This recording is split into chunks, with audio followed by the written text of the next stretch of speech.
the live streaming is ready, please let me know.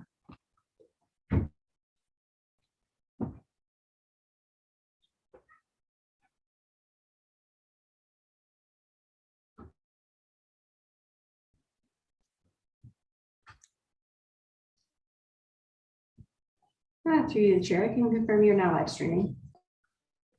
Okay, thank you. Welcome all to the March 2020 Planning and Strategic Initiatives Committee meeting. Due to COVID-19 restrictions, City Hall is not open except for very limited services by appointment only. Members of the public are invited to participate in meetings electronically by accessing the meeting live stream video at kitchener.ca/watchnow. While in-person delegations are not feasible at this time, members of the public are invited to participate electronically in future meetings, contacting delegation@kitchener.ca to register as a delegation or submit written comments. So we have no consent items or discussion items this evening, so we'll go right into the public hearing. This is a formal public meeting to consider applications under the Planning Act. If a person or public body does not oral or written submissions to the City of Kitchener before the proposed applications are considered, the person or public body will not be entitled to appeal the decision to the Ontario Land Tribunal and may not be added as a party to a hearing of an appeal for the Ontario Land Tribunal. So we have two items on the agenda tonight. The first one is 30 Francis South, and it's an official plan amendment to the existing plan amendment and zoning bylaw amendment. Actually, I think it's actually a zoning bylaw amendment. The first item is regarding a zoning bylaw amendment for 30 Francis. And I'll first call on Dumart, the senior planner, to provide a 5-minute PowerPoint presentation on this matter.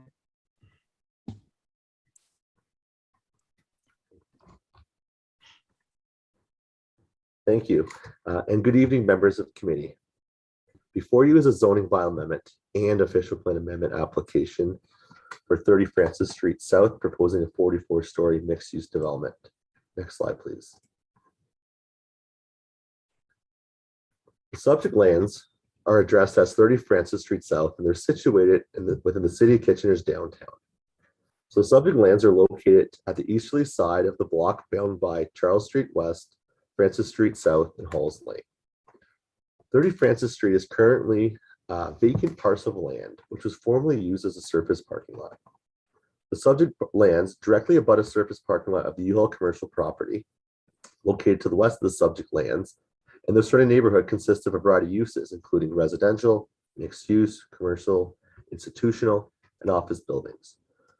The direct surrounding lands of 30 Francis Street include surface parking lots in old large industrial buildings, which have either been converted to loft-style offices, residential, or other viable uses. Next slide, please.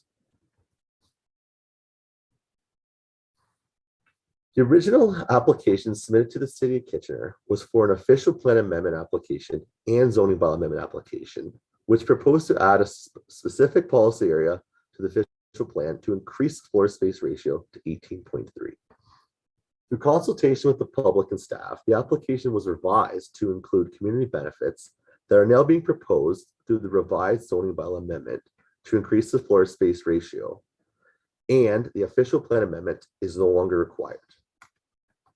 The revised development application proposes to permit an increased floor space ratio in exchange for the provisions of community benefits in accordance with the bonusing provisions of Section 17E17 of the City of Kitchener's official plan. The proposed zoning bylaw amendment application is requesting to add special regulation provision 776R to zoning bylaw 85.1 to permit residential uses, reduce the rear yard setback, and to allow for an increased floor space ratio of 18.3 to be achieved through the use of bonusing provisions. As well, a holding provision will be applied to the site, which will require site contamination remediation and an updated noise study. Next slide, please. So 30 Francis Street is located in the City of Kitchener's Urban Growth Center, and it's designated Innovation District in the City of Kitchener's official plan. This land use designation was applied to the new official plan in 2014 and came into effect in 2019, whereas the existing zoning of the property, Warehouse District Zone D6, is zoning from a zoning bylaw originally written in 1985. New downtown zoning was drafted through stage 1 of the comprehensive review of the zoning bylaw. However, that zoning was pulled from stage 1 in the 2019 zoning bylaw, and rather zoning bylaw 85.1 remains in effect. So essentially, our urban growth center properties, they have updated land use designations, updated official plan policies such as bonus and provisions. However, the zoning bylaw, which implements the official plan, it's outdated and it does not align with the land use designation or implement the land use designation of these subject lands. So currently the property is zoned Warehouse District D6, which permits commercial and light industrial uses such as warehouses, because at the time the bylaw was written, that's essentially what this area was, a warehouse district. The existing zoning does not permit residential uses and allows for a maximum floor space ratio of 2. Next slide, please. So the original development application proposed an official plan amendment and zoning bylaw amendment to allow a 44-story multiple residential building comprised of 532 residential units with 1 and 2 bedroom units only, had 1 floor of underground parking, 0 commercial units were proposed, and rather a blank facade was proposed along Charles Street, and no community benefits were proposed. In response to comments provided by planning staff and the public, the applicant has amended the proposed development and is now proposing a zoning bylaw amendment to develop a mixed-use building with commercial units replacing parking spaces and a blank facade. Commercial units are now proposed to be located on the ground floor, and the development will include a mix of residential unit types, including 1 and 2 bedroom units with and without dens, and 3 bedroom units as well. Furthermore, the revised development application is proposing to increase the floor space ratio in exchange for the provision of community benefits in accordance with the bonusing provisions of Section 17E17 of the City of Kitchener's official plan. Next slide, please. So this conceptual rendering of the revised 44-story mixed-use development, it includes a 6-story podium or base, and that base is in podium. It's sensitive in scale, massing, and it's comparable to the height of the Tannery building located directly across the street of the proposed development. Next slide, please. The revised development concept, it includes a square footprint that has been oriented along Charles Street, Francis Street, and Halls Lane. The revised development concept now includes a ground floor with activated uses. Ground floor commercial units are now located along Charles Street frontage, and building amenities are located along Francis Street, and they wrap around the building along the Halls Lane facade. The principal entrance to the building is located in the southeast corner at the intersection of Charles Street and Francis Street. Next slide, please. So bonusing is a strategy that is currently permitted by the Planning Act. Within frameworks approved by Council, it must be enacted prior to September 18th, 2022. So bonusing involves increasing density of development in exchange for community benefits.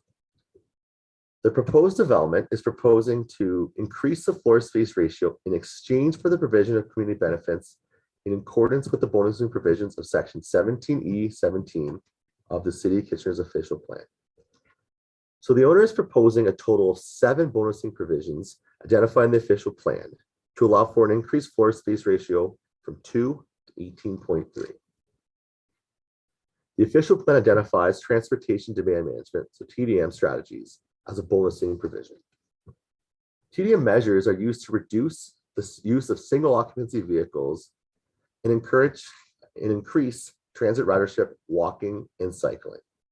So development proposes to include 148 Class A, so that's indoor bicycle parking, as well as 6 Class B, that's outdoor bicycle parking spaces.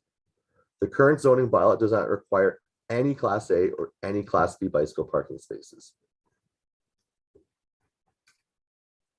The proposed TDM measures will encourage cycling by providing residents and visitors adequate bicycle parking, which will help reduce the dependency on motor vehicles.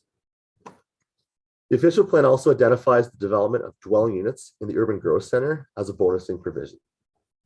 The bonusing provision, this bonusing provision, it's designed to support population and job growth by encouraging high intensity residential developments in the downtown. So the addition of 532 residential units, which will include a wide range of unit types through this development, will assist in making the downtown a more vibrant place and will help meet the goals of the official plan. The official plan identifies water and energy conservation as a bonusing provision, and it encourages the use of alternative water supply and demand management systems such as rainwater harvesting and gray water reuse. So the proposed development, it includes rainwater collection and reuse systems, which will be used for irrigation purposes. The proposed water conservation measures, they'll help reduce water consumption on site, and in the end, it'll contribute towards a more sustainable development. The official plan also identifies improvements to parks as a bonusing provision. In consultation with parks and cemetery staff, it's been identified that the Francis Green is underutilized and would benefit from improvements to support its use as a public parkette in the downtown core. And that redesign and that enhancement of this space is a welcome community benefit. So Francis Green, it's a parkette owned by the city of Kitchener, and it's located across the street from this proposed development along Halls Lane and King Street. And the developer is proposing to redesign, tender, and reconstruct the space. So there would be no cost to the city at all for these parkland improvements. And this space would be redesigned to meet the needs of an urban parkette. And what it can include is similar design or similar improvements that were implemented to the city's Vogelslang Green, which is located at the corner of Duke Street West and Queen Street North. The City of Kitchener's official plan also identifies the construction of buildings to LEED standards as a bonusing provision. So this proposed development proposes to include LEED inspired design features. So they're looking to design the building to our LEED standards by having indoor bicycle facilities, rooftop green spaces to promote habitat restoration, reduce solar heat gain, and mitigate heat island effect. It'll include a selection of finishes with low or zero volatile organic compound off-gassing. It includes covered parking, which will reduce heat island effect. It includes reduced light pollution by using downlighting, has reduced indoor water use by using low flow and water saving fixtures. It will also include EV parking and charging stations, and as mentioned, has rainwater collection and reuse to reduce irrigation demands. So all of these design considerations, they're LEED inspired, which will result in a sustainable development, and it will be further explored and secured through a Section 41 agreement at the site plan approval stage of this development. City of Kitchener's official plan also identifies electric vehicle charging stations as an enhanced sustainable transportation choice, and it's a form of a TDM measure. So this development proposes to include 20 electric vehicle parking stalls. So those are fully ready, fully installed electric vehicle parking stalls, which are proposed to provide a sustainable transportation choice for residents and will contribute towards a sustainable development. The current zoning bylaw does not require any EV parking spaces. The official plan also identifies the provision of special needs housing as a bonusing provision. The proposed development includes 101 of the 532 units as barrier-free accessible units. So that's 19% of the total units will be barrier-free accessible, which is a form of special needs housing. So these barrier-free units will provide housing opportunity to residents that require barrier-free units. And for those that may not drive, they'll have good access to public transit.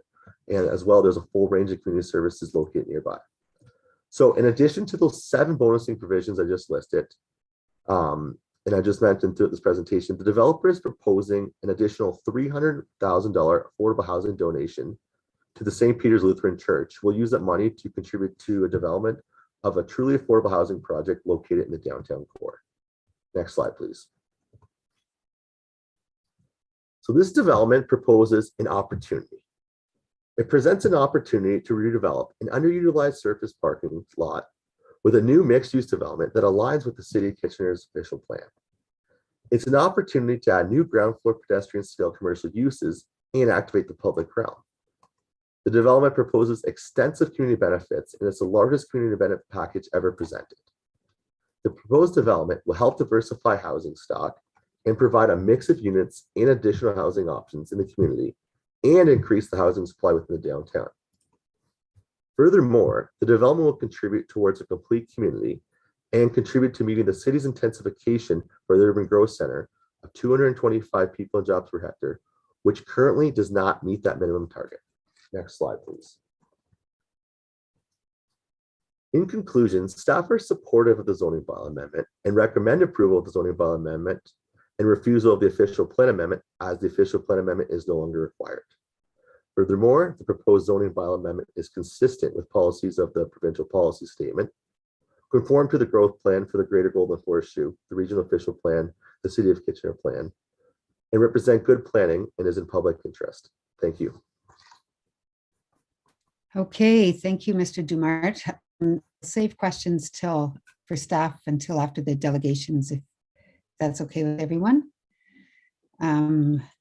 I've recorded your name in the order in which you raised your hand, so we'll come back to you. So please note that a submission on this matter has been received from Matthew Garretts, which is recorded in the minutes as part of the public record. Now we'll go to delegations. Our first I delegation. apologize for the interruption through the chair. I just wanted to add that we received a late written submission for this matter from Peter Egelin. Oh, thank you. So our first delegation is the applicant, Daryl Furston from On8 Developments. You have 5 minutes to make your presentation.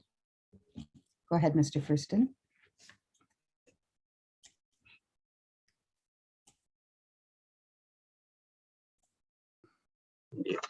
Hi, my name is Daryl Furston, and I am the owner of On8 Developments.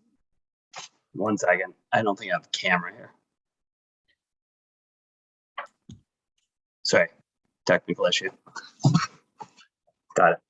All right, my name is Daryl Furston, and I am the owner of On8 Developments. Good evening, council, staff, and community stakeholders. It is my first delegation at the City of Kitchener, but I'm no stranger to the city.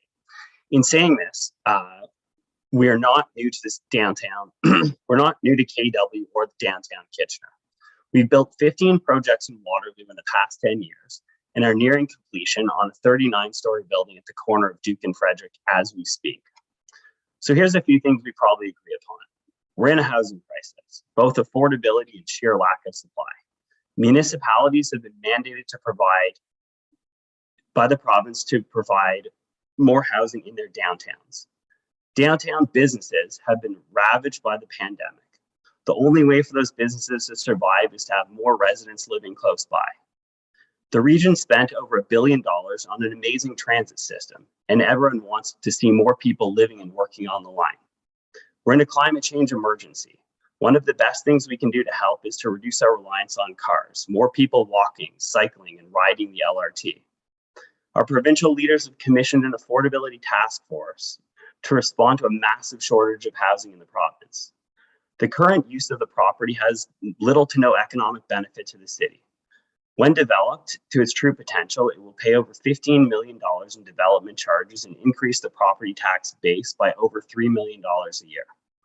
This is on top of the economic benefit of adding 800 new residents to the downtown. At 2 blocks from Transit Hub, 2 blocks from Victoria Park, half a block from King Street, and 0 meters to the LRT, 30 Francis is pretty much the most appropriate location for high density in the region. It should also be noted that 30 Francis is quite far from any low-rise houses or schools, making it even more appropriate for maximum density. Now let's consider some facts. The city OP for downtown has no cap on heights. This is intentional to encourage high-density infill for the purpose of revitalizing downtown. This project does not require an OPA. DTK is nearing completion at 39 stories at the corner of Duke and Frederick. It is closer to low-rise housing than 30 Francis and significantly farther from the transit hub. Station Park has zoning to construct a 40 and 44-story tower. Note that it is closer to low-rise housing, closer to schools, and not within the downtown urban growth boundary. It should also be noted that no community benefits were provided in that zoning. The current zoning for the property allows for 2 times lot coverage. That would equate to a 4 to 6 story building. This bylaw was written in 1985. At the time, Mikhail Gorbachev had just come into power as the president of the Soviet Union. Ernie Whitt was the catcher for the Blue Jays. Mark Zuckerberg was wearing diapers, and Google would not be founded for 13 more years. And Ontario would not consider the Greenbelt system for over a decade while it was enjoying rampant urban sprawl. I think it's safe to say the density considered in this zoning for this site is not relevant starting point for what should be built there. We held multiple community meetings over the past year to discuss the project. In these meetings, there was very little concern about the height or density of the project. The biggest portion of the conversation seemed to center around what community benefits would be provided. We are in full agreement that this project should provide significant community benefits, the most important of which is to create new residential units in the downtown, which is noted in the current OP. In saying this, we listened carefully to our community members and believe we have addressed all or most of their asks. A complete redesign and reconstruction of Francis Green to make it functional as an outdoor amenity to downtown at a cost of almost $500,000. A $300,000 donation made to a downtown, deeply affordable, supportive housing development, stewarded by a pillar of downtown for over 100 years, St. Peter's Lutheran Church. Significant sustainability upgrades to the building, which go far beyond code, with a LEED-inspired design. A commitment to build high-quality 3-bedroom suites and test the market for viability, and accessibility that goes far above and beyond current standards. For these reasons, I strongly believe members of committee should support staff's recommendation to approve this zoning bylaw amendment. I will be available online for the duration of this meeting if you wish to tag me in for question and answer. Thank you. Okay, thank you very much for your presentation. So we have a number of people who would like to ask you questions. We'll start with Councillor Ioannidis. Thanks, Chair Chapman, and thanks, Mr. Furston, for coming in and giving your presentation. I just have a few questions, and with regards to your development, if you can give me an idea, what's a typical cost for putting in an EV parking spot? EV parking spot, about $12,000 to $15,000 Per spot? Per spot. Okay. Okay. And as far as your the parkette, the greenway there, the Francis Green parkette, what kind of, can you give committee what kind of heads up on how much money you're looking at spending on redeveloping that site? Yeah, so our estimate on the cost of the redesign and reconstruction, which we will do in conjunction with staff to have it exactly how they want it, is about $500,000. And just to make one note about the park, the reconstruction won't happen until the tail end of the project. We don't want to leave it as an unfunctional space while we're building. So it'll kind of be when we landscape the rest of the project. Okay.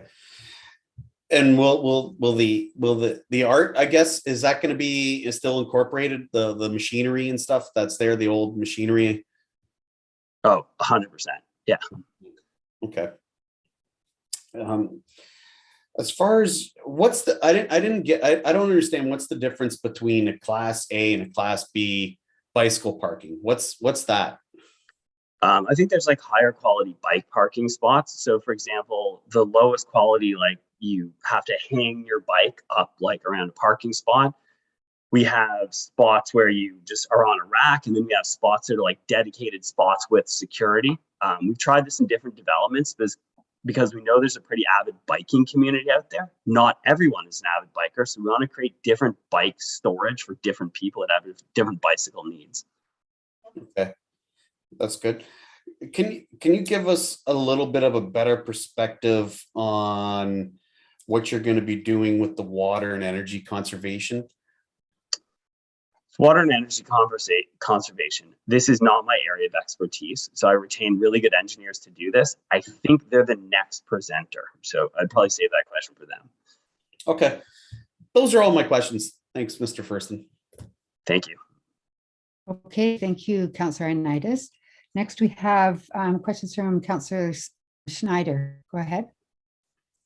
Thank you, Chair Chapman. Daryl, thanks a lot for coming in and speaking with us. You already addressed one of my questions about Francis Green with Councillor Ioannidis. You mentioned viability of 3-bedroom apartments. Can you speak to that? Yes, absolutely. Thank you for the question. So 3-bedroom apartments are interesting. Most new condo projects built in the downtown have not included 3-bedroom units. There's actually very, very few that have. It's a great idea. We would love to build 3-bedroom units. If you think about it from our perspective, a 3-bedroom is just a 1-bedroom plus a 2-bedroom. It's the same space. It's pretty easy to do, except we only have to build 1 kitchen and 2 bathrooms instead of 3, and there's 1 entry door, and you can imagine the constructability is better. Our concern, because the market hasn't been tested, is the absolute price point of these units. To make them sort of family viable, whatever a family is in these days, they have to be pretty large. And with construction costs where they are today, 50% higher than they were probably 3 years ago, these units get very expensive, and we're very concerned about the price points of them against detached housing. The vast majority of residential dwelling units in the city of Kitchener are already 3-bedroom units. They're detached houses. We built them for like 50 years. So what we would like to do in this project is test that. So we're not doing an enormous amount of 3-bedroom units. We're doing an amount that we can see how it works. If it works and there's incredible demand, we could always go backwards and change some of the units in the building, or consider it in the next building we do, or the next building after that. So we're constantly testing the market to see what works. So we will do that here. Okay, that's great. And just out of interest, this is a very big investment by your company in Kitchener. What was it about Kitchener that drew your attention and made you want to come here? Kitchener is the best. Full disclosure, I was not born in Kitchener. I do not live in Kitchener. I chose Kitchener. I chose to plant my flag and headquarter our business in Kitchener-Waterloo, and to do most of our development in Kitchener. So it's not because I was born here. That's not why I'm doing it. It's an amazing city. It's reinvented itself, obviously, recently. Technology is incredible. It's probably fueled by the intellectual minds coming out of the universities. And we love it. I'm a future builder, and this is a future city, not a city of the past. Okay, thanks very much. Great to hear that. Okay, thank you for your questions, Dr. Councillor Schneider. Next, we have Councillor Johnston. Go ahead. Yes, thank you, Chair Chapman, and through you to Mr. Fursten. Thank you so much for coming in tonight. It's great to hear your ideas here. I had a question. Well, I have a few questions. I'm wondering if you can expand on the LEED properties of the building here. LEED properties. I am no expert on the topic. Full disclosure, I'm actually an engineer, but wrong kind of engineer. I'm gonna, if you don't mind, I'd flip that to the next presenters. They're experts on that. Okay. All right. That's fine then. I also had a question as well around the parkette. Mine's a little bit different. One thing that I've noticed, I have 2 millennial children, and there tends to be a lot of dogs and that will be in these buildings. I'm wondering if there's going to be a special area for people to be able to take their dogs. Is that something that you've thought about? Oh yeah, absolutely. And 100%. And our experience in our buildings is there's potentially more dogs than people in them. So what we've done on this building is we understand that as the downtown intensifies, there's a finite amount of parkland, give or take. Victoria Park's only so big. When we add 800 new residents here and the amount of parkland remains finite, we have to consider that in the viability. That was part of the reason we did 2 things here. Francis Green we talked about, so we'll totally make it functional, which it's like not very functional the way it is right now. So we'll make it functional and usable at a high cost. Simultaneously, we're building a 12,000 square foot outdoor amenity space on this project. It's on the podium of the building. I got some renderings coming in the next presenter. Like, it looks incredible. Included in it is like a dog walk that goes like all the way around. We have dog bathing stations. I don't know what that means. I don't have a dog, but like we got a lot of dog related things. Big consideration. Yeah, I'm really glad that you're doing that, because I know in condos in Toronto, they're, they have kind of no dog zones, and everybody has dogs down there. So I'm appreciative that you have added that piece in. Also around the 3-bedroom piece, I had a question around that as well. I think I'm glad that you're looking at testing it. I'm wondering if you have thought about the fact that probably more people will continue to be working from home over the next little while, and that extra bedroom is perhaps an office space. Is that something that you've been thinking about too? Absolutely. Since the pandemic started, we've done some design changes to the building. And if you look at our first iteration till today, we increased the functionality in terms of number of dens and units and things like that. So big consideration for that, as well as technology. 3 bedrooms, it could work. And again, I'm really hopeful that there's a market out there for these 3-bedroom units, but we also added more 2+ dens to see how that works, giving people somewhere to work from home. That's great. Thank you so much. Okay, thank you for your questions, Councillor Johnston. We have Councillor Marsh. Go ahead. Okay, thanks very much. Hello, Mr. Furston. Thank you for being here tonight. So a couple of questions for you. In some of the comments that we've heard from residents, we need to see more vibrancy, in the downtown buildings, and so that's why you've been asked to add more amenity space on the ground floor, which I'm glad to see you have that along the Charles Street side. Can you tell me about the possibility of opening up the Francis Street side as well, to having more publicly accessible, open to the public amenity space there? Yeah, absolutely. So quick history, the initial design did not have any commercial or amenity space facing the street. So we understand that activates the street, keeps more eyeballs on the street, and creates an interaction between the building and the street. So since then, we have added commercial units all the way along Charles Street to activate that side.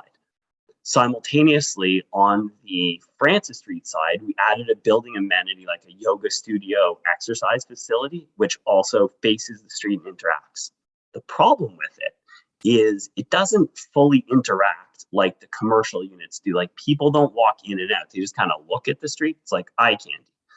So this topic came up like late last week, and I went back to our design team and said, like, can we, make this change here?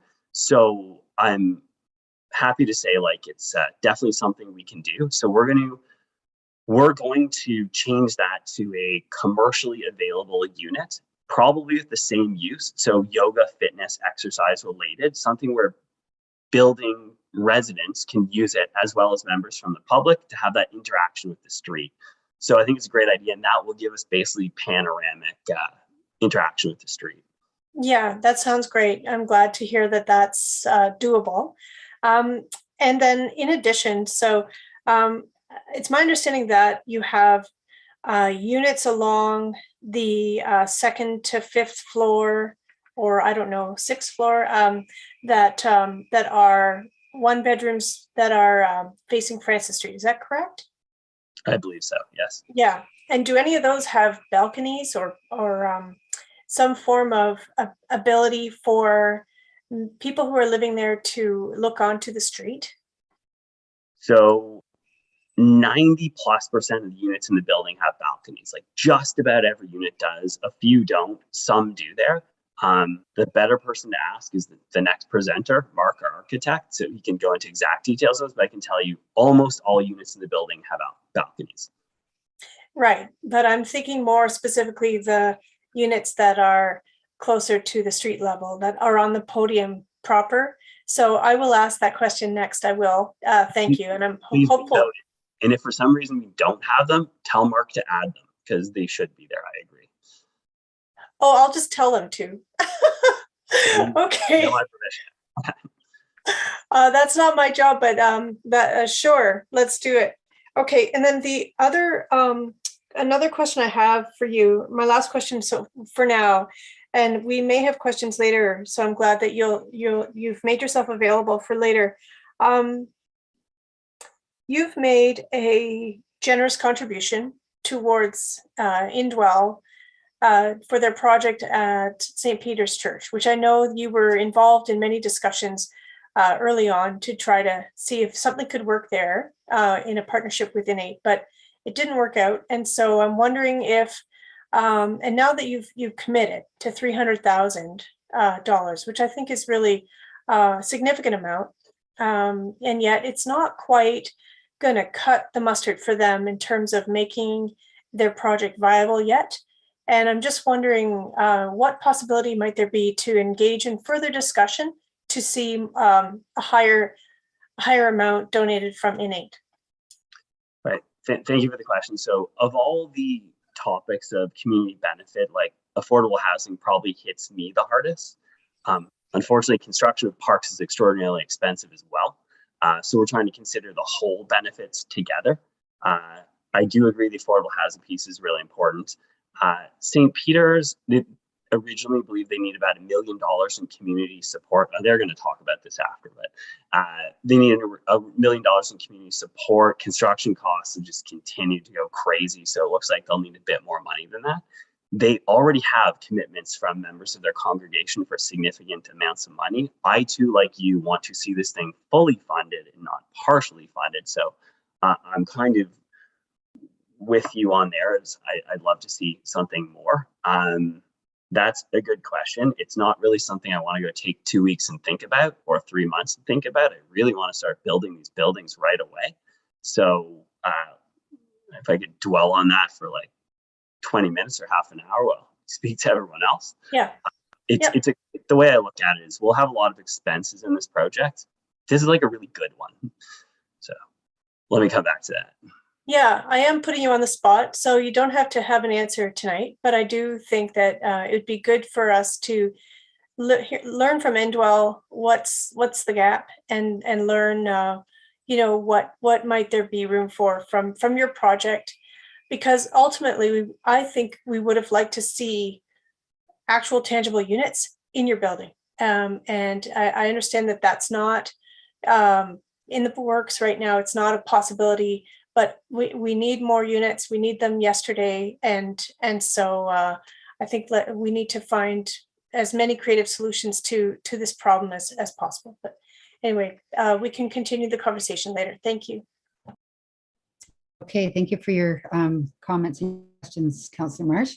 Next, we have Mayor Vranovic. Thanks, everyone. Thanks very much, Chair Chapman, and thanks, Mr. Fursten, for coming in this evening. A number of my questions have been answered. I'm encouraged by your response with respect to the Francis Street side of the building and potential commercial uses there. I do want to follow up a little further, though, on the issue of 3-bedroom and other units. I understand the challenges, because it is a bit of an untested, as you pointed out, market. I'm just wondering, because you indicated it's something that perhaps you could visit or revisit somewhere along the process. And so I'm just wondering, at what point does it become too late to consider them? Excellent question. And it's pretty far down the road. The city of Kitchener doesn't govern like the number of units we have. They govern floor space ratio. So for us to merge a 1 and a 2 to a 3 doesn't require any consent of any sort. So if it really worked and the economics made sense for people, we could potentially add more. We'd like to test it and see how it works before we commit to any more than this number. And I can keep it, if anyone want to call me or email me, I can keep you posted on exactly how that's going. Okay, thank you. On the issue of affordable housing, I do just want to explore that a little further, and certainly very much appreciate your contribution that's being suggested towards the supportive housing project that's being contemplated within Well. But is there an opportunity to take any units within the building that's being proposed and in fact look at some rent geared to income housing potentially, them potentially being sold at cost to to a not-for-profit, housing provider that would then manage them so that, I mean, I don't imagine you want to be in that business. And so they would essentially be the owner of X number of condo units and could potentially have some rent to income housing within the building. Thank you for the question. I totally understand the relevance of the question. I know what I do really well, and I know what I don't know anything about. So we're really good at building tall buildings. That's what we do. Affordable housing and community support is not our area of expertise. That's why we went out and found a partner to handle that, who's really good at what they do. And we felt that Indwell and St. Peter's was the perfect partner to do that. I've actually gone through this in a couple potential projects.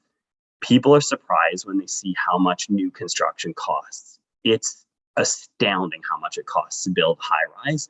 And what we found in multiple cases was, and actually went through this with St. Peter's and Trinity United, it wasn't economically viable. Like, it cost so much money that there was better things to do. There was, for example, the Indwell project here actually reuses an existing space. It's better for the environment. They could stretch the dollars so much further than we can stretch it versus buying a $500,000 condo. It adds up to like a ton of money. And I just don't know what would be the best use of funds. Okay, thanks for that response. I think that's. Oh, actually, one last question. As we look at the top of the podium, floor 6 or whatever that is, and we contemplate the need, particularly if there are going to be some younger families, for some smaller playground structures that may not really be consistent with a busy street corner like Francis Green and so on. Is there an opportunity on the top of that podium to in fact create a space where young families might be able to access some early childhood kind of playground equipment, that kind of thing? So a bit of an open space that could serve that purpose. Interesting idea. Yes, anything's possible. Safety considerations would have to be, I don't want someone on monkey bars 12 feet up, 6 stories above the street. But yeah, those things could definitely be considered in the program. We have 12,000 square feet. It's like an enormous amount of space. So like, it's hard to come up with ideas to fill the whole space. So that is a great one, and we'll definitely look at that. Okay, great. I'm encouraged to hear that. Thank you very much. Appreciate you coming in this evening. Thank you. Okay, thank you for your questions. Next, we have Councillor Gazzola. Go ahead. I apologize first for coming to the party late. I was under the impression that it started at the normal time of 7 o'clock, but that's because I'm out of touch with reality. Okay. I do, so and I apologize if I ask any questions that have already been dealt with. If they've been dealt with, just forget them and go forward. I'm hearing a lot of concerns about the small amount of mixed use that there will be in this building, in this tower. What percentage of the tower of the building will actually be mixed use? To answer the question on mixed use, I'm not exactly sure the calculation, but I would tell you the entire street frontage, both Francis and Charles, will have mixed use all the way around on the ground floor. Can you give me some examples of what that mixed use is? What will there be there for families, for example? Can you just tell me what's in that mixed use? Absolutely. So possibilities, I believe the city zoning allows for a wide range of possibilities. There could be barber shops, there could be restaurants, there could be quick service food related. There could be, like we said, a yoga studio and a gym is pretty much a foregone conclusion. So we'll have lots of possibilities, and we'll bring in some great people to operate their businesses there. Will these uses be for the people in the building or for the entire community? Oh, entire community and the people in the building, and they can all walk to them. I'd like to just touch a little bit on these this whole question of economic viability. It seems that we're dealing with that more and more, that we need to learn a lot more about what is viable and what isn't. Can you give me a ballpark figure of what this tower will cost you? Unfortunately, not really. We're in an insane inflationary economy right now, as we've all seen. We all saw how much gas prices went up in the last like 3 days. So we have not fully costed the project. We also don't know the revenues on the project yet. We do know that we're quite confident that we can make this economically viable. We also know that no bank in this country will fund a project without a certain minimum margin, and the bank's margin to fund a project is in the 12 to 15, more like 13 to 15% range. I'm amazed, though, that you can't give me more details than that to go into a venture like this, and you really have you have no idea what your return is going to be, or whether. But until we lock in our revenues and our costs, we don't know. But yeah, most projects, if you speak to Altus Hillier, Finnegan Marshall, any of the major cost consultants in the province, they'll tell you most projects they see range from a 13 to 15% margin. I'm starting to learn that. A week or so ago was the banks wanted at least 10%. So you're saying what kind of rate of return would you be satisfied with? Well, good question. Those are two different questions. A margin is a gross margin of the project. A rate of return is what investors expect to invest their money. We don't operate off a rate of return. We don't have outside investors. We don't really run that way. It's more looking at a gross margin that satisfies our lenders, be it BMO or Scotia or RBC or TD or whomever. Like, that's what they need to see to make it viable. So what would your gross margin be? Hopefully between Point of order. Point of order. I don't think these Councillor questions have to do with the recommendation. We're always talking about more and more about economic viability. So I have the right to ask questions about the economic viability.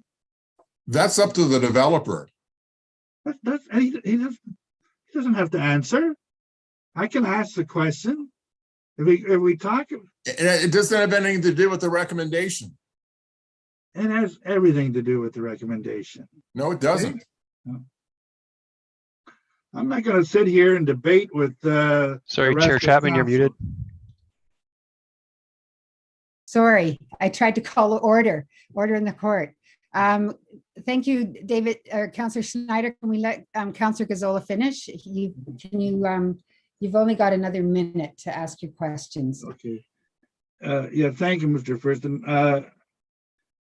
I'm also curious as to this affordable housing, why you could not find the way to have some of that right in your building, as opposed to going off looking for it in other places. You'd be a real leader if you would put that right in your building. Is that a possibility? So at this point in time, as I mentioned, we're not experts in that. Indwell and St. Peter's absolutely are. We're not funding a project that's on the outskirts of downtown. We're funding one right in the middle of downtown, right on the LRT. And we figure that they can stretch the dollars way, way further than we can by providing units within the building. Have you done any other buildings like this in Toronto? I don't do any work in Toronto. Okay. My work is exclusively to date in Kitchener-Waterloo. Okay, thank you. One final question. If you weren't given all of the bonusing that you're asking for, would the project still go ahead or not? I can tell you at 2 times lot coverage, this project would not go ahead. Thank you. Okay, thank you for your questions. I just have a couple questions before we move on. You talk about a dog run on I think it's a 7-story. My question is in the context of, I lived in a condo in Halifax a few years ago for a year, and they would not allow dogs on their outdoor space, the condo board, right? So you talk about having a dog run and dog facilities, but is it not ultimately up to the condo board to determine if that use will be permitted in that 12,000 square foot area? So Excellent question, Councillor Chapman. So we create the initial condo declaration for the building where dogs are fully allowed. There's nothing that doesn't allow dogs. I can tell you we've also created 13 other condo corporations in Kitchener-Waterloo, because condo corporations are governed by the region, and in all cases, dogs are allowed, and there's dogs there. You are correct in saying that if the board of the condo in the future chose to have a vote to disallow dogs, like that's kind of their business. Once we hand over the building to the condo corp, it's out of our control. I can tell you our experience from other developers I know that's not going to happen. Dogs are really popular right now. Okay. No, I know there's a big need for dog space. I just, the disposition of the condo board on these issues, I think in the end. My other questions had to do with the commercial retail space. So have you considered, I really think it's important that we do have it open to the public, the street, not just that you'd have to go into the building and into the yoga studio or into the workout room, but that there'd be opening out onto Francis Street. And I think that's what you're saying you're willing to do. Is that correct? Yeah, absolutely. I'll go one step further, and this is somewhat amusing. We came up with this idea last week through speaking to some members of the public who we've talked to together about, and the idea sounded great. So I told my team to design it that way, and they did. And in their delegation presentation they submitted, it's actually been redesigned to exactly what you want. We just haven't noted it yet, but the building shows with the entries as you suggested. Okay, and what would this be to predetermining that those spaces are going to be a yoga studio and a workout room versus moving that yoga studio and workout room up to the 7th story where the amenity space is and opening the main floor to other commercial or retail outlets? Would that, what difference would that make to you? So great question. We would like to have retail amenity all the way around the building, like we just said, on Francis and on Charles, as discussed. It would be a great place for a yoga studio and an exercise facility, and I think that is the most likely user.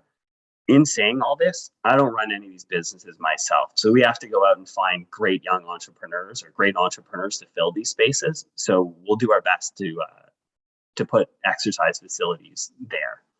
We think it's the most viable place because it has an interaction with the street. Okay, so who would own it? Well, that's also an excellent question. So these are for sale condos. So we give an opportunity to these business operators to not simply just potentially pay rent. They could also own the space where they're going to operate their businesses. We also, if we found the right operator, could continue to own it ourselves and they could pay rent. So we give a certain flexibility for the business operator. Okay. Do you have any plans or future developments in downtown Kitchener? Well, at a generic level, I would like to do this for a long, long time. So I intend to do many projects in downtown Kitchener. We currently have 2 projects we're working on. We have not submitted we've gone in for pre-consultation. We have not submitted full site plan applications yet, both on Charles Street between Queen and this building, like pretty tight. Like we're kind of really liking this near the park, backing onto King Street on the LRT kind of space. And these would be similar height and FSR? Yeah, generally pretty similar. Yes. Okay, if I may, I have one more question. It had to do with the donation as well to the not-for-profit organization, and I commend you for this offering. I look forward to hearing what Indwell has to say. I was just doing a bit of math and thinking, if you took of the 523 units, if you donate $4,000 per unit, which is really petty cash, I'm sure in your world, that would come over to up to over $2 million. So I just invite you to think about more in those terms rather than a $300,000 donation. So Councillor Chapman, there's no amount of money that would be enough money and that I would love to do from my heart. So yes, I will think about those numbers. Absolutely. It's a great cause. It's a great cause. Okay. Councillor Davey, go ahead. Thank you. Not actually a question, just like a 2-second comment. Daryl, I've never met you before, but I just wanted to say I've been doing this for 11 years. I don't think I've ever seen a developer come as open-minded and responsive as you've been. Like it's actually quite impressive. When you tell Councillor Marsh to tell the person to put additional balconies on the side of the building, it's novel. I just want to mention I really appreciate it. So thank you for that. Thank you. Okay, thank you. So those are the questions for now. We'll go on to the next delegation, and we know you're there in the background. So if there are any questions that arise, I'm sure you'll hear from us. Our next delegation is actually 3 people. Chris Pigeon from GSP Group, Mark Villamere from SMR Architects, Edward Thompson from SMR Architects, and you have 5 minutes to make your presentation.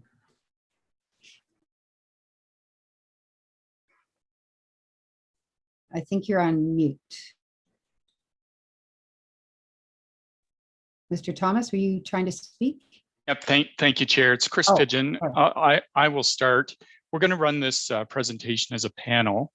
I'm a principal planner with GSP Group, and Edward Thomas, who's the project architect with SRM Architects, heard a lot of questions about design, and so I'll skip through a number of slides to give Edward enough time to speak to the design elements.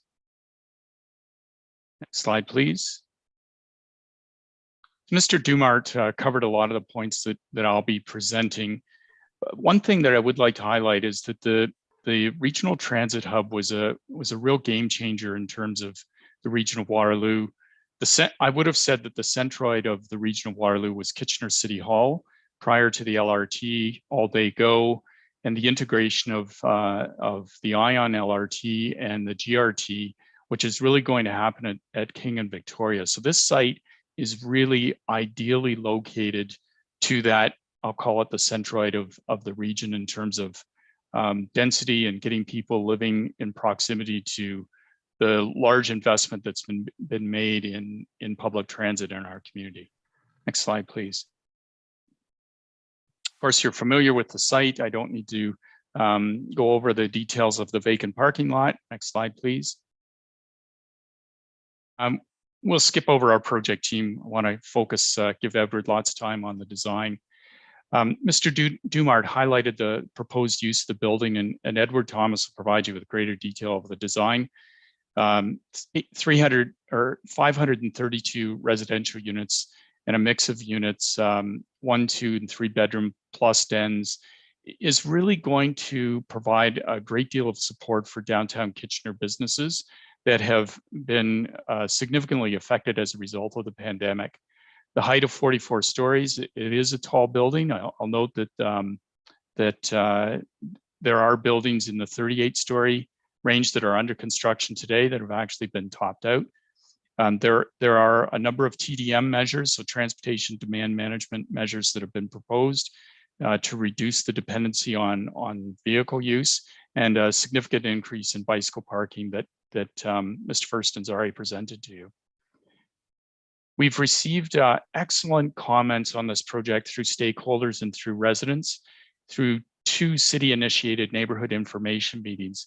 And the design of the building has really evolved, and I would say that it has evolved with good input from stakeholders, from residents and city staff, and it is now a superior design building, which Edward will be presenting to you, those design features. Overall, I think it's an improved design for this project and is a welcome addition to downtown Kitchener.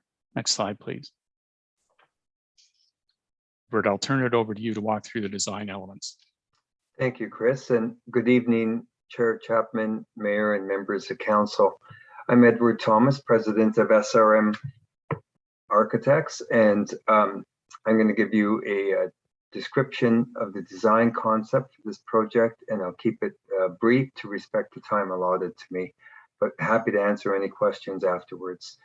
The overriding aspect of this project was to create an elegant design of high quality. What the slide that you see in front of you is the ground floor plan, and the circles that you see indicate the types of access that we have to the site. So the orange circles are where people can enter the building, foot traffic. The blue circles are passenger cars and vehicles, and the green indicate where cyclists would enter the site. I'll just walk you quickly around. So in the bottom right-hand corner is the Charles Street and Francis Street central access to the building by pedestrians. People coming by foot would enter the building there. The orange area just above that is the gymnasium and area that we were just speaking about earlier. This would be the yoga studio and the gym facing onto Francis Street. And then the circle at the top right-hand corner is the entrance directly into that space and also has direct access across Halls Lane to the Francis Green. Along Halls Lane, we have the service corridor. That black or gray rectangle is where we would have a garbage pickup and loading, unloading spaces. The blue circle beside that, going to the west along Halls Lane, is where vehicles could enter, and there'd be a covered drop-off area in this location, as well as at-grade short-term visitor parking. And the two blue circles on the very left of the page are the ramps to the underground parking and the ramps to the above ground parking, one off of Halls Lane and the other off of Charles Street. Along the bottom, the pink areas, that's the commercial spaces that were spoken about earlier. And the green box is short-term bicycle parking. Next slide, please. So this is the rendering of the building from the corner of Charles Street West and Francis Street South, looking to the northeast. When designing the building, we referred to the tall building guidelines, and we ensured that we met the requirements, but more importantly, we used the guidelines to challenge us to create an elegant design of high quality. Along Charles Street, which is on the left-hand side, would be the commercial units. Along Francis Street would be the gymnasium and yoga area. All of this creating an engaging and active street front. And directly at the corner would be the entrance for the residents into the lobby and the elevator areas. Next slide, please. The exterior materials are glass, metal panels, and a wood-like material suitable for tall buildings. The height and proportion of the base is in keeping with the tannery building next door, and it steps back to a slender, tall tower. The towers has balconies wrapping around on all sides to create a graceful and distinguished silhouette on the skyline. Next slide, please. On the rooftop of the sixth floor, or coming off onto this from the seventh floor, would be a large significant rooftop amenity. This was discussed earlier, approximately 12,000 square feet. You can see the accessible walking route around, and there would be many features that are all fully accessible. So there's a walking track, barbecues, lounge area, dog-friendly areas, outdoor dining, etc. on here. And this is open for more input and discussions on what could be in this space. Adjoining it is indoor amenity spaces that would be in the seventh floor of the tower. And those areas would be what we call connectivity spaces. So they could be used for gatherings. Family members could have friends over. There's often working from home activities that happen in there as well. There was a question earlier about the size of the units and working from home. And we do create these connectivity areas, which allows people to leave their unit, come down on a nice day. They could go to this outdoor amenity and work at the table, or there could be indoor areas for them to work at just to get out of their apartment unit. Next slide, please. Can I just point out that you're over your 5 minutes? Are there many more slides? No, I'll show you this. This is the images of the rooftop amenity spaces. And then we can flip through to the last slide, which is a Next slide, we can just go past. This has all been discussed. This has been discussed. Next slide. Next slide. And we talked about the affordable housing. Next slide. This is the Francis Green. This is just a quick sketch. On the left is showing what's existing, and on the right is what we're proposing to have a lot more interactive and places for people to sit. So I'll leave it at that. Thank you very much. Thank you. And you've got a number of questions, so I'm sure you can expand on some of those ideas in response to the questions. So we do have questions, as I said. First of all, Councillor Michaud, go ahead. Thank you, Chair Chapman, and thank you for your presentation. Just a few questions. Can you tell me what the square feet of the 3-bedroom and 2 bedrooms are? The 2 bedrooms are approximately 700 square feet, and the 3 bedrooms are approximately 900 square feet. Okay, and with Halls Lane's not going to be closed to public traffic, is it? I'm trying to get my bearings right on where that is. So all that stuff that's going to go on is just as well as the traffic going past there, right? Correct, and we've had a traffic study that shows that that's just fine. Okay, and what your rendering is lovely. It's a beautiful building. On the first 6 floors, it looks like there are no balconies facing Francis, as what was said, right? And but then above all that, they all have balconies. Is that correct on all sides? On all sides, that's correct. Okay. And just one last question. Upon approval, what's the timeline for completion, or is that even possible to tell me? What's your expectation of how long this will be in development? This would likely be a 2.5 to 3 year construction timeline. Okay. Okay, that's all I have. Thank you. You're welcome. Okay, thank you for your questions. Next, we have Councillor Ioannidis. Thanks, Chair Chapman. Chris, can you tell me who's part of this delegation? Who is a part of the delegation? Yeah, right now, who's presenting? Like I see three members here.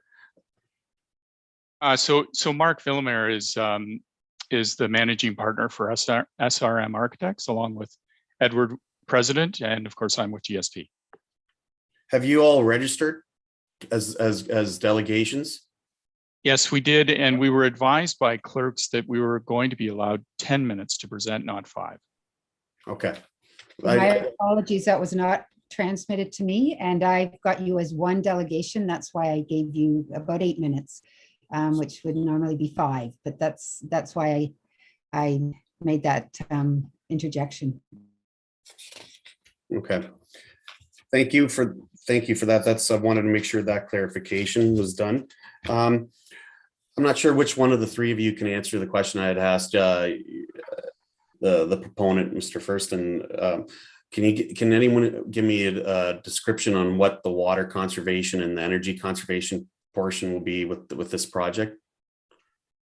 Sure, I can address that. So first, we refer to this as a LEED inspired building. So there's many aspects in LEED. It stands for Leadership in Energy and Environmental Design.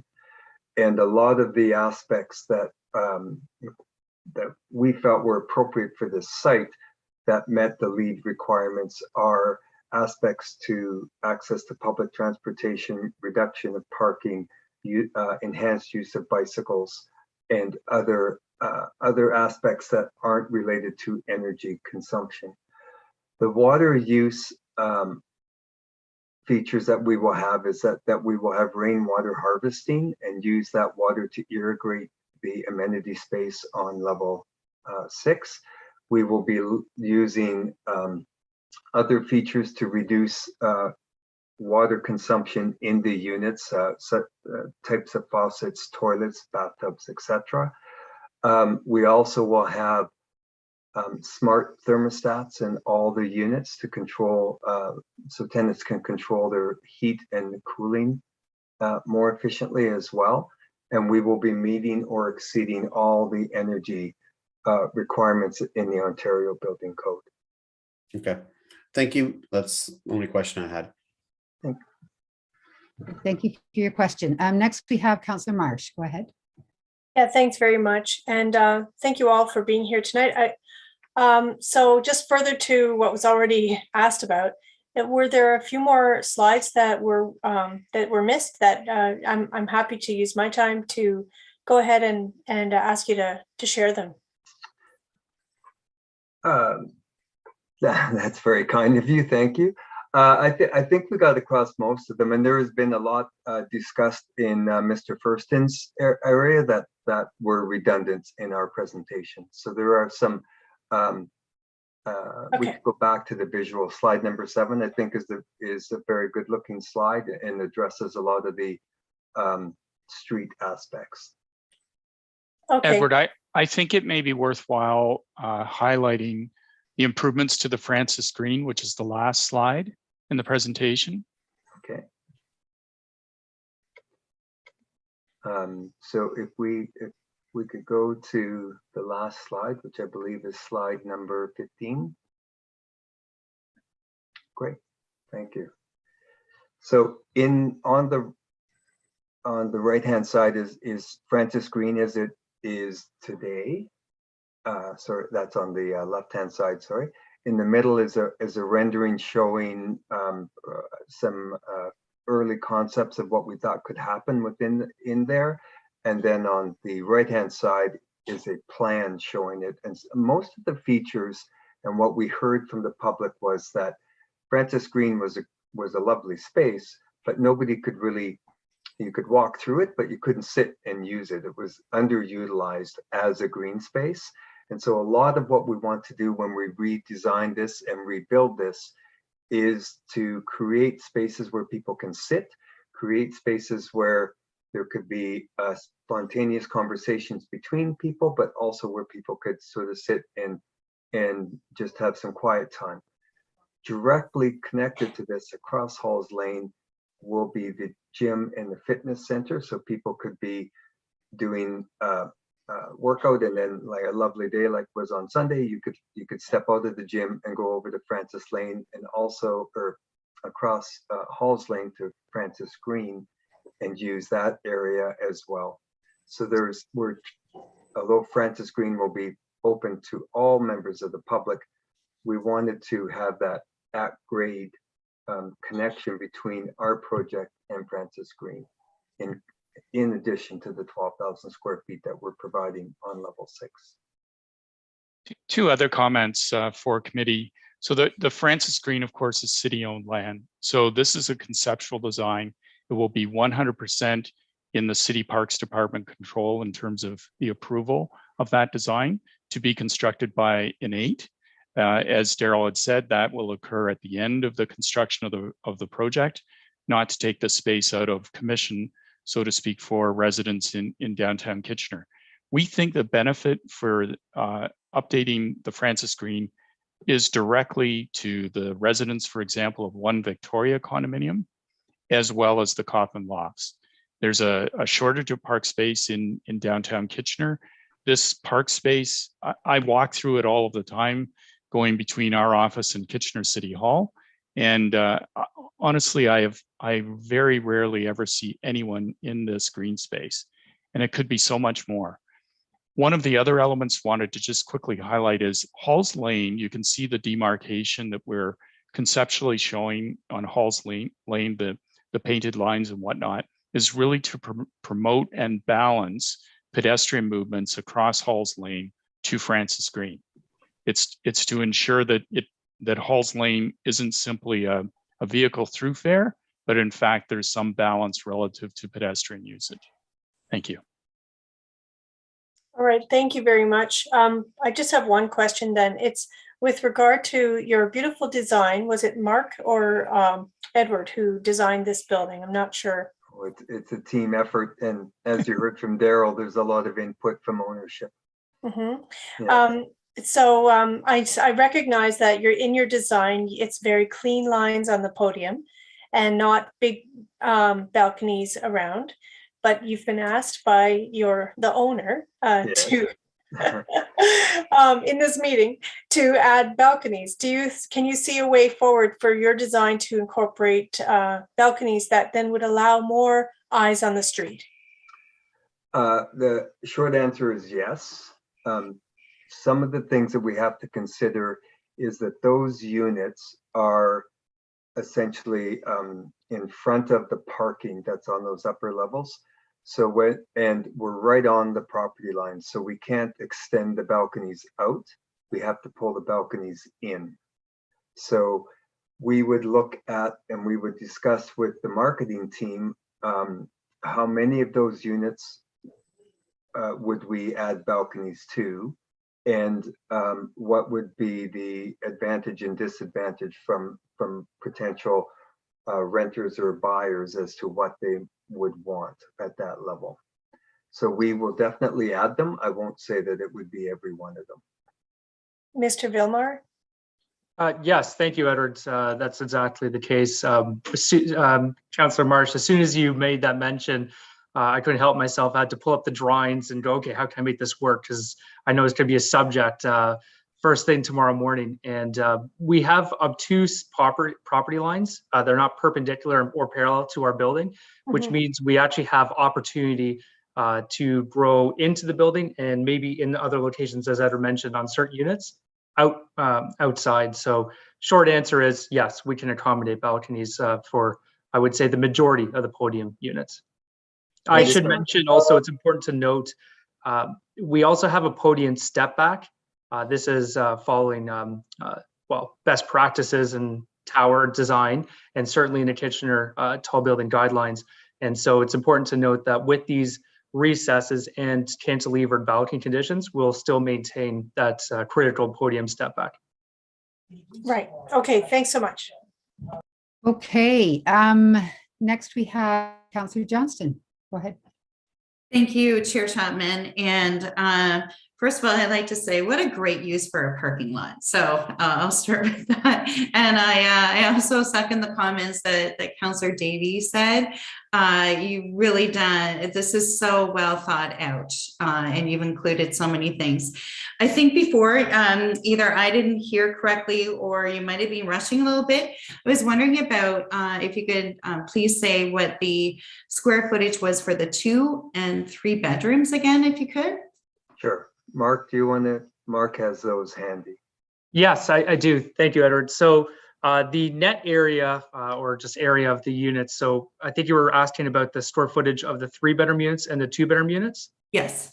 So you'll have to apologize. I've got these numbers handy in metric, so I can do a quick conversion for you. But I learned metric. Oh, great. Okay. Well, 3-bedroom units, the barrier-free units, they're about 68 square meters. Okay. And our 1-bedroom units, there's 1 plus dens, which they'll range anywhere between, let's see here, the den ones, about 44 to 55, 56 square meters.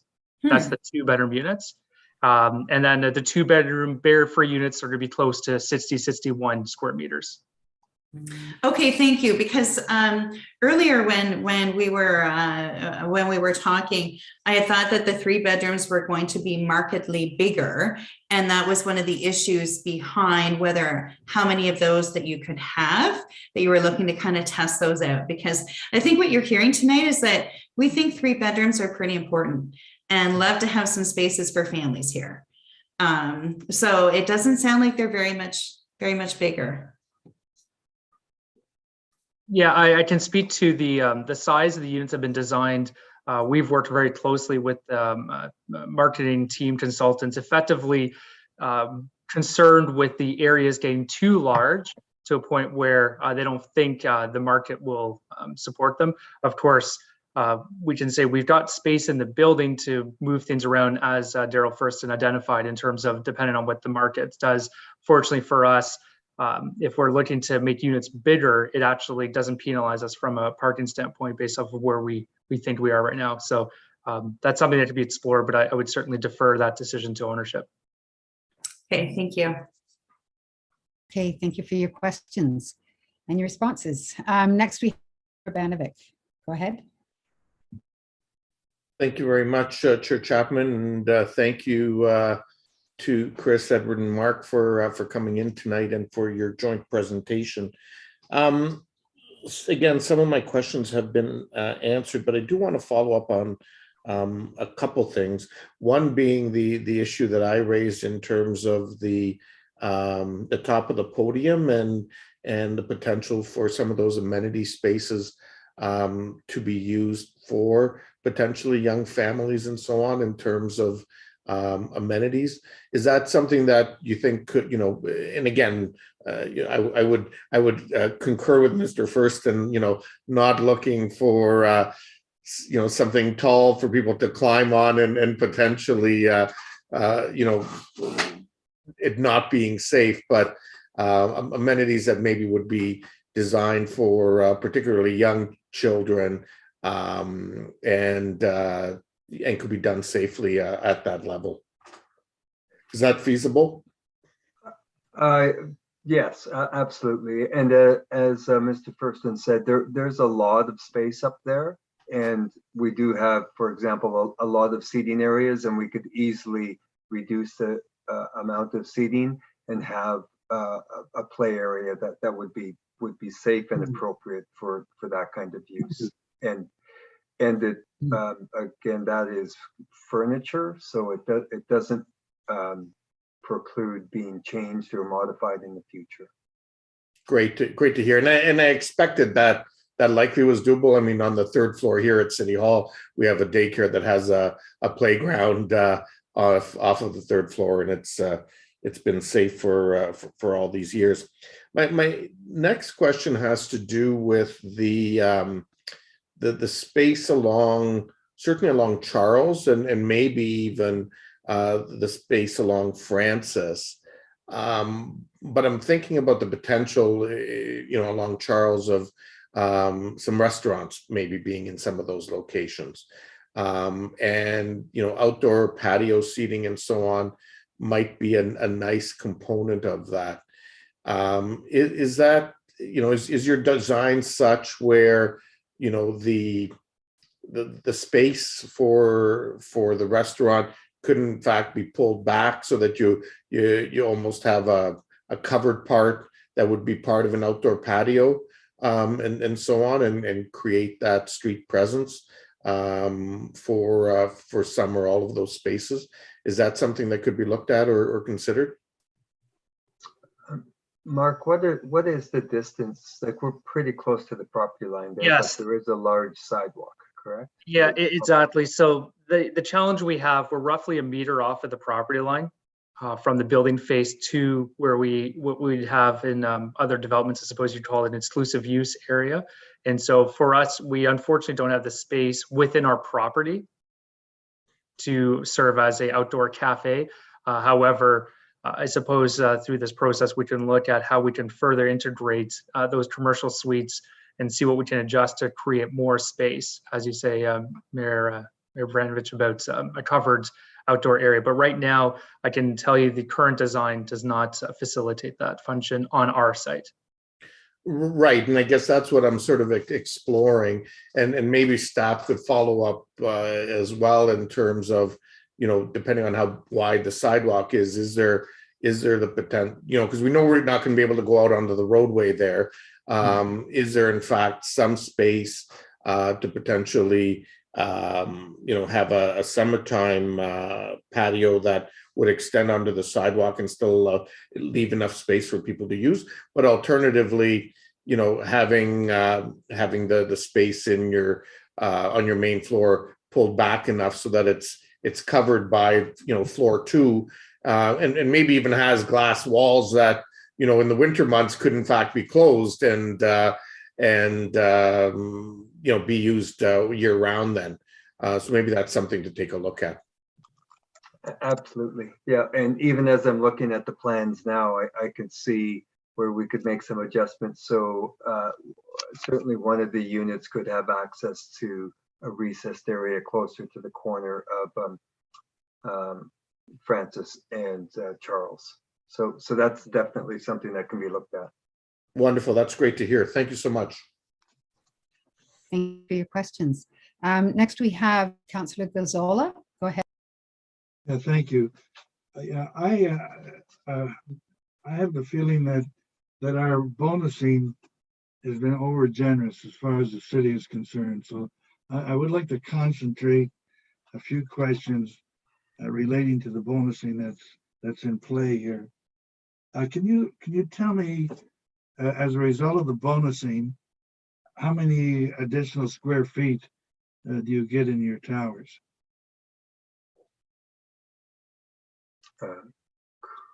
Chris, would you be able to answer that? A lot of it was, Mr. Pigeon, a lot of it was covered in your letter dated December the 21st, I think, or no, December the 8th. Yes, in the community benefits letter. Yes. Yes. Yeah. Yeah. So as Mr. Furston indicated, so it was 1985 when the 2.0 FSR was applied to the site. It predated any notion, I believe, of LRT and urban growth centers being the number one priority in terms of density for an overall site. So I don't think it's reasonable to compare the base density to the density that's being proposed in terms of the 18.3 FSR. I think rather, and I think as you heard from Mr. Dumart, this is the broadest suite of community benefits that has been applied in the city of Kitchener. So Mr. Dumart identified 8 of them. In fact, there are 9 because the site is, as you're aware, because of the holding provision, it's subject to a record of site condition, which I believe is a community benefit. Okay. So I don't know how to answer your question, Councillor, about how much additional gross floor area is added as a result of the bonusing when the bonusing is 37 years old, or the base of 2.0 FSR is 37 years old. Well, regardless of that, you're being bonused 12,000 square meters of 12,000 square meters, and which is 129,000 square feet. From that, you're able to put in a large number of units. I'm just trying to equate again what you're being given and what it's costing you on those benefits. I'm assuming that you're going to get you're going to probably get over 150 additional rooms out of those things, and you're paying $1,450,000 in bonus payments, and to me that it doesn't equate. I think we're being over generous. Councillor, if you could have projected 3 years ago what construction materials would have been, you know, as Mr. Furston indicated, the costs of construction have quadrupled in the last 3 years. And to project what the cost of construction will be in the next 2 to 3 years, which is the construction timeline for this project, it's very difficult to quantify. No, but in your letter itself, you do quantify it. For example, you say for this LEED inspired, it will cost an additional $1 million. So you've quantified it yourselves. You also add the cost of providing the charitable donation of $300,000, and I believe there was another figure of $150,000 that is going to cost you to go to barrier-free units or something. So, I mean, in your own calculations, you're showing that your additional costs are in the neighborhood of $1.5 million, but for that, you're getting a tremendous number of units for sale. I'm just trying to, I believe we've been over generous as far as the city's concerned. Did you have a question, Councillor Gazzola? No, I have questions and they're not really being answered. I'm interested to know what additional costs, like to go to Lead Inspired, what additional costs does that? So many of the things that you're talking about doing are things that almost are standard today. Or another example, what does it cost to put in so many bicycle racks or bicycle parking? It's a minimal cost for what you're receiving in return. I'll leave it at that. Thank you very much.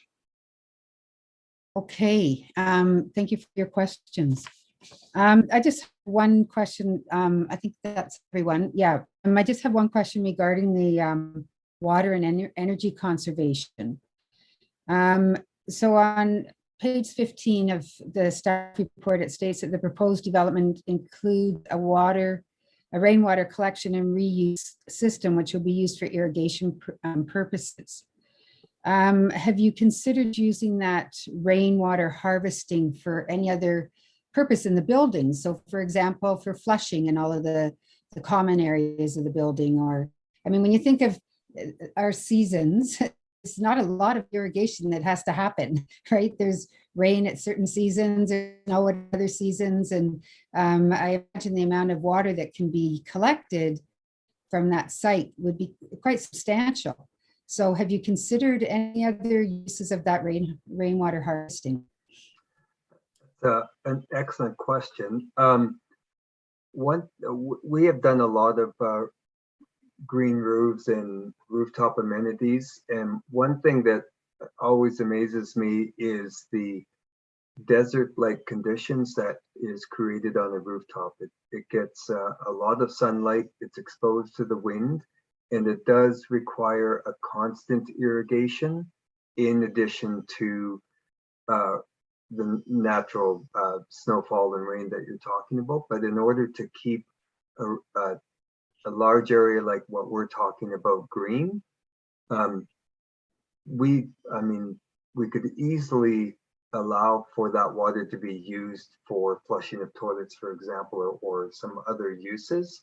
But in what we're finding is that large rooftop areas use up a lot of water to keep it green.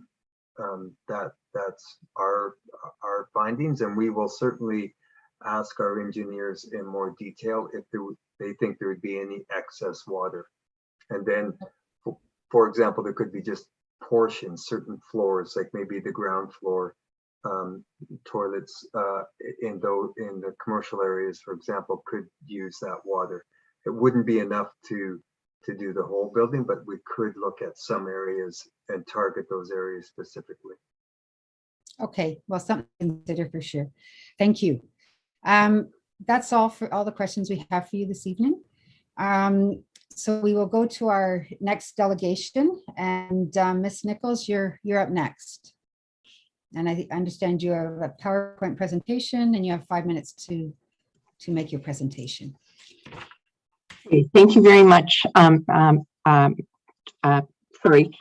you very much, Councillor Chapman. So my name is Peggy Nichols, and I'm the chair of the Victoria Park Neighbourhood Association Development Committee, and I'm pleased to be able to speak to you this evening. The purpose of the Victoria Park Neighbourhood Development Committee is to promote sustainable, livable development in and around Victoria Park. Next slide, please.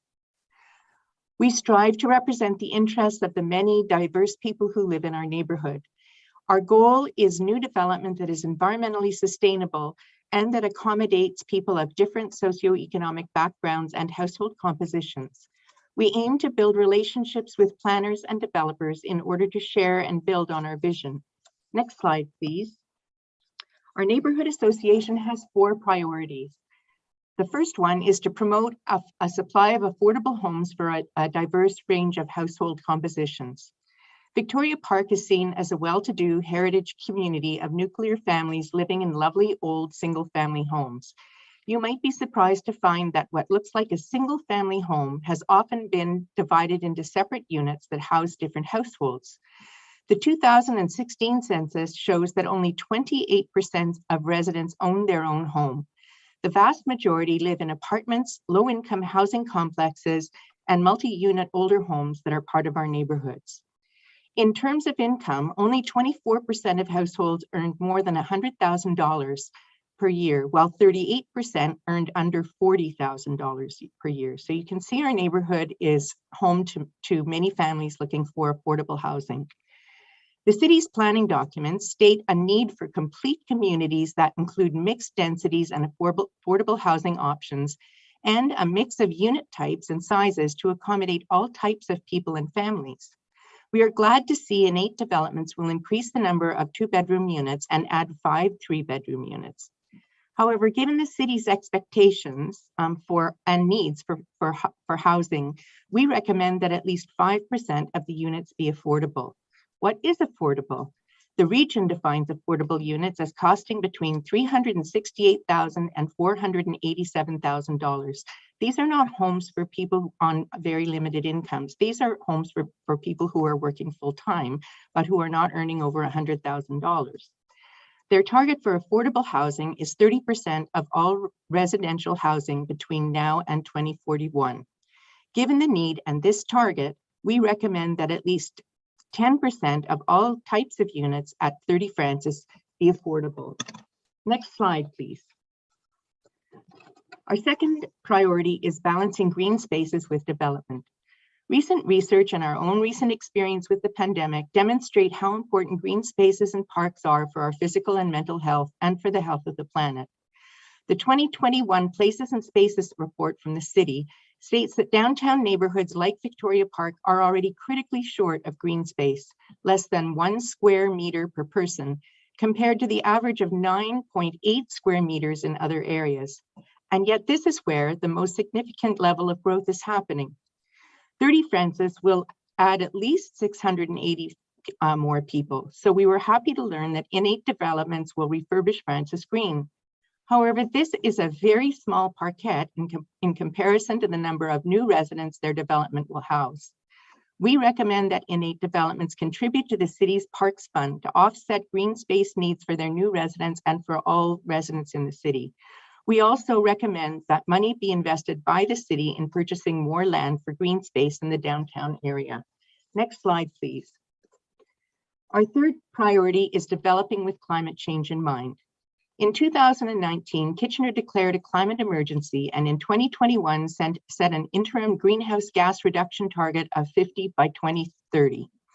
Even though building up seems like the ideal way to increase density, recent studies show that the taller the building, the more carbon it emits at every stage of its life, and not just once it's built, but all of the carbon that is embodied in the process of building. Some cities are changing zoning to disallow tall buildings that can't be carbon neutral. Since Kitchener is not there yet, it's important for all new tall buildings to maximize other ways of reducing their environmental impact. The green roof and gray water management system at 30 Francis are positive measures in this regard. We recommend that innate developments work with city planners to find additional ways to reduce their environmental impact. Things like shading to reduce the impact of solar heating, and increasing electrical vehicle parking above the proposed 20 spaces. There's going to be lots of people, more people than 20 people in that building in the next 10 years with electric vehicles, and they're going to need that for their vehicles. Next slide, please.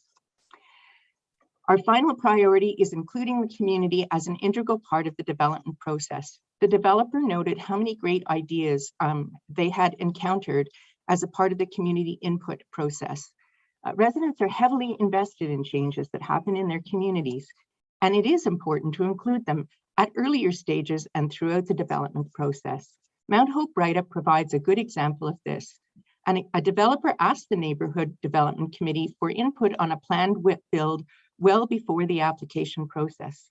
Why should they do this? Because it's easier to address concerns early on rather than work around them later. It builds trust and cooperation with residents rather than opposition. Residents are frustrated when asked for input after developers and planners have been working together for months or years, and many major decisions already seem to have been made. They are discouraged by requests for major zoning changes that fly in the face of city-approved official plans, policies, and guidelines. Residents have good ideas of what and how to build so that new developments fit. They walk, bike, drive, and live in the neighborhood every day, so they know the neighborhood in ways that planners and developers often don't.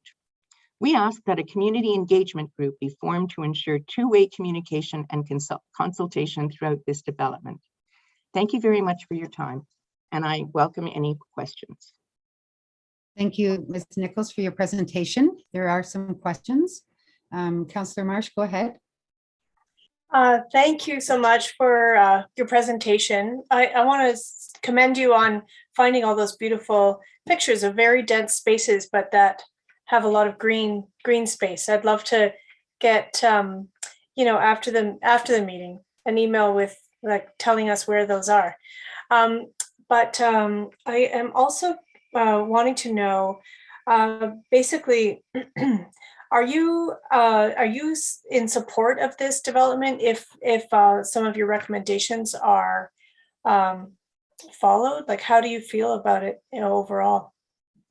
Well, in an ideal world, I would like to see a building that is lower, because we know the impact of tall buildings in terms of carbon footprint.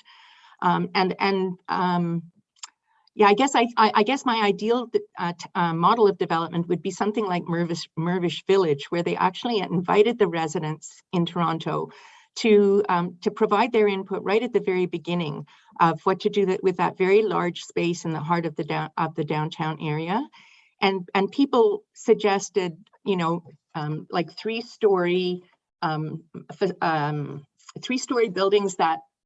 Like townhouse units, for example, that would be backed by mid-rise units, and we're from some of the new research that we're seeing, we're hearing that mid-rise buildings with a much bigger variety of design spaces, stacked townhouses, mid-rise apartments, laneways that can be green in the back, that type of thing. Yes, So, I get the picture. Yeah. but I guess if we could, our priorities really are affordable development, green spaces, building with climate change in mind, and community engagement. We're as a committee, we are not. There are lots of people focusing on things like mass and height, so those are not part of our comments. Yeah. Okay. I really appreciate your time tonight and your presentation. Thank you. Thank you for the opportunity. Okay, thank you for your questions. I just have one more question. You mentioned that regarding affordability, you say what the region holds as affordable. What would you say affordable would mean or should be to make this these units actually affordable? Well, my son is an accountant, so I asked him to cost what it would be for somebody to be able to purchase a unit between the two amounts that I mentioned, which were he costed it out at $368,000, and he basically figured that for somebody to be able to, with a 3% mortgage and a 25-year, with a 3% interest rate and a 25-year mortgage, you would have to be earning about $70,000 in order to afford a unit of that size. But I understand that the developer is contributing to Indwell, and I think that's a great thing. I think that ultimately financially supported housing is going to have to be something that cities and maybe developers work together to address. But we need to also be building for the missing middle. So, I mean, I'd like to see them at $250,000. But if you could get a three-bedroom unit for $380,000 to $450,000, I think you'd be doing well. Okay, thank you. Next we have Councillor Gazzola. Or Councillor Marsh, are you finished? Or... Yeah, okay, Councillor Gazzola. Yeah, thank you.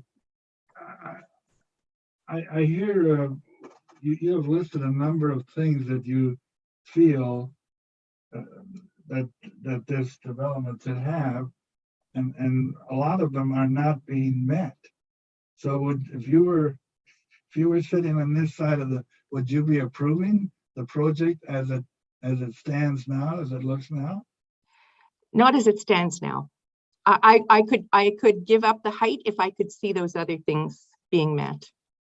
I think, Councillor Gazzola, this helps to respond to your point that there are many things that are being put on the table as advantages for this development that are now considered fairly standard. And so if we're looking for a way to improve the balance between what the developer is getting for bonusing versus what the citizens are getting for the building, these are maybe asks that are appropriate. You've listed a number of good asks, in my opinion. Is there any one that stands out more important to you and enough to be a game changer? It's so hard to balance off, the immediate needs for affordable housing with, the critical needs of green space for people in the downtown with, climate change and sustainable development. I guess I would say that our most important one is affordable housing. And you were actually saying that you would like to see 10% of the units be affordable. Did I hear you right? Yeah. Yes. Yeah. Okay, fine. Thank you very much. Thank you for your. Okay, thank you for your question and your response. Next, we have Councillor Ioannidis. Thank you, Chair Chapman, and thanks, Ms. Nichols, for coming in. My question is with regards to, you're looking for the missing middle, correct? Yes. And you would think the missing middle would be an appropriate type of development in this location?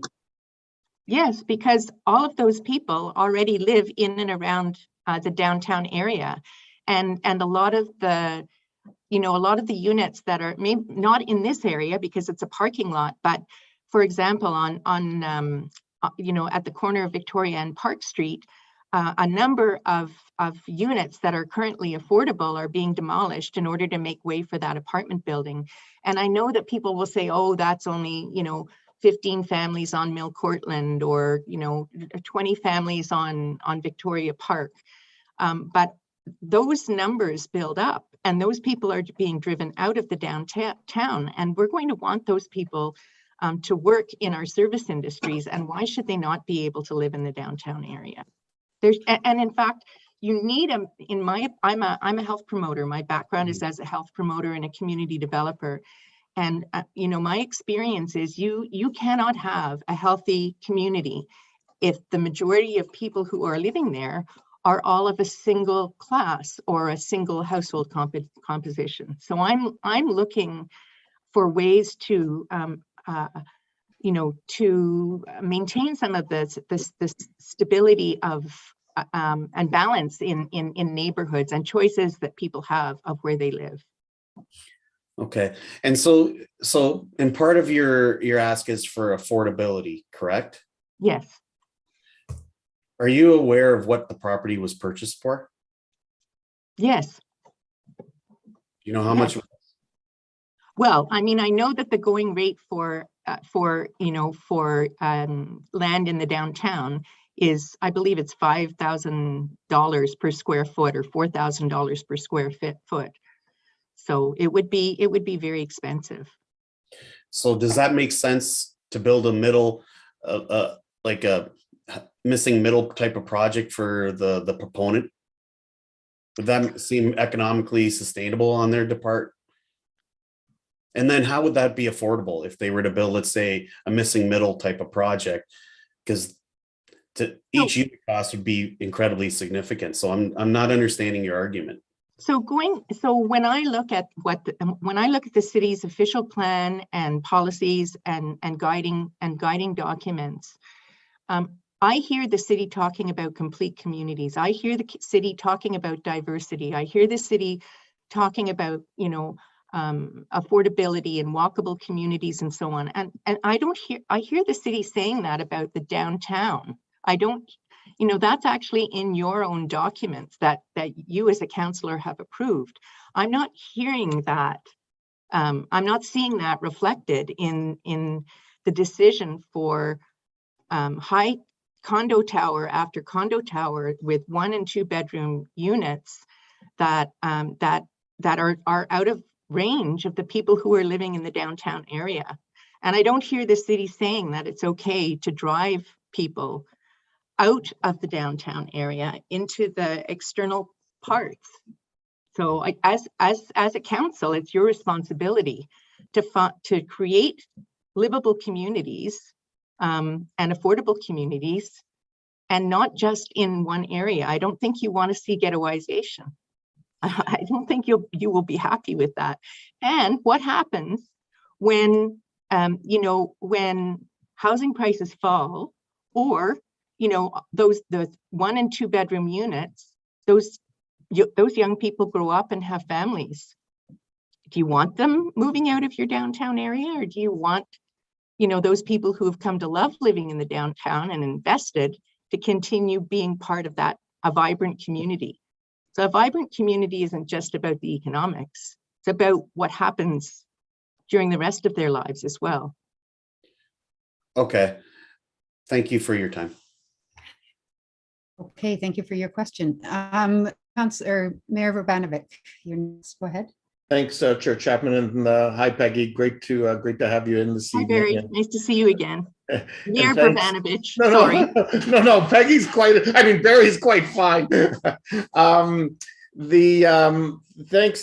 for the points that you've been making this evening, and I would concur with you that a vibrant community really is as a mixed community, as much as we can help facilitate that through our planning decisions, recognizing that there's pieces of this that the market ends up driving. I guess my one question to you is, or my first of two questions, is when we talk about housing affordability, that's really something that's set by the federal government in terms of what that magic number is in different areas, and it's based on the cost of living, the average incomes, and all those things factor into it.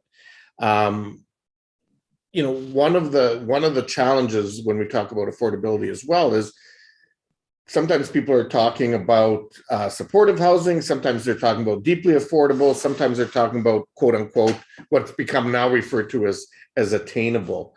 And so are you really sort of speaking to all of that, or are you speaking to one segment of that when you're talking about affordability? I guess I would say attainable, but I think also, developers have to take, so these numbers are from the region, right? So the region is saying that they're looking for 10% of housing to be within this amount that they've said. And I guess I feel that should be attainable, right? So yeah, no, I think that supportive housing is something that the city and nonprofits and various levels of government are going to have to address. The people who are need deeply affordable housing, like the three complexes that exist in the Victoria Park neighborhood. But right. I'm talking about people who are working full time, and maybe and definitely not minimum wage, because nobody who's even two incomes earning minimum wage would not be able to afford to live in these units. So yeah, I'm thinking that we need to make housing affordable for people who are have a household income of a gross household income of $70,000 a year. Don't you think that sounds reasonable? Like your kids wouldn't be starting out at even earning 70,000 necessarily. Yeah, no, I mean, absolutely. I think, having options for people across the socioeconomic spectrum is important. I mean, the reality is there's some folks who are getting hired in the tech sector with $100,000+ a year jobs from day one, and others who aren't making that. And as you've indicated, we want to have a vibrant community of folks across the socioeconomic spectrum. My other question, just on the missing middle piece, which often talks about, a piece of it is affordability, but some of it is also the design. Often when we talk about the missing middle is the stuff that's in the 4 to 6, 7-story height. But in order to sort of still get the overall densities and the kinds of numbers that we want in order to protect our countryside line ultimately, if we don't go up on some of these locations, then it means that we need to do much more missing middle in existing neighborhoods. And so I guess my question is, from your perspective with the group that you're involved in, how would they feel about seeing more 6-story buildings in a broader piece of the Victoria Park neighborhood, as an example? Well, the Victoria Park neighborhood is a difficult one to talk about because 20 years ago, the city and planners, or maybe 25 years ago, just as we moved in, determined that it was a heritage neighborhood. So there are certain heritage, restrictions that apply in this neighborhood. But, I think, of the people that I'm working with in Cherry Park and Victoria Park neighborhood, because we're working also to address the development on the corner of Park and Victoria, I'm not hearing people say no to 6 stories. I'm not hearing people say, we don't want stacked townhouses. I'm hearing people saying it's not reasonable to have, 40-story or 38-story, 44, like this building is located in the downtown area. So aside from the fact that it is, I don't think that it's sustainable in the long term in terms of carbon footprint, like the new research that's coming out. And I know that there are other advantages in terms of, people living close to transit and so on. But I think that more mixed heights and styles of houses, of housing, I should say, are I'm not hearing a lot of people in my group saying no to 6 stories or 8 stories. So just so I understand that, though, I mean, is the thinking that on, streets like Park Street, Strange Street, and others, as an example, that seeing existing single-family homes replaced with 6-story buildings would be something that would be amenable by the broader neighborhood? I don't know. It seems to me as if that's what's happening already.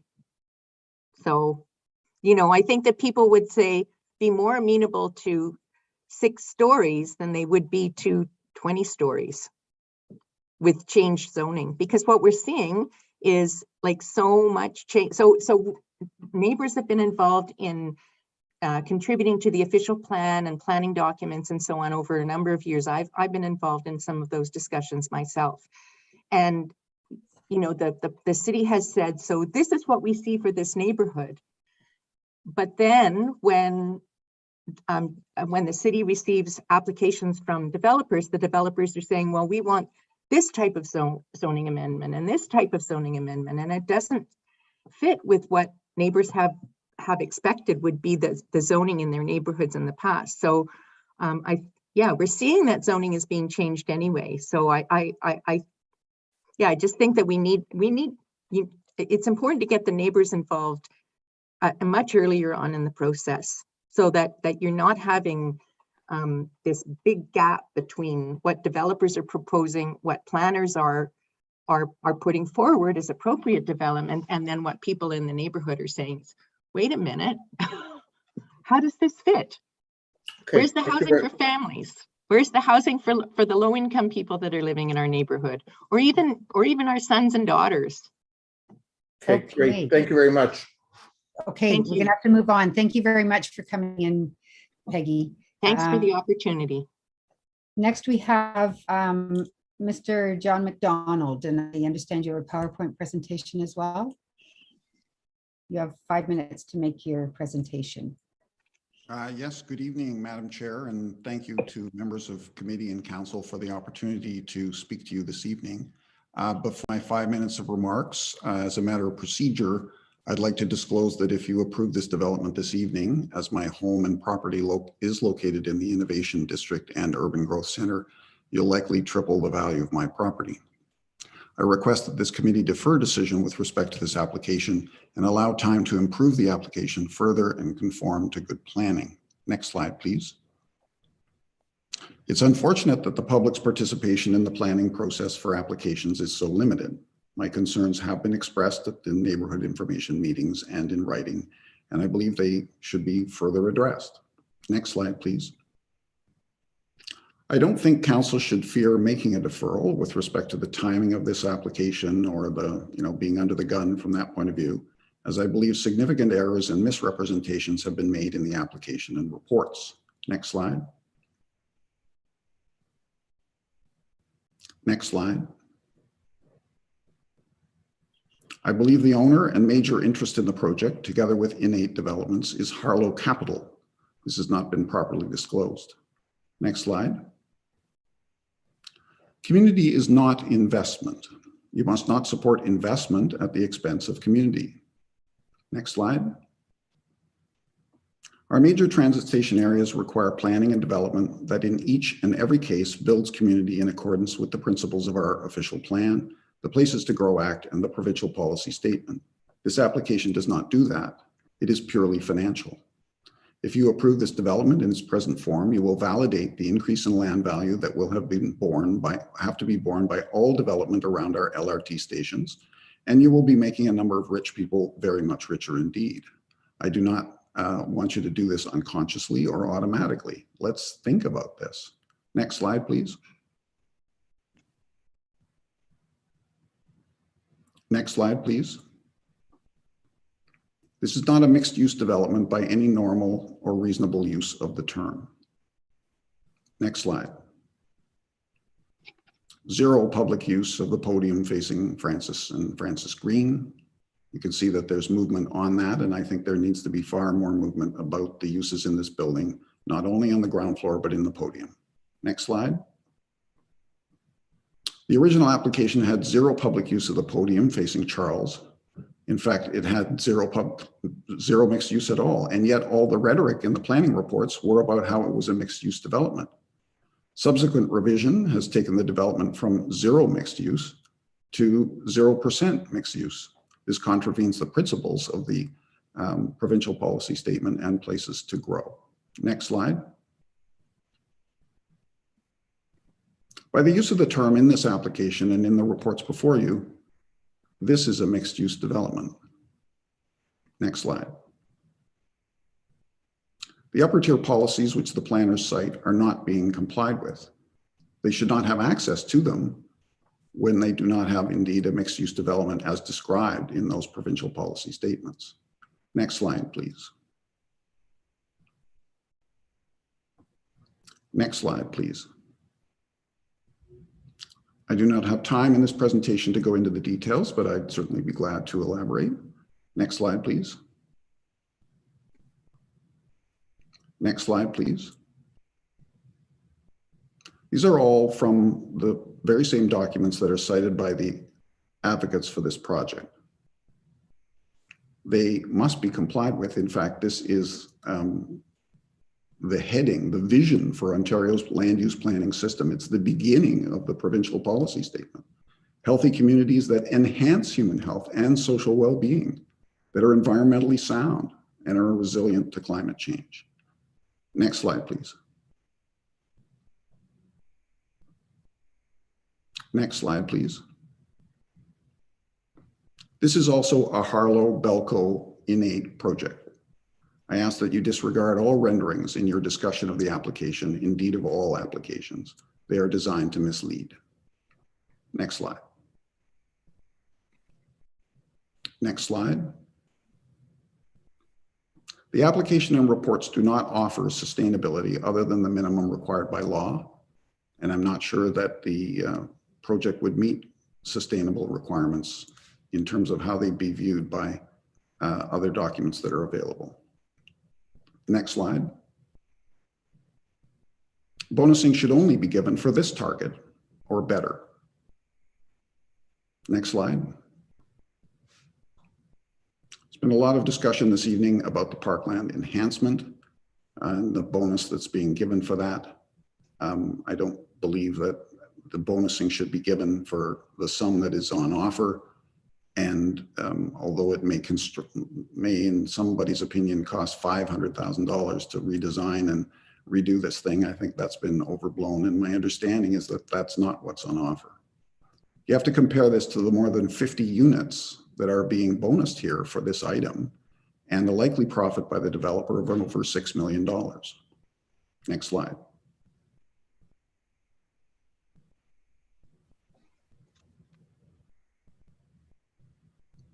I suggest purchase and donation of new space for enlargement of the parkette to a decent sized parkette is an appropriate public benefit to seek.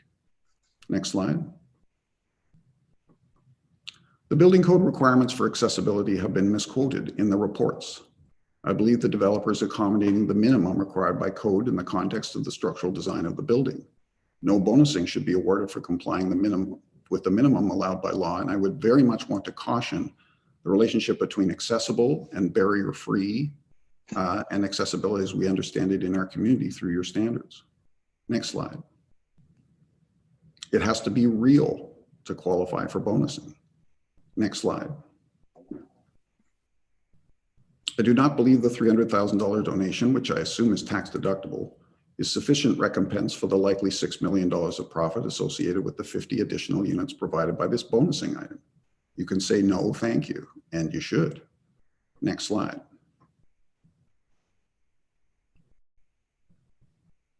What is the going rate these days for NIMBYism in new development?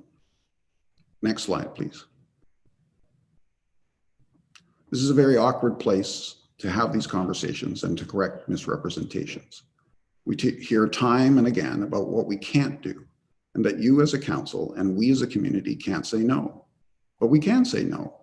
And you can use the same provincial policy statement, Places to Grow Act documents to do so with planning justification. You can adhere to the values and the principles in those documents. They are clear, they are required, they supersede the minutiae of enablement, and you cannot argue for particulars in contravention of the principles. I would urge that you defer. Next slide, please. This is important, as goes this development, so goes all of your rapid transit station major areas and throughout the downtown. My apologies for the density of the presentation slides and information that I have provided. I'm happy to answer any questions that you may have. Thanks kindly. Okay, thank you for your presentation. We have a question for you, Councillor David. Yes, thank you. Just one question. I'm trying to understand the comment about going from zero mixed use to, I think you said 0%. I believe there's like the majority of the frontage of the building at the main floor is all rentable commercial units. So I'm trying to understand just in the context of that, what you mean by that 0% statement. There are 3 500 square foot units or 600 square feet units to a total of 1,800 square feet. That is 0.44 of 1% of the FSR in this project. So it represents 0%. We'll round it. So understandably though, that commercial units aren't typically on the 12th floor of a building, right? So really the only percentage that, I guess I'm just trying to understand it because I'm not a planner, but my understanding is the only percentage that would be relevant would be the percentage of the first floor. No, that's not true. A mixed use building, the podium, in my opinion, should be included in the mixed use. There are many services, many things that the actual people who have to live in these buildings require. And these can be done within the podium.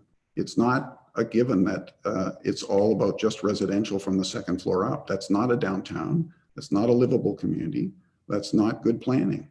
Okay, so I'll grant you that then. So even the podium then. So as long as we're clear that, you know, it's to expect it to have some percentage that's goes beyond the podium, for example, would be unrealistic. I think that looking at planning within the downtown and mixed use, it's an expectation that the podium should be looking at mixed use and the tower portion should be residential. That's pretty clear in the documents. It's pretty clear in how the guidelines have been put together in expectation of how you put a podium together. Okay, thank you.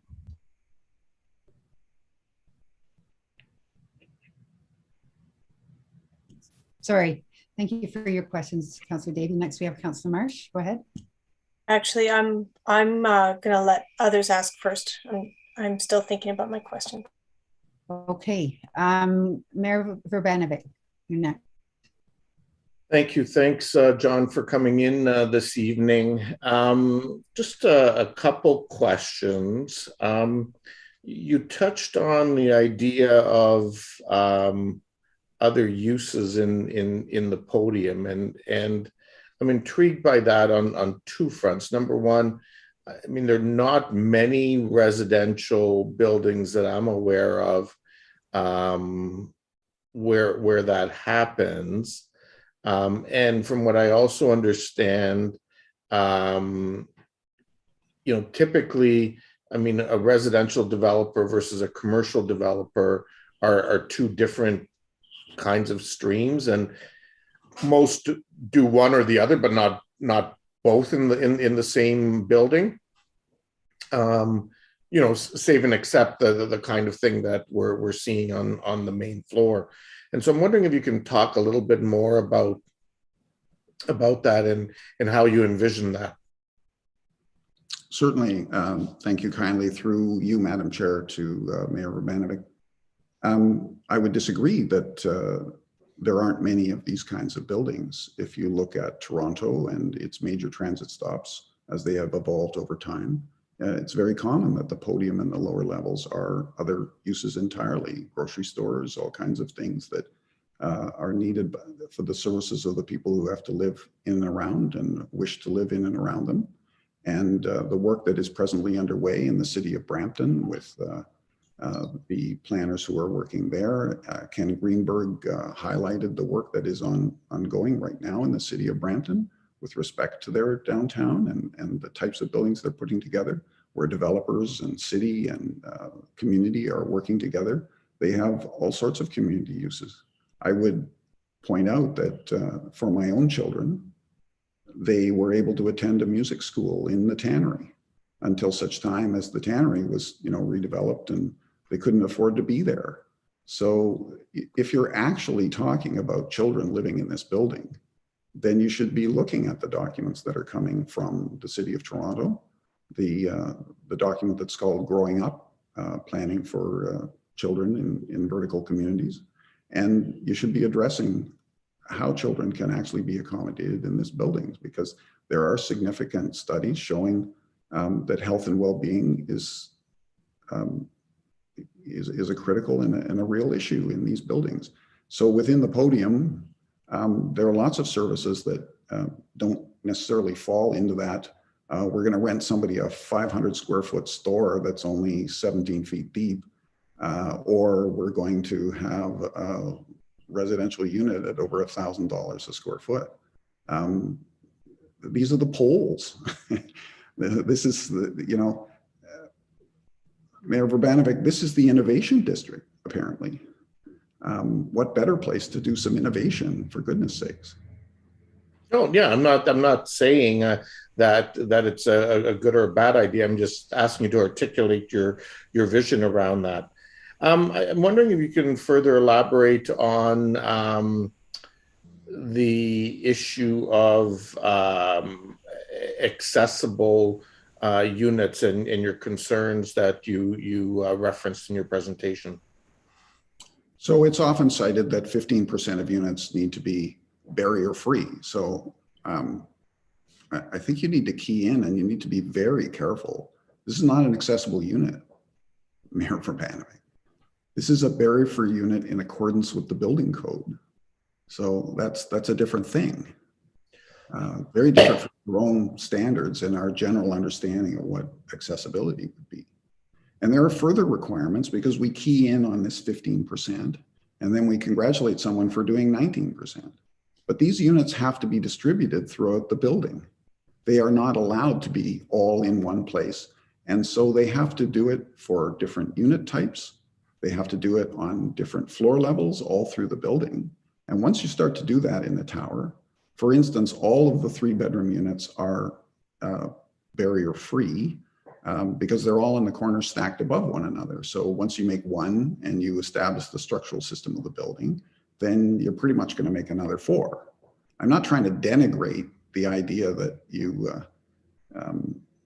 that it isn't a good thing to make a barrier-free unit, but if you're going to make it accessible, then let's go. If you're going to bonus for that, then it's the CMHC co-investment fund standards and criteria for an accessible unit. That's what you should be bonusing for. And at the end of the day, when somebody is looking for over $800,000 to sell this 3-bedroom unit, I'm not sure it's going to be barrier-free at all, because the renters who are going to rent to the investor, it's not going to be a family. Okay, thank you very much for coming in today. Hey, thank you for your questions. Next, we have Councillor Gazzola. Go ahead. Yeah, I wonder if I could have you expand a little more on mixed-use development. You're saying we don't have that here. Is there a difference? Is commercial considered mixed use, or what do you consider mixed use? So no particular single use could be considered mixed use, of course, by virtue, through you, Madam Chair, to the councillor. It's the mix. That's what's identified, and you have your own documents that you have been preparing, which are in your new zoning called Mix 1, Mix 2, Mix 3, and that does set out some minimum criteria, I believe, for the different sorts of uses. But fundamentally, the mix is that it's not a privatized building. It's not a set of doors on Francis or a set of doors on Charles that are, or for instance, in One Vic where you've got, or other buildings where you have an ATM kind of facing the street. That's not a mixed use building. A mixed use building is where you're getting organically the people who live in the building involved with their neighborhood, involved with their community, and the people who are working in that community and surrounding that community are involved with those residents. And that means integral uses that flow throughout the building. It's not a plate glass window for, I don't know, people to watch yoga. Is that an entertainment use? I'm not entirely sure, Councillor. So mixed use has to be fundamental and throughout the building. And I think Mayor Urbanovic is correct when he says there are developers that do mixed use, and there are developers that do pure residential, and others that do pure commercial.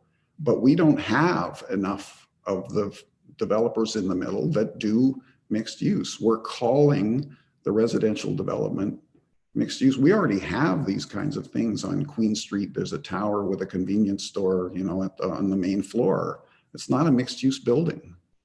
So you've got to really go at it, and you've got to involve the podium, and you have to try and figure out, as the planners should, in the first instance, what does this community need?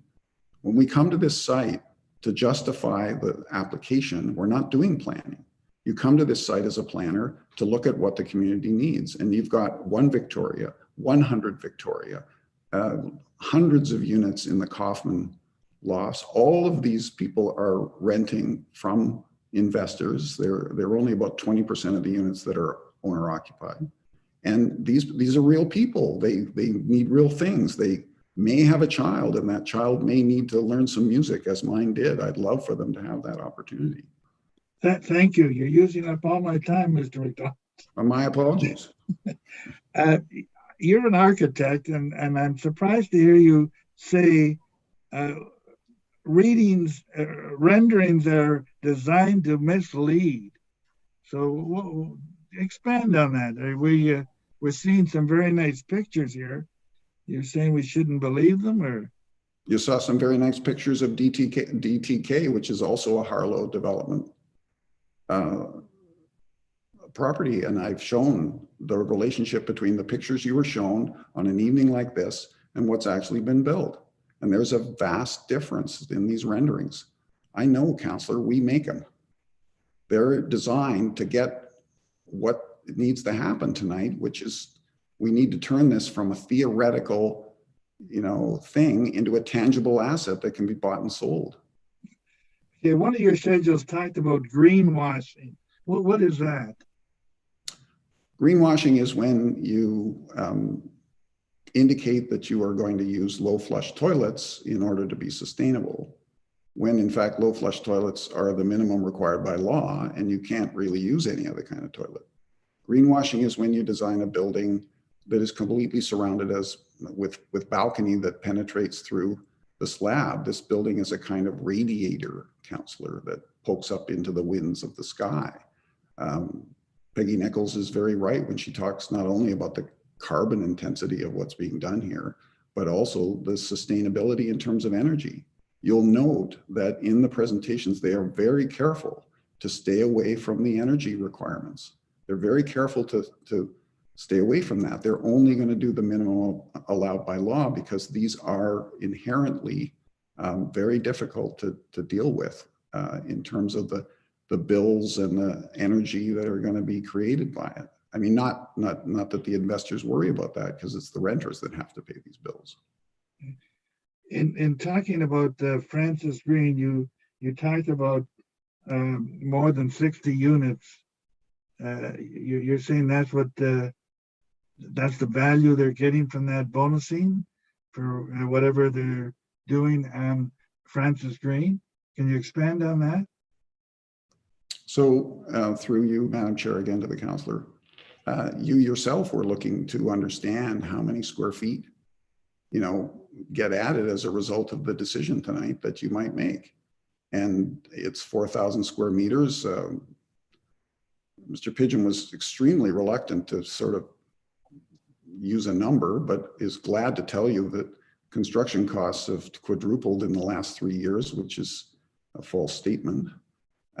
So when we get to looking at the 4,000 square meters and a 600 square foot unit, which can be grossed up to 750 square feet for the rest of the building, you've got yourself 45 to 50 or more units. You're going to sell those units for $600,000. That's $30 million, Councillor, that investors are going to put into this thing to purchase these units. The third tier of investors, the investors after the investors after the investors.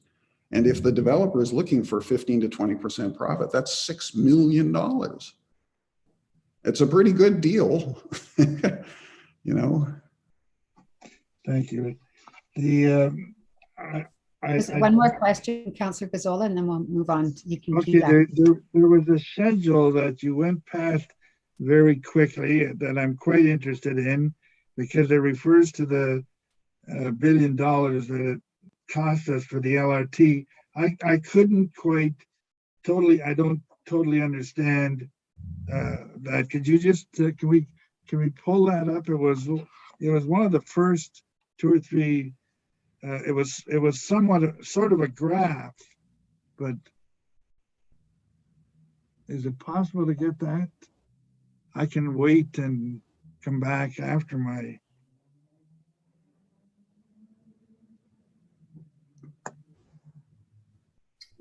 Through you, the chair, if you can confirm what slide number that is. I don't know. I'm not sure. It was within the first 5 or 6 slides. There is a red title on it. Is this why we spent $1 billion on the LRT?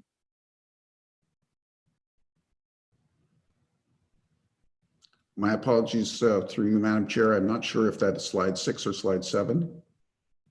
No, it's beyond this.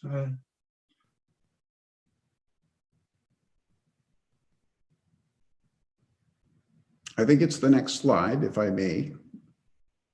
Yeah, that's the one. Yes, thank you. Yeah. Can you explain it to me? So this is a graph with the information that's been provided to me by the real estate community of purchases within the downtown of Kitchener and, at its edge over the course of from 2012 all the way through to the recent purchase by this group of 26 Charles Street West. And so we're looking from 2012 through to 2019. You'll see on the left that the cost per acre for 1 Vic, 100 Vic, 690 King, 120 Victoria, Gaukel, Charlie West is all in and around $5 million an acre. And then all of a sudden 30 Francis is at $17.9 million per acre. The 20 Queen Street bunch have jumped in and bumped it almost to 20 million, and 26 Charles Street, we're now at $24 million an acre. And so, when we talk about profits that are taken from this project, Councillor Gazzola, and the questions that you put, around economic viability to the proponent and the developer, from the developer's perspective, this is just a cost. It's just a cost, and we're going to pass it along to our investors that are going to buy the units. But at the end of the day, this is a profit. This is something that it will be taken from all land in and around the LRTs. And if you approve this development, this is how it goes. Nobody will be able to afford to build anything less than 45 stories. It'll be just a done. Okay, we're going to go on to the next question with Councillor Marsh. Councillor Gazzola, you can key back in if you don't mind. Okay, go ahead, Councillor Marsh. You know what? A lot of my questions were already answered throughout this discussion. I want to say, Mr. McDonald, I can see how much passion and time and energy you've put into this presentation. And I guess what I'll ask you is if you could underline one point that you're trying to make here tonight. If you want to just tell me what is your main message that you're trying to get across? Thank you, Councillor, and through you, Madam Chair, to the Councillor. I'm going to quote an eminent planner. It's not how dense you make it, it's how you make it dense. And you don't make it dense by having these single-use buildings that have only a sort of tokenism at the main level with no depth and with no real engagement. The animation that they're talking about of the streetscape isn't really going to happen with this development.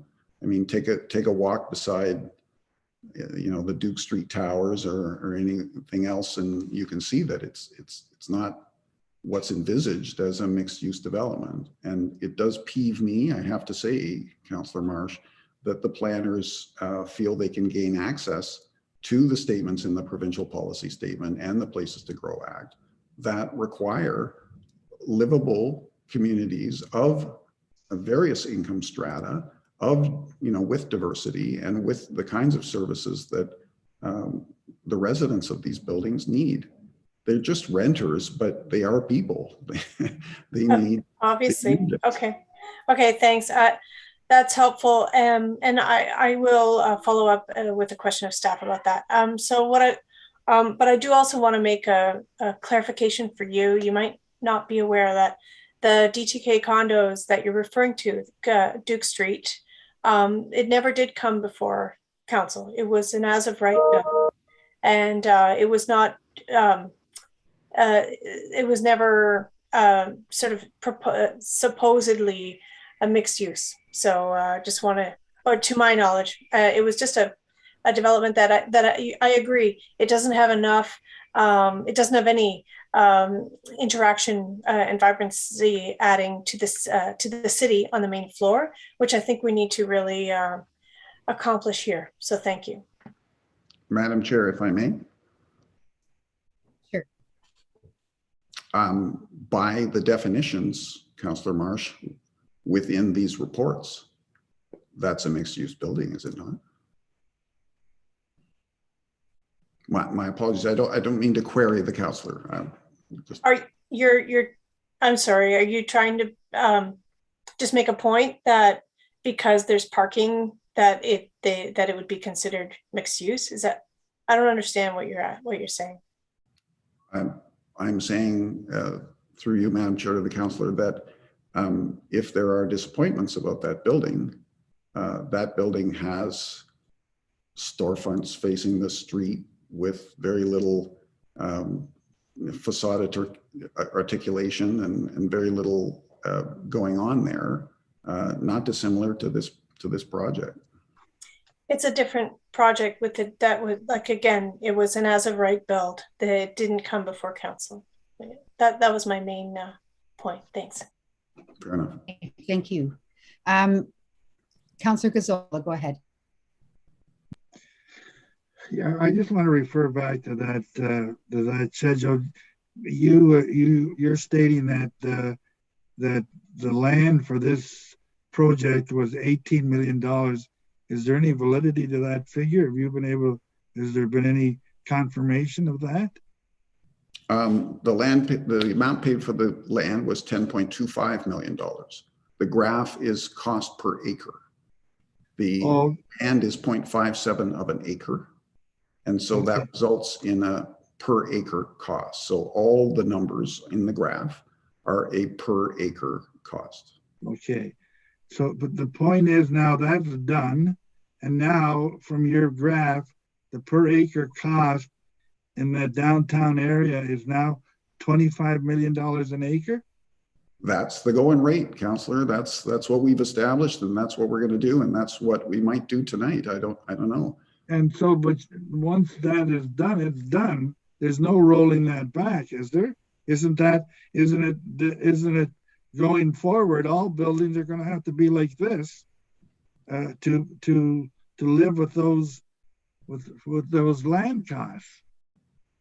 It's going to be a significant factor, and there's going to be significant profit taking by the owners of these properties. So if, for instance, you were looking to purchase as a community land adjacent the green to make the green into a decent sized space, you're going to be paying $25 million an acre. And although points have been made earlier, councillor, about the ancient numbers associated with the bonusing and how old they are, which is a little bit misleading. Yes, it's the 85 bylaw, but it does include aspects of this bonusing that were brought forward even in the 21st century. You as a community, if you take that bonusing money, are going to have to go out and buy parkland for, as Peggy Nichols very clearly pointed out, which we're deficient on, you're going to be paying $24 million an acre. Thank you.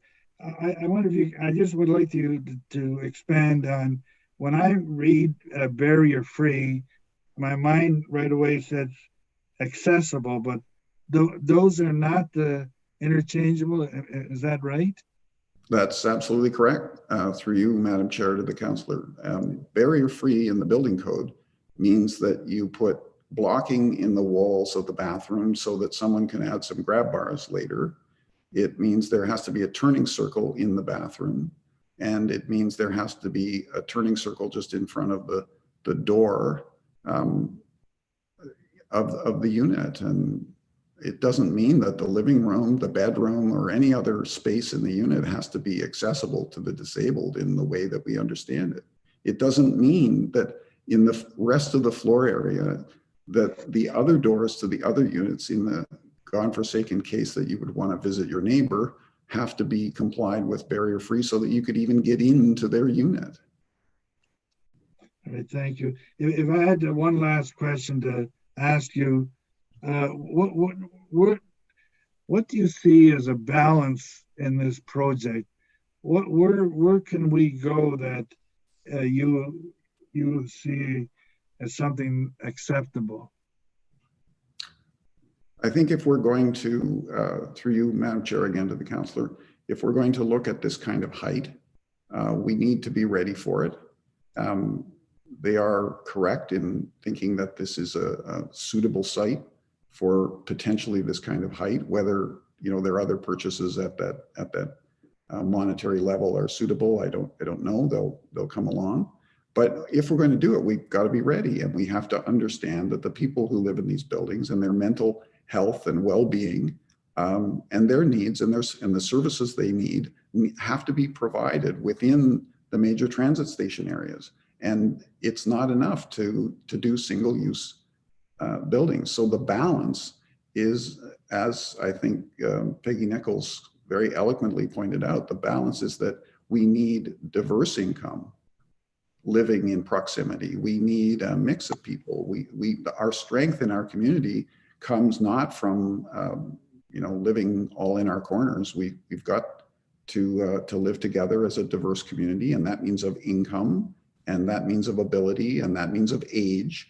So, Councillor, I'd like this project to get to the point where someone could actually say that they could raise a child in this building. Okay, we're going to have to move on to the next delegation. Thank you Thank for you your for your questions, and thank you, Mr. McDonald, for coming in. Our next delegation is Susan Dietrich and Mark Wilcox from Indwell. Are you both presenting, or? Yes, we're presenting together. I believe Mark is here. Okay, I see PowerPoint. Yeah, there we are. Do you have a PowerPoint presentation? No. No, we don't. No, we don't. Go ahead. Okay, good evening, Chair Chapman, Mayor, councillors, and staff. My name is Susan Dietrich, and I am the chair of the board at St. Peter's Lutheran Church. We are located at 49 Queen Street North in Kitchener in the downtown core. We've been here for 159 years, with our current church being built in 1968. One day, while cleaning up behind the back of the church, we discovered people had been living in an air vent, which was located directly behind our altar. As we worshiped inside, there was someone on the other side needing our help. As part of our ministry and outreach, we've assisted with food vouchers, clothing, meals, but this was the moment we realized we needed to and we could do more to make a difference. As part of our ministry and outreach to the community, the decision was made to repurpose the education wing of our property into affordable housing. It's an excellent location, as we are located right downtown and located on the Ion. After some research and looking for the right community partner, the congregation voted overwhelmingly in favor to partner with Indwell Community Homes, a local supportive affordable housing provider, to build 42 permanent affordable supporting housing units. The main sanctuary will remain as a place of worship, and the education wing will be a place for someone to have a home with supports. With the arrival of COVID, we saw how that affected those without a home. We were told to stay home, be safe. We want to make sure that those that don't have a home find a place where they are safe, welcomed, and loved. As we say at St. Peter's, there's a place for you here. The plans are done, and the congregation is fully committed and wants to see the construction begin as soon as possible. To date, our members have graciously donated and pledged $600,000 towards a community fundraising goal of $17.5 million. The donation from Innate of $300,000 would bring us that much closer to our goal and hopefully encourage others to contribute to our project. I'm going to pass it over to Mark Wilcox from Indwell to also share briefly about Indwell and our project. Thank you. Thank you, Susan, and good evening, everyone. As Susan has highlighted, Indwell is a supportive affordable housing provider, and our mission is to create affordable housing communities that support people seeking health, wellness, and belonging. As an organization, as a Canadian charity in Ontario, we currently serve over 700 tenants across the province, with another 400 units set to open in the next year, including our first project, which is at St. Peter's Church, called St. Peter's Place on King Street here in Kitchener, just next door to Grand River Hospital. St. Peter's, which we're talking about this evening, will be the site of our second project, with a total estimated cost of $17.3 million. Most of our tenants will have previously experienced homelessness or housing instability. All will receive ODSP or Ontario Works or live on a similar level of income. We serve individuals with histories of mental health issues, sometimes substance abuse and addictions and physical disabilities, or a combination of those. We build and provide clean, safe, quality, permanent housing, as well as integrated health supports and services for our tenants. Our St. Peter's project will provide 42 studio and 1-bedroom units, including barrier-free, although in light of the previous presenter, I'd also maybe say it as accessible units. Community space and commercial kitchen will also be on site to facilitate some of the supports and services that we will provide to our tenants. We build, or in this case, retrofit to Passive House standards, which not only reduces our carbon footprint as an organization, but it also allows us to provide greatly reduced utility costs to our tenants year-round. As Susan said, I&8's public gift to our project helps cover some of the early soft costs to our project, as well as encourage others to contribute so that we can help eliminate one of the most urgent needs in our community, which is supportive housing. Thank you. Thank you very much for your presentation. I see we have some questions. Councillor Marsh, go ahead. Thanks very much. So you've just outlined your budget is closer, it's 17.3 million for the build, which is a heck of a lot. And so you've raised 900,000 so far. And what is the gap between what you need to raise by members of the community that are not government, and then what is the amount that you would normally need to then raise from other levels of government? Thank you, Councillor Marsh. So in our capital budgets, we generally fundraise 10% of our capital budget. So our estimated budget right now is $17.3 million. And so we're looking to fundraise roughly $1.75 million. And so at the moment we have raised, either it's been already received or pledged, $900,000, including I&8's donation would be $900,000. And so that leaves roughly just another $900,000 or so to fundraise. And that's 10% of our budget. And then from there, what that allows us to do is then go to our government partners, whether that be municipally, in this case, the City of Kitchener and or the region, as well as our provincial partner and ultimately the federal government, the CMHC and their National Housing Strategy and the Co-Investment Fund to raise the rest of the money for our capital budget. Okay, great.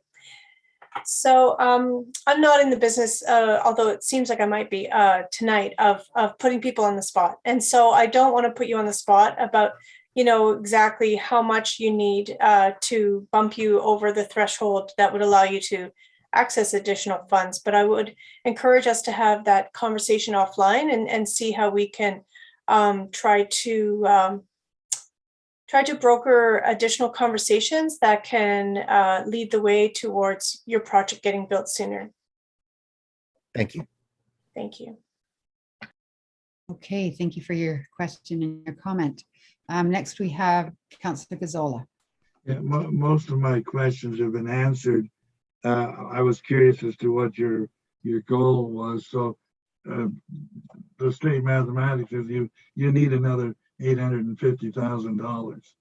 So I'm sure that you would feel good if the builder in this case could give a little more. I would take it for granted that charitable donations to this cause are deductible for income tax purposes. Is that correct? That goes for anyone that's listening in tonight. So it's an opportunity for a charitable donation. Is that correct? Councillor Gazzola, yes, that would indeed be correct. Thank you. If there's anybody listening or watching tonight that would like to donate to our work, they are welcome to do so. Go to indwell.ca. Yeah. I'm just gonna put, I'm not sure that I should put forward to you, but when I consider what was donated for the Belmont, seems to me that the donation there was, I wonder if staff can confirm, the donation there was $250,000 for less than half the number of units that we're looking at here. Is there, I'll just leave it at that. Hopefully there's room to do some movement there in the future. Thank you very much. Thank you. Okay, thank you for your question. Thank I don't see any other questions. I just want to say, you know, Indwell does amazing work in this community, and I've been in close contact with you through the St. Mark's building, and I look forward to seeing the St. Peter's building, and thank you for what you do. Okay, our next delegation is Mr. Steve Burrows.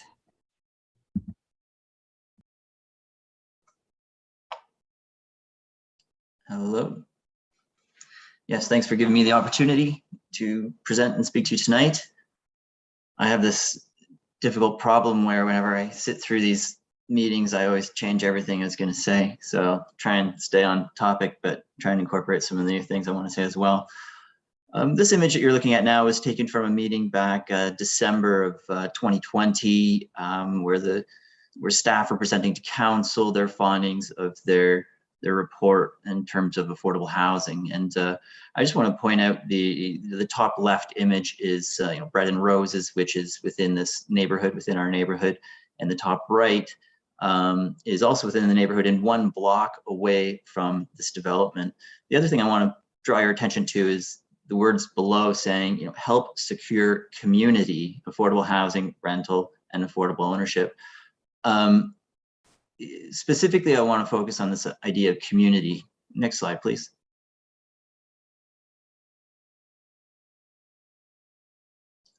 This is from that same presentation from staff to council. And in this image here, you're looking at a building on David Street, which is about 2-3 blocks away from this current development, again, within our neighborhood, and something that Peggy Nichols mentioned earlier in terms of the number of affordable units we have in our neighborhood.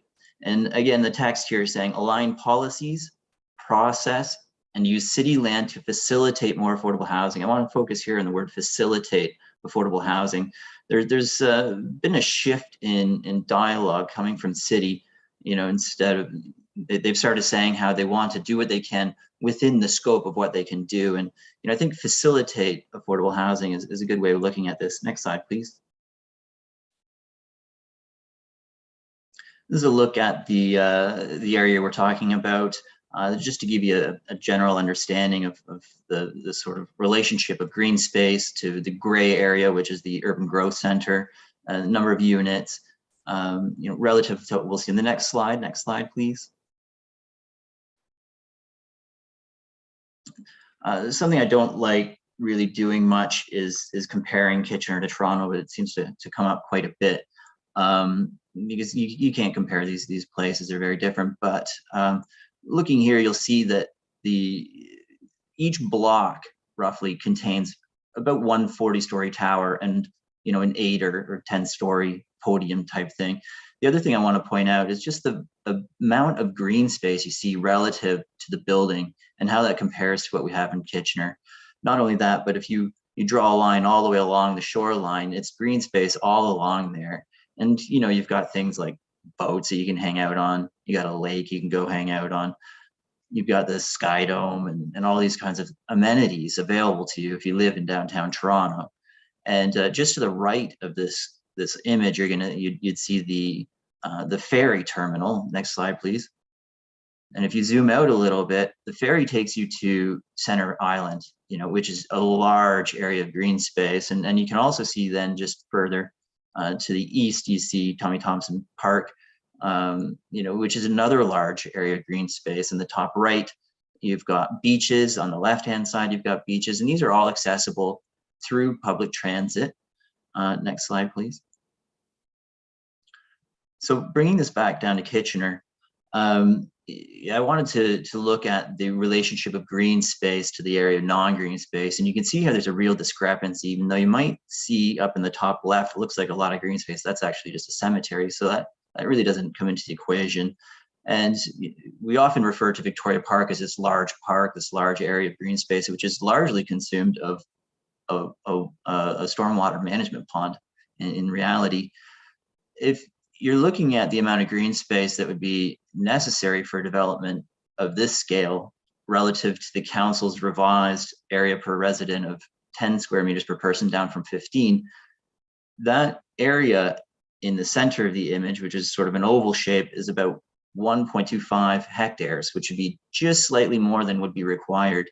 And as John was saying, if you wanted to actually invest in the amount of land that would be required to house, required to service the people of this one building, you'd be looking at about $200 million in value to purchase parkland in the downtown neighborhood just to service this one building, not to mention all of the other buildings that are currently going on. And you'd be into the billions of dollars if you counted every single unit and all the people who are going to be here. Next slide, please. I saw it mentioned in the meeting for the Belmont Village building, where one building cannot, doesn't have an impact on a neighborhood. And I'd like to just say that that's not true. And if you look at this image, you can see there's the little kids' toys there on the left-hand side, and you can see the amount of green space that's been created. The different types of units. You see balconies. People can sort of have some sort of relationship to the street. Next slide, please. And then when you replace that building with what's been done, you see that they've actually removed access to the green space for this building. And the people who live in this affordable housing no longer have their own green space. There's no playing G.I. Joes in the grass or Milo ponies or whatever people are playing these days. Now you're reliant on the parkland. Now everybody who's living in these affordable housing units is reliant on this parkland that's getting reduced ever so much by every single new unit that's being added to the neighborhood. Next slide, please. So this is from that meeting, back in 2020, and I was giving a presentation again at that point.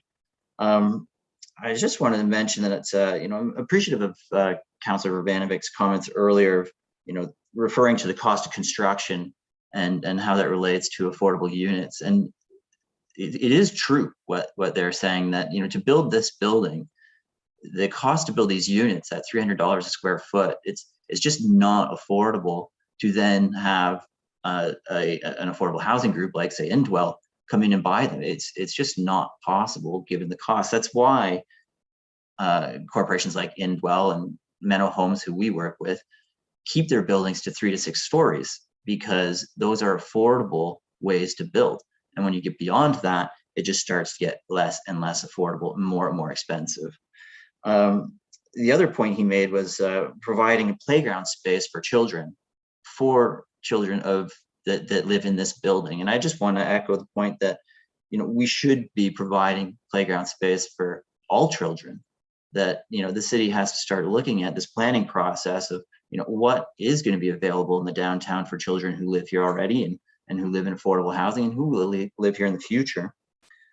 I'm concerned that people are starting to lose faith in this process. How do we help secure community, and how do existing residents and those most vulnerable, get included in this process? At this meeting here that we're seeing now, I remember Councillor Singh stating that he was glad to see that the city's most vulnerable voices are being heard. Are they being heard? Are people being accommodated? Chris Pigeon earlier stated that we have a severe lack of park space. The planner for this project alone has stated this. The architect said that the rooftop amenities are desert-like, which it doesn't sound very habitable to me. Do you want to summarize? Yeah, so I'll just summarize then. We need to start thinking about people who live in the neighborhood and people who live in the affordable housing, and that needs to be considered in the planning. Okay, I don't see any questions, but I have one for you. What would you like to see happen at 30 Francis? Honestly, I don't want to comment to the building. These are decisions that are made by investors and developers and designers. Council's purview is really to look at the overall health of our community, and that's what I'm here to speak to. Okay, thank you. Councillor Johnston, I see your hand up. Thank you, Chair Chapman, and through you to Mr. Burrows. Nice to see you again. I would agree with you. We do need to look at green space in the downtown, and that's something that I was saying before as well. And thank you for presenting. You know, many of us are very familiar with what the Toronto waterfront looks like. I wish we had a waterfront here. That would be awesome. What do you propose in terms of thinking? How do we solve the green space problem? I think it's more about how do we not create the green space problem. I'm sorry? I think it's more about how we don't create the green space problem. You know, I think John earlier, you know, pretty succinctly showed how the city's pricing itself out of the market.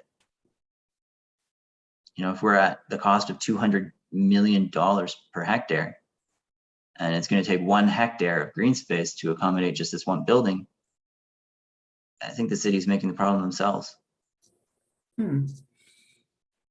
Well, I guess my other question would be then, well, actually, that's okay. Thank you. Thank you very much, Mr. Burrows. Okay, thank you for your question, and thank you very much, Mr. Burrows, for coming in tonight. Our next delegation is Ms. Melissa Bowman.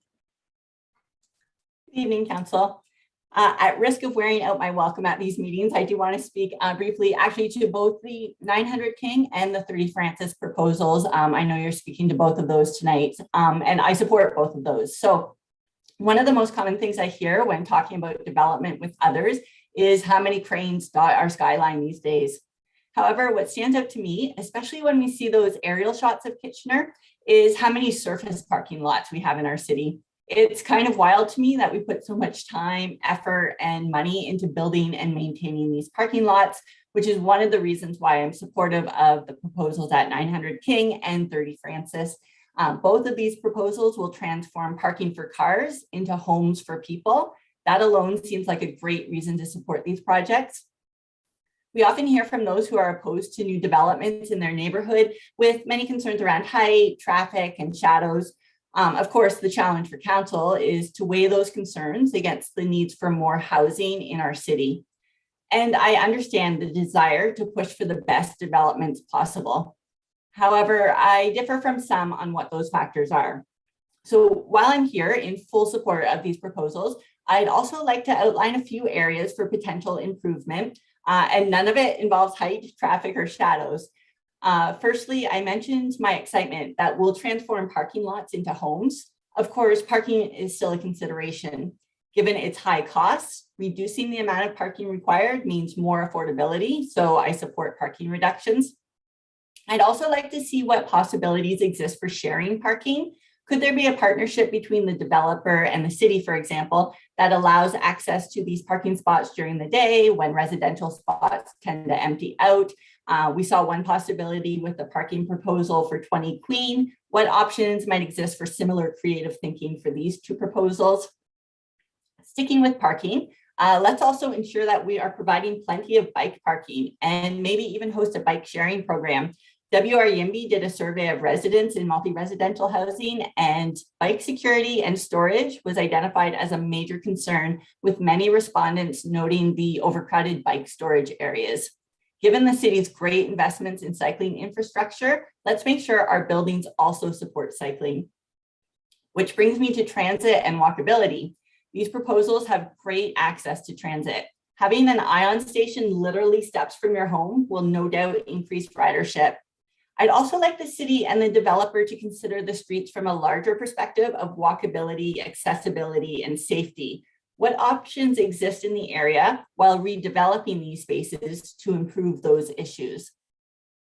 Also, we have seen a push for creating more walkable communities with a focus on the 15-minute neighborhood. And it's great that we want to create such communities. However, Kitchener already has existing walkable communities, and we should be looking at how we can add more homes to those existing neighborhoods. I think both of these proposals do exactly that.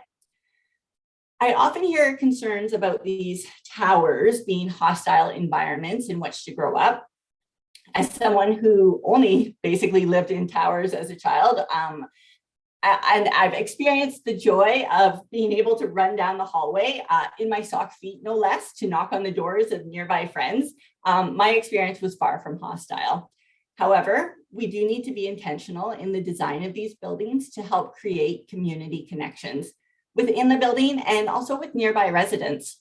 For example, I'd like to see input from groups such as the Social Development Center and the Festival of Neighborhoods who have done work around community building, looking at multi-residential buildings specifically. If connecting with neighbors proves more challenging in high-density buildings, then we do need to be intentional about designing these buildings in a way that facilitates connection. Shared green space, community rooms, and kitchens are just a few possibilities that come to mind. Having a neighborhood community space could also increase connections between neighbors inside and outside of the building. Lastly, I want to address affordability. While those who oppose these proposals often have concerns about height, my understanding is that 25 stories versus 30 stories is not perceived in the same way as, say, the difference between 3 stories and 8 stories. So I'd even encourage us to add some stories to these developments to create deeply affordable homes, ideally in partnership with some of our great local nonprofit home providers. If that's not an option, then I encourage the developers to increase their affordable housing contribution. I am in support of both the proposal at 900 King and at 30 Francis, and I urge council to also support them. I think our city's need for housing should take precedence over some concerns around height and shadows, but I believe we can support these proposals while also pushing for developments that ensure affordability, walkability, and sustainability. And I just wanted to add one quick comment based on some previous comments I heard tonight. I am also a big fan of missing middle development, love it. I do find it curious that we most often have calls for missing middle only in response to tall development proposals and never in low-rise single detached proposals. I would love to attend a council meeting where neighbors are calling for more height for that missing middle when only low-rise homes are proposed. But that's a discussion for another day. That's it for me. Thanks. Thank you. Thank you for your presentation. I don't see any questions. So thank you for coming in tonight. Next, we have Ms. Frances Stewart. You have 5 minutes for your presentation. Oh, thank you very much, Chairman and the other councillors, for giving me this opportunity to speak to you. My name, as you can see, is Frances Stewart, and I live in downtown Kitchener.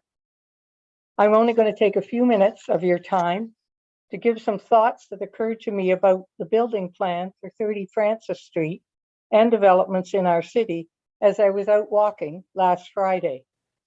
I walked up King Street from Water Street to the Central Fresh Market and then back with my groceries. On the way up King, it got windy as I walked past buildings that were situated right next to the sidewalk, and the sun was blocked by buildings on both sides of the road, so I couldn't just cross over. It was not an enjoyable walk. On the way back from the store, I decided to change my route, so I turned off King at Victoria. As I walked past the architecturally interesting School of Pharmacy and its neighboring medical building on the north side of Victoria, I thought how pleasant walking was there compared to walking on King Street. This was because the buildings were attractive, I was in the sun, there was a fairly wide open space between me and the building. So what does my walk have to do with the development proposed for 30 Francis Street? The drawings of that building show that it'll be very close to the sidewalk and very tall. Thus, if it is built as proposed, walking by it would be unpleasant because there wouldn't be any open green space, there would be wind, and for certain times of the day, the sidewalks would be in shadow. Therefore, count me as one of the people opposed to the current design of 30 Francis. Beyond this proposal, I got to thinking of development in the city more broadly. Senior citizens like me are going to have to walk more when we can no longer drive. And right now, we make up about a fifth of Kitchener's population. That's over 60 or over 65. For this reason alone, the city has to become more pedestrian friendly. According to the city's growth management reports, we are meeting the density targets set by the province, and so we do not have to rush to build new units now. Rather, we are in a position to have buildings which enhance and will meet the requirements of a good, livable city. For example, we should demand buildings have larger setbacks and be surrounded by vegetation, including trees. At the very least, proposed buildings should conform to the zoning bylaws for each area. If the builders feel they cannot make enough money meeting our demands, then they can go elsewhere. I would apply this to 30 Francis. Finally, condos with their mainly one-bedroom units are neither good for people working from home, as some will continue to do even after COVID, because they need office space, nor are they good for families, because one bedroom is simply not large enough for a family. The plans for 30 Francis include a total of 532 units, of which we learned tonight 385 are one-bedroom units. These are 2% of the total, which I feel is too high. In my opinion, the plan for Francis Street will not meet the expected occupants requirements well, and the structure itself will make this part of Kitchener less attractive for us who already live here. For these reasons, I do not recommend allowing its construction.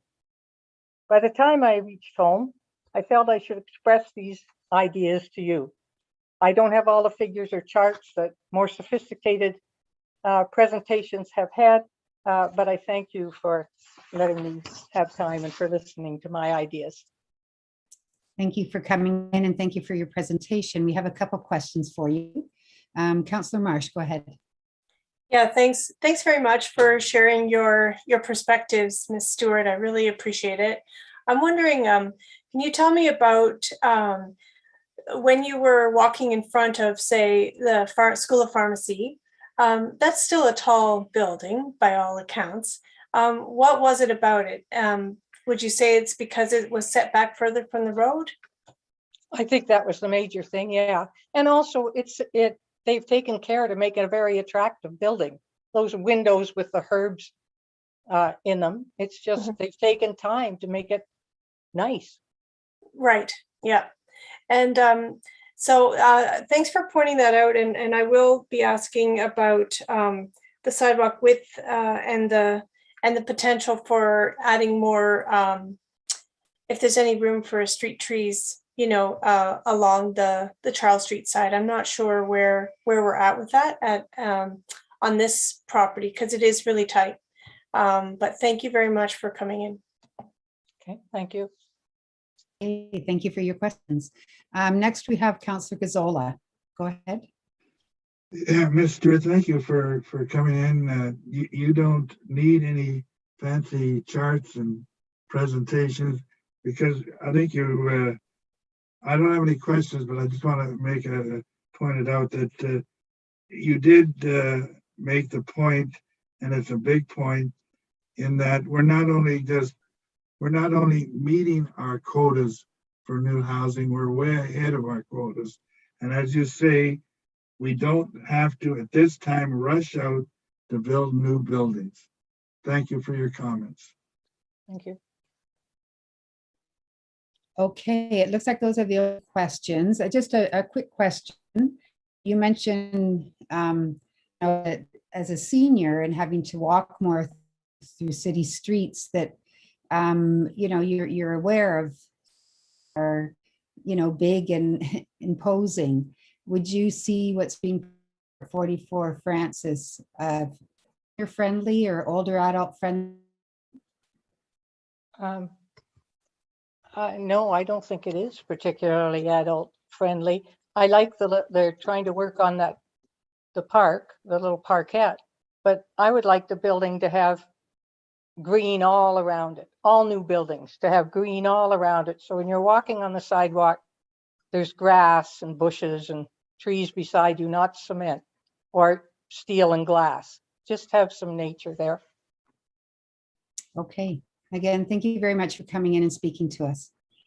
Yep. Next, we have Mr. Gail Poole. Go ahead.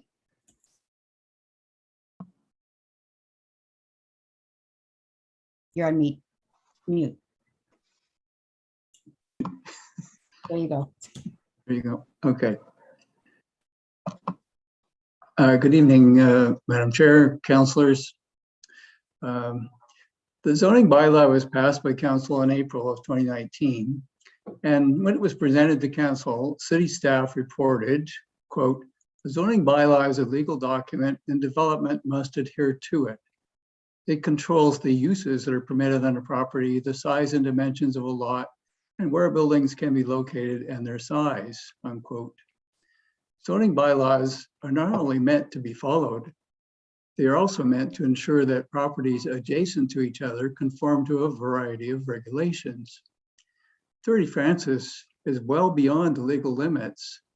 Yes, there can be amendments. And as I guess one of the planners said today, the zoning bylaws are irrelevant in this case. But look at the dictionary definition of amendment. Quote, "Amendment is a minor change or addition designed to improve a text, piece of legislation, etc." Unquote. Proposed developments in Kitchener often ask for huge increases in the FSR. I found 5 recent developments in the downtown core that on average requested a 335% additional FSR than the limit set out in the zoning bylaw. This community is being inundated with huge developments. As the development at Belmont and others have shown, many people object to this trend. I live about 400 meters from this development. And let me tell you about my street. On my street of 32 low-rise buildings, there is diversity. There are families, there are single parents, there are homes with multiple generations. One of these is a widow who has in the past fostered more than a dozen children and adopted 2 of them. Her daughter and 2 children and 4 dogs live there. Another large family came from the Middle East as refugees, and they live on 1 floor of a house. Next to them is a rooming house where immigrants from Africa began their lives in Canada. One family group immigrated from Asia and now owns 2 houses on our street, one for one of their families and the other is divided into 2 rentals. There are about 30 children in this low-rise house, in low-rise houses on our street. Average income is not high and rents for apartments are low. One retired woman rented her 2nd floor apartment for $800 a month. There are often students renting on our street, and we know most of the people on our street by name. So our neighborhood is a mixed community in terms of origin, age, and income. This is the type of community we should be building for the expected rise in population. 30 Francis does not meet the needs of our local families, sometimes called the missing middle. Immigrants from all parts of the world want to and do live on my street. In a report from the region of Waterloo about 2 years ago, about half of the expected migrants will be in their early 20s. Will they be able to afford a condo at 30 Francis? What 30 Francis does meet is the request by investors who back the development. When 30 Francis was announced, a website came up that offered $300,000 condos if you were to invest in this development. Investors can make a lot in a very short amount of time. When the complex at 100 Victoria South was in the planning stage a couple of years ago, the developer said that affordable units would be in the $250,000 range. Units at this same complex now sell for $500,000 to $600,000. That's a 600 square foot space with a 9 by 11 or 9 by 10 bedroom, smaller than most rugs. So are we building for investors, or should we be building for the people who live in Kitchener and for the immigrants? Instead, let's rethink how we plan for the needs of people who live here, who want to have a livable, rich, and diverse community. And that is what the City of Kitchener promotes, a livable community where everybody can feel comfortable and walk and cycle and live. Thank you very much. Thank you for your presentation. I just have one question, and that is, what for you would be an appropriate FSR or density for the 30 Francis site? Well, something that meets the FSR that's set out in the zoning bylaws, which I guess is irrelevant since it's in the downtown core or whatever they call it. The fact is that we can build for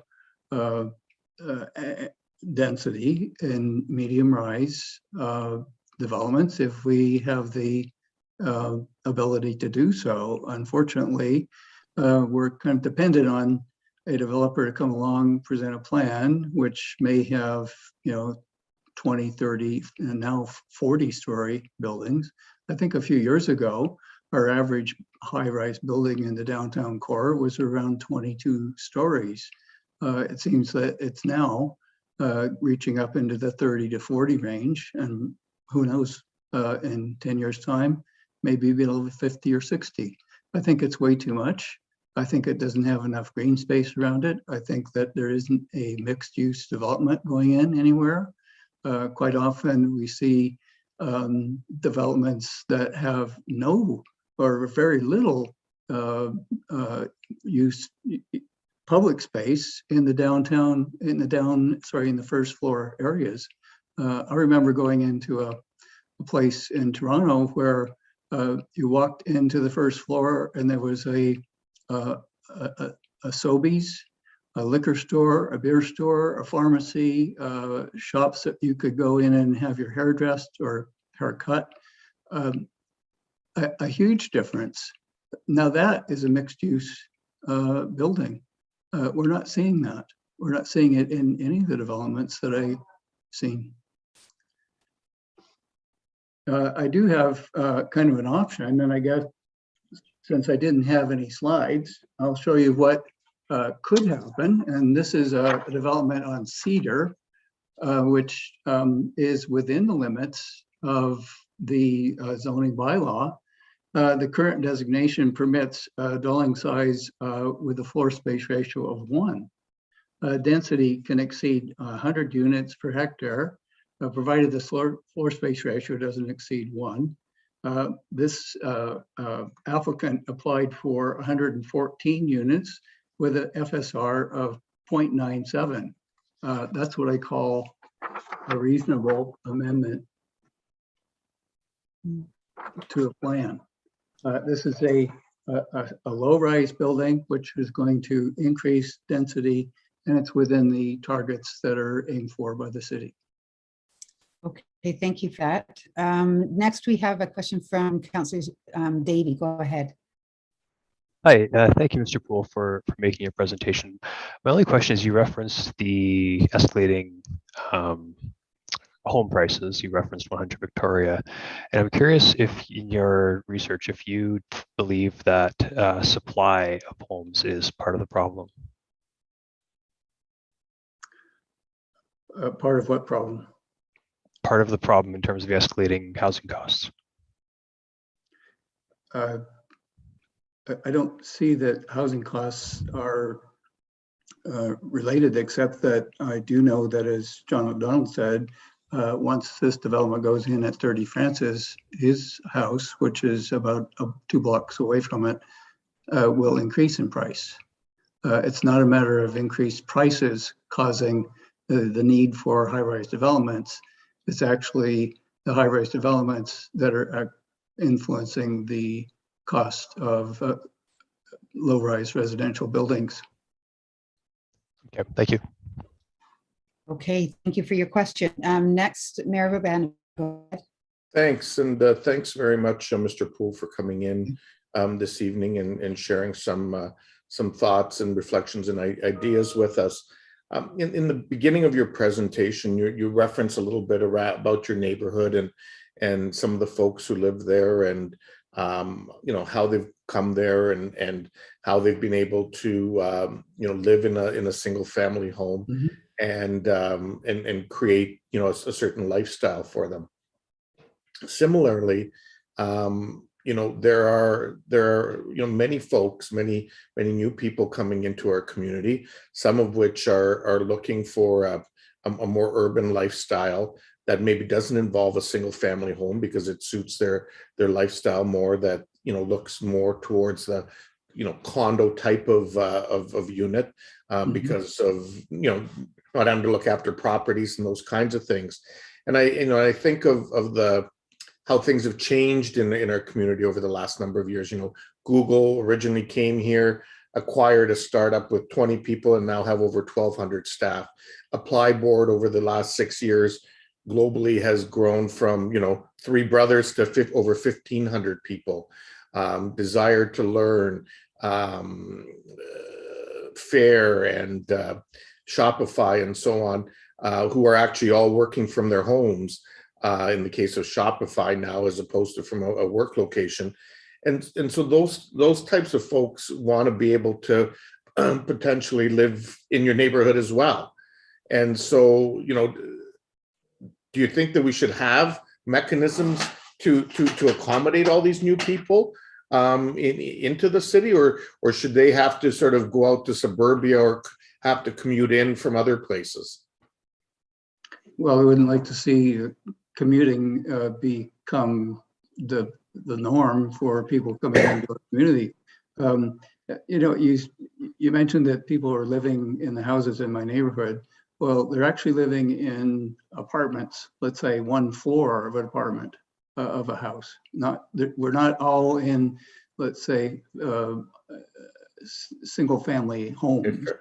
Yeah. So the other thing is, as I pointed out in the region of Waterloo study, about half of the new immigrants are going to be in their 20s. I don't know how many of them are going to be able to put in the investment for a $400,000 or $500,000 condo.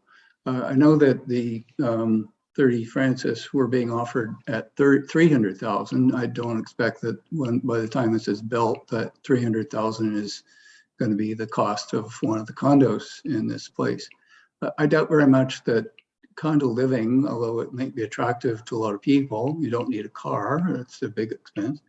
But I just don't see how condominiums are going to accommodate the people who are coming in. We also have to remember that many of the immigrants coming to Canada are being directed to Kitchener. And those people are not going to be single high-tech executives or, you know, middle management. They're going to be people who have skills that we need, and they're going to have families. A development such as this one, if it doesn't include accommodation for families, 2 bedrooms minimum, is just not going to serve that population. No, and I don't disagree, and that's, you know, that's part of the reason why you've, I think, heard earlier today some questions around the numbers of units, what's achievable there in terms of the numbers of units that might be 3 bedrooms or 2 bedrooms in the den, and so on. And I think that is the challenge that, you know, we're grappling with, is making sure that we have housing choices for a variety of people. I can tell you, I had a meeting today, and we have, you know, many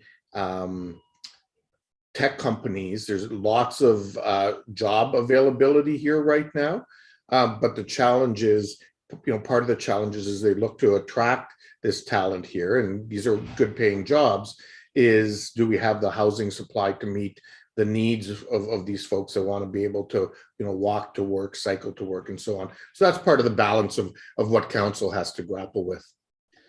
I think that council could consider alliance with some of these companies that are asking these people to come and work for them. I know that the city of Seattle has done this and has created something like 9,000 housing spaces in the last 3 or 4 years, working with Google, Microsoft, and other large companies. Great. Thank you so much for coming in this evening, sir. Thank you for your questions. And thank you, Mr. Poole, for your delegation, your presentation. We're just so everybody knows, we're down to the last 2 delegations and then we'll take a break. The next one, I don't know if he's here or not, is Bill Trick from Desire to Learn. Through the chair, I can confirm he is not logged in right now. Okay, so we'll go to Ronnie Magger, or Madger. Sorry if I mispronounced your last name. Okay, it's Ronnie Magar. So good evening, everyone. Thank you for sort of allowing me to speak today. So I'm 33 years old and I consider myself a young professional, well, maybe sort of on the older young professional spectrum. I live over near Bridgeport in Lancaster, which is about like 5 to 7 minutes away from this location. And, I consider myself pretty fortunate that I sort of bought a place here a few years ago. But at the time, there wasn't many options like this development here or sort of in this scale. And I think like my friends and peers, they're not as lucky as I am, and they sort of struggle to find a place to reside in Kitchener and call a home. And I think that building a place like 30 Francis, which offers as many units, would be a great asset to our community. The region of Waterloo has a great working force. We have a great economic presence, and a development like this complements the need of housing and home shortage that we have. The supply is just too short and demand is too high, and we can all attest to that. So the more units you can provide residents in Kitchener, the better. It's a pretty straightforward, simple analogy. So this is a great location near downtown, near the transit hub, which is such a valuable and desirable location. We shouldn't waste it. And the more homes, the more units we can create, the better. You're already taking up a location, so you might as well take full advantage of that. We already know that supply is too little, and the more you can increase in this development, the better. Give more people a chance to have an opportunity to live in this great location, in this great sort of looking building, I should even say. Why limit the supply? The sad thing is the location were to have a building with this height, and maybe some residents are opposed to it, but that's probably has to do with the change that Kitchener is going through. I think there's a lot of people that want to come live here, even myself that I'm living here, and this could be an opportunity to help with that. Another item that came up a few times, discussions about LEED and sustainability. And I think on the contrary, that taller buildings will always outperform shorter, single family dwellings in terms of energy usage and greenhouse gas emissions. Not to get into any technical details, but that would always be the case. I think it's great that this is a 40+ story building. I think it could be a landmark for Kitchener. And my pressing point is to give more people like my peers and my friends to have an opportunity to live in such a desirable part of our city. And just a couple items I just sort of thought about through the last few minutes when I was, or the last little bit, I was listening to the meeting. Many presenters before me said, what does the community need? And I think simply more supply of homes and units. I didn't hear or read in the news we're short in grocery stores or commercial spaces, nobody ever talks about that. And because I don't think that is an issue that we have. Finally, right now, this area, when you drive past it, it's just a parking lot. There's nothing, like, I don't know what we're missing when we get rid of this parking lot. I think this development is a massive improvement from what it is and what it's going to be. You're looking at a parking lot, and now you're talking about a 40+ story building. I think that is a massive advantage and a massive supply of units that we can take advantage of.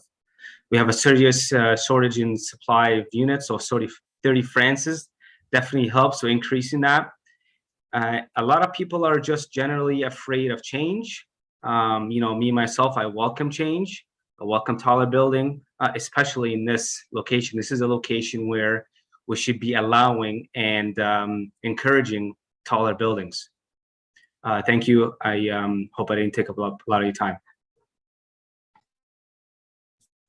No, thank you very much for coming in. I don't see any questions, but thank you for your patience and thank you till you were able to speak. So if everybody agrees, we'll take a 5-minute break and then come back to questions for staff. Is that okay? We don't need to vote on this, do we? No, okay.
Okay, if you're back, can you please turn on your cameras?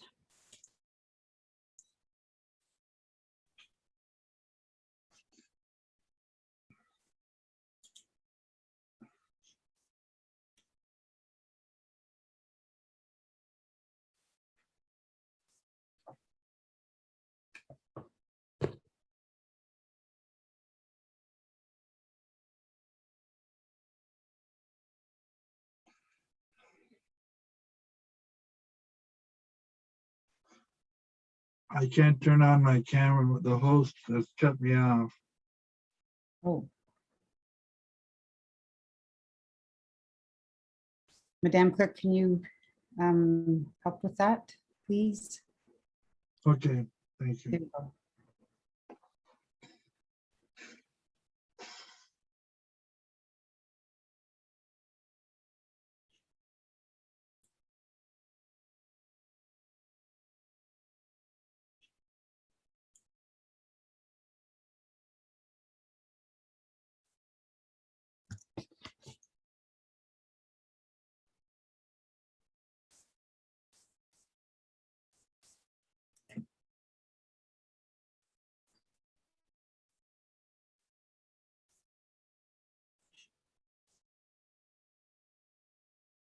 Okay, I think we're going to get started. We still have a lot to get through tonight, so let's hope that we can get through it, through everything in a timely fashion. So, questions for staff. Councillor Davey, go ahead. Yes, thank you. My question is, if staff could explain the difference to me between a bedroom and a den, I would appreciate that.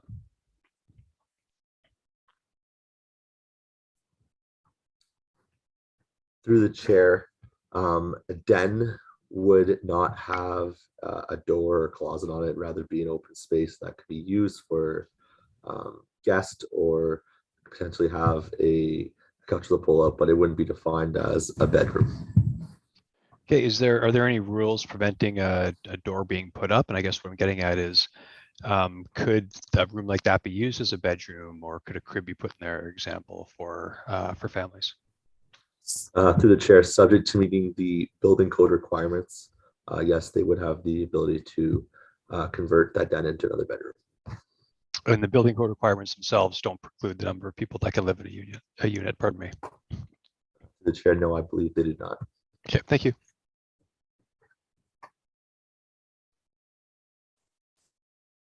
Is that it for questions? Councillor Gazzola. Go ahead. Yeah. Can you tell me if there was no bonusing here, if we went strictly by the zoning, how many units could be here instead of the 532? Through the chair, the city Kitchener doesn't regulate units, so this application is requesting an amendment to the zoning bylaw to add residential as a permitted use, as currently it's not permitted use in the zoning bylaw, and then is proposing the zoning provisions in accordance with section 17E, 17 official plan, to increase the floor space ratio. So again, we don't regulate the number of units, rather it's the floor space ratio, and the existing zoning of zoning bylaw 85.1 warehouse district permits commercial and industrial uses and does not permit residential uses. Our official plan designation innovation district does permit residential uses, and that official plan contains official plan policies. So as noted in my presentation, the current zoning and that zoning bylaw written 85 does not implement the recently updated official plan of the Urban Growth Center and the Innovation District. I'm not sure you've answered my question. I'm trying to, as I've stated all night, I think we're being too liberal with the bonusing, but I'm not finding out. Can you tell me in this plan what exactly are the developers planning to do to Francis Green? What major impact or what major change are they making there that provides a tremendous bonus and a lot of extra units for them? To the chair, in terms of your previous question, I can elaborate further on that.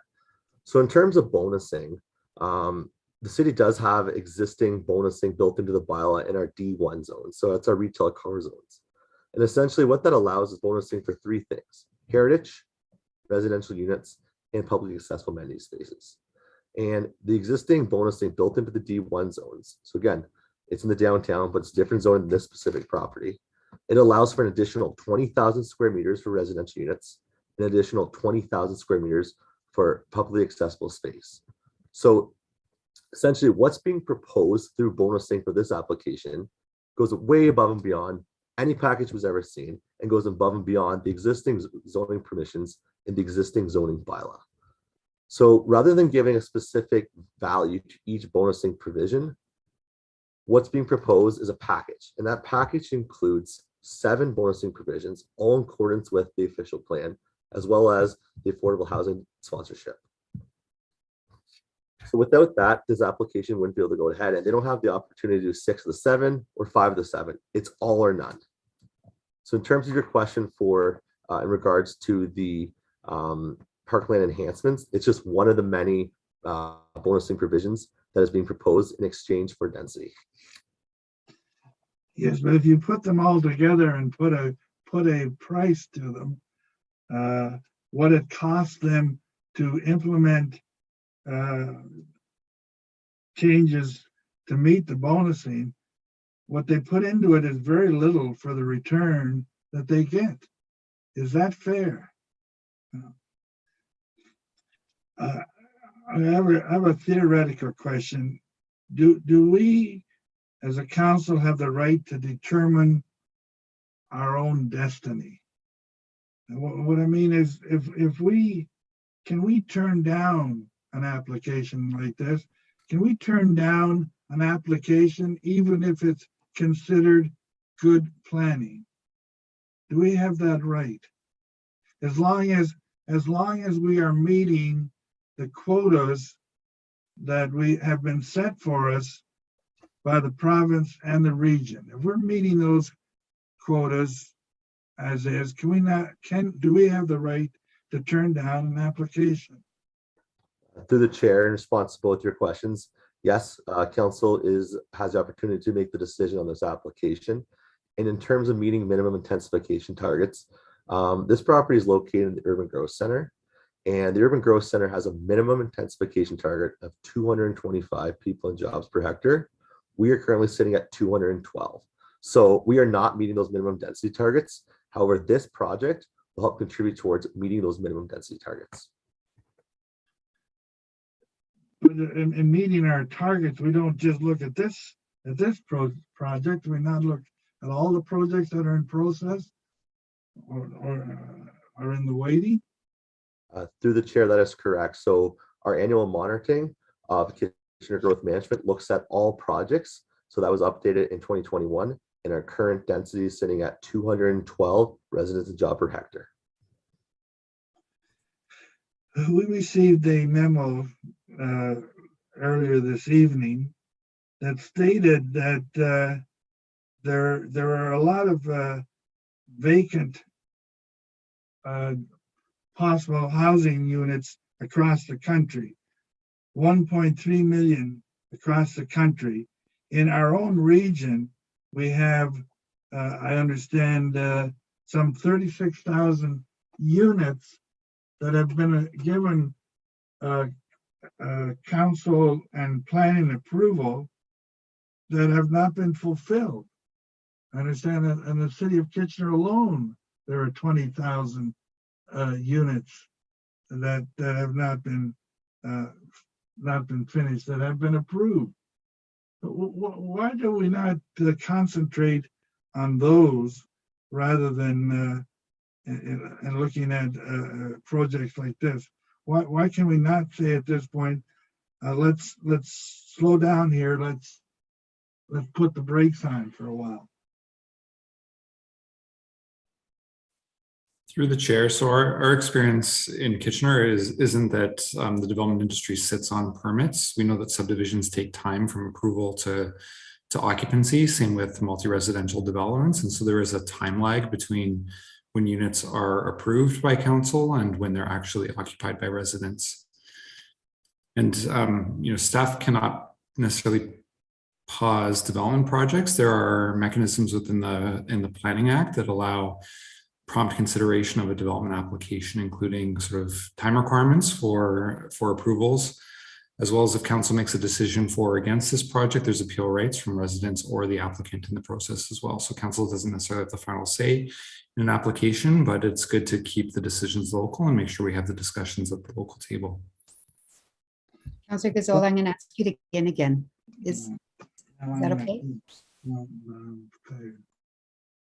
Okay, Councillor Davey, go ahead. Yeah, thank you, sir. A couple more questions, actually. First, Mr. Dumart, I want to make sure I heard that clearly because I wasn't aware. Did you say that we are not at the minimum intensification requirements for this area? To the chair, that is correct. The Urban Growth Center does not meet our minimum intensification targets. Okay, I think that's very important. The second question I have, and forgive me if you're not the right person to ask, and if staff doesn't know, that's fine. But I've been doing a lot of reading lately with respect to this and the greater escalation of housing prices, and I referenced it in the Belmont discussion item. But numbers have come out from Statistics Canada indicating that our targets themselves are dramatically less than what we see elsewhere in the world, the G7. Can staff comment on that?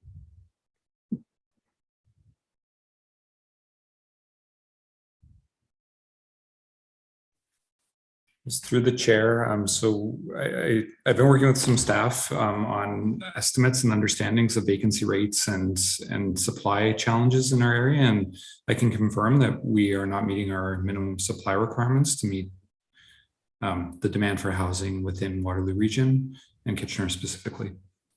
Okay, thank you. And last question for Mr. Dumart. Anecdotally, can you tell me whether the mix of number of bedrooms, dens, etc. for this proposal, how does it fare in relation to other condo developments that we've seen in the city of Kitchener recently? Are there more units, or sorry, more dens and bedrooms? Is it average? Is it less? I'm just curious. Through chair, in my experience in applications that I've been processing, there are more dens and there are more 3-bedroom units being proposed. Thank you. Sorry, Madam Chair, I'll move the recommendation. I'll have comment as well. Okay. Thank you. Next, we have Mayor Vrbanovic. Thank you, Chair Chapman. And my question was going to be for Mr. Dumart or other staff that may want to comment. And in light of Councillor Davies moving the recommendation, I guess I'm just wondering what the best process is for moving forward, because there were a number of issues and ideas that came forward tonight that have been discussed, some which the applicant has indicated a willingness to look at and pursue. But I would imagine that they're going to need some work between now and council to see them happen. So I, reflect on things such as the commercial units on Francis Street, the exploration of potential overhang on some in terms of street presence. There's been the reference to perhaps looking at additional units, commercial kinds of units higher up in the podium. In addition to that, I think we've also heard some further desires around the possibility of additional 2 or 2+ bedroom kind of units. There are some concerns around that, and also around the issue of accessibility versus barrier-free, and how to ensure there are in fact some accessible units. So I'm wondering if staff can comment, what the best process would be between now council 2 weeks from now in order to consider those in light of any motion coming forward tonight.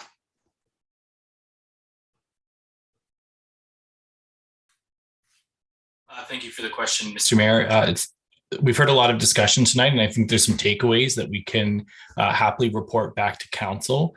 If we've heard sort of some of the issues, I do note that there was some questions to the applicant, and I believe he indicated that with some more time, he may be able to respond to some of those questions during the meeting. I don't know if it's worthwhile to ask the applicant if there's movement on any of those, but certainly we can report back on any of these items to council. Okay, so I mean, could we be in a position to vote on it today and refer those items to simply come back? Or could we, vote on it in principle with those items to come back? I'm just wondering what staff's recommendation in that regard is. Yeah, certainly council can make a decision on the recommendation this evening.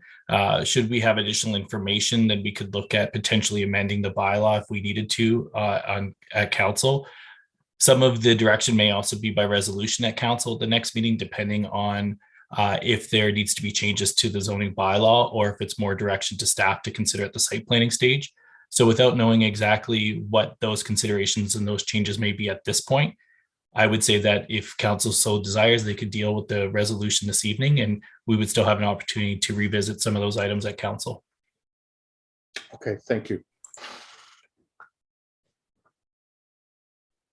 Okay, thank you for your questions. Next, we have Councillor Ioannidis. Thank you, Chair Chapman. My question is dealing with, because we've had a few questions with regards to what mixed development is. And Mr. Dumar, can you give us a definition of what a mixed use development is? So to the chair, mixed use development would be non-residential uses and commercial uses instead. So through community consultation with the public and staff comments, it was identified that it was really important to activate the streetscapes to ensure there were no residential uses located on the ground floor and that the streetscape was activated. The site-specific bylaw also includes a provision to not permit residential use to be located on the ground floor.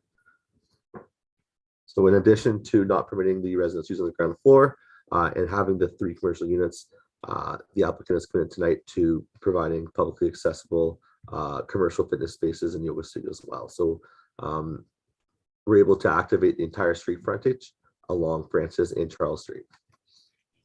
Okay. And I guess my next question would be with regards to what's the current zoning of the property right now? To the chair, the current zoning is D6 warehouse district zone. It permits light industrial, commercial, and warehouses. So it could be any type of mixed use of development, any composition then? Yes, that is correct. So in terms of permitted commercial uses, it would permit a wide range of commercial uses, including restaurants, daycare facilities, convenience retail, educational establishments, health clinics, health offices, and other similar forms of commercial uses in those commercial units. Okay, thank you. Okay, thank you for your questions. Next, we have Councillor Gazzola. Yes, I'm going to do something that's not going to be very popular, because I think there are an awful lot of questions that need to still be answered, that we need to go back and look at the drawing board. So I'm going to ask for a deferral of this topic until the committee meeting of April the 4th. I move a deferral to April the 4th. Okay, we'll look at that in a moment, or do we vote on that now? No.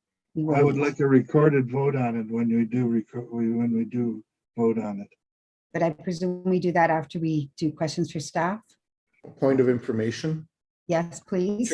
Chair Chapman, if I can just help you with that, you can hold that motion in abeyance so that you could still allow it's up to you as chair, to allow others who haven't spoken yet to offer their thoughts, or you can take a vote on it right now if because of a motion for deferral, if you accepted it right at the moment, would take precedence. But normally we give people the courtesy of trying to to share their thoughts as well. Okay, so And point of clarification, if I could too. Yeah. Sorry, Councillor Gazzola referenced April the 4th. I believe our next council meeting is on the 21st, unless I'm mistaken. I just want to confirm that that was Councillor Gazzola's intention. Okay, if that is Councillor Gazzola's intention, I won't be supporting the deferral at all, but in the very least, I'll making an amendment to defer it to March 21st.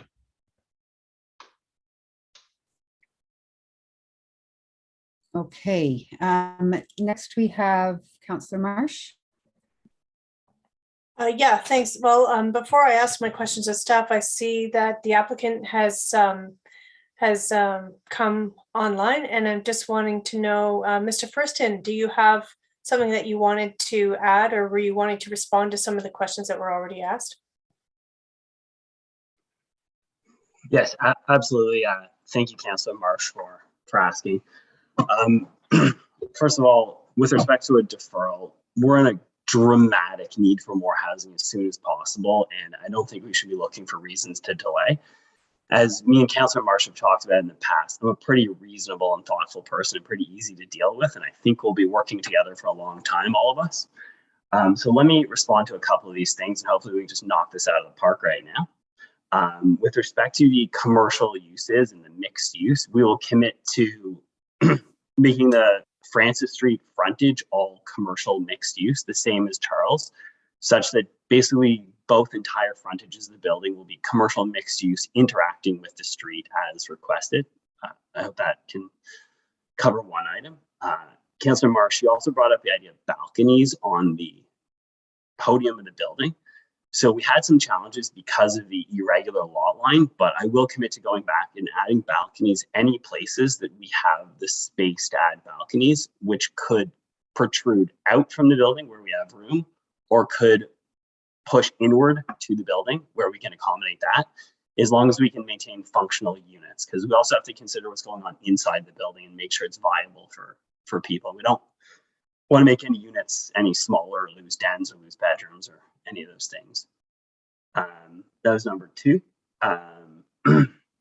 With respect to the Francis Green, I just want to sort of remind everyone, affordable housing is extraordinarily important. The cost to renovating Francis Green is also astronomical, and the benefits we're providing to the city, I want it to be all considered together, not just looking at any one and saying it's not enough. In saying that, I got an idea here. So I really want to support Indwell here personally. Put this project aside for a second. They need $1.75 million to make this project happen. They currently have commitments of $600,000 from members of the congregation in the community so far. And that was, I can tell you from speaking to Indwell, that was just scratching the surface. They did not go deep. That was just a few initial donors, and they're going to do a bigger campaign. So I want to do two things. I'm going to match what their community members have already committed. So they're putting in $600,000. I'll put in $600,000. But I'll go a step further. I'll be a leader on the community on the personal side. Forget about the project for a second. By my math, they still need $550,000 more.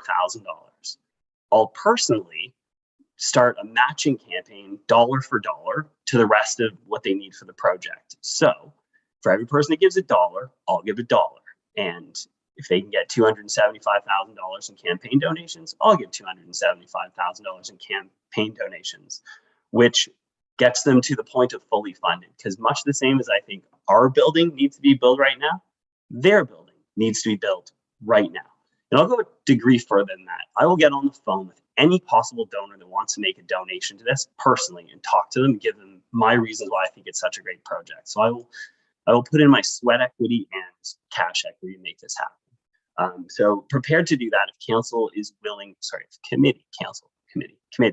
committee is willing to support this project today so we can get this thing off the ground, because I'd love to start construction on this thing as soon as the ground thaws. Whew.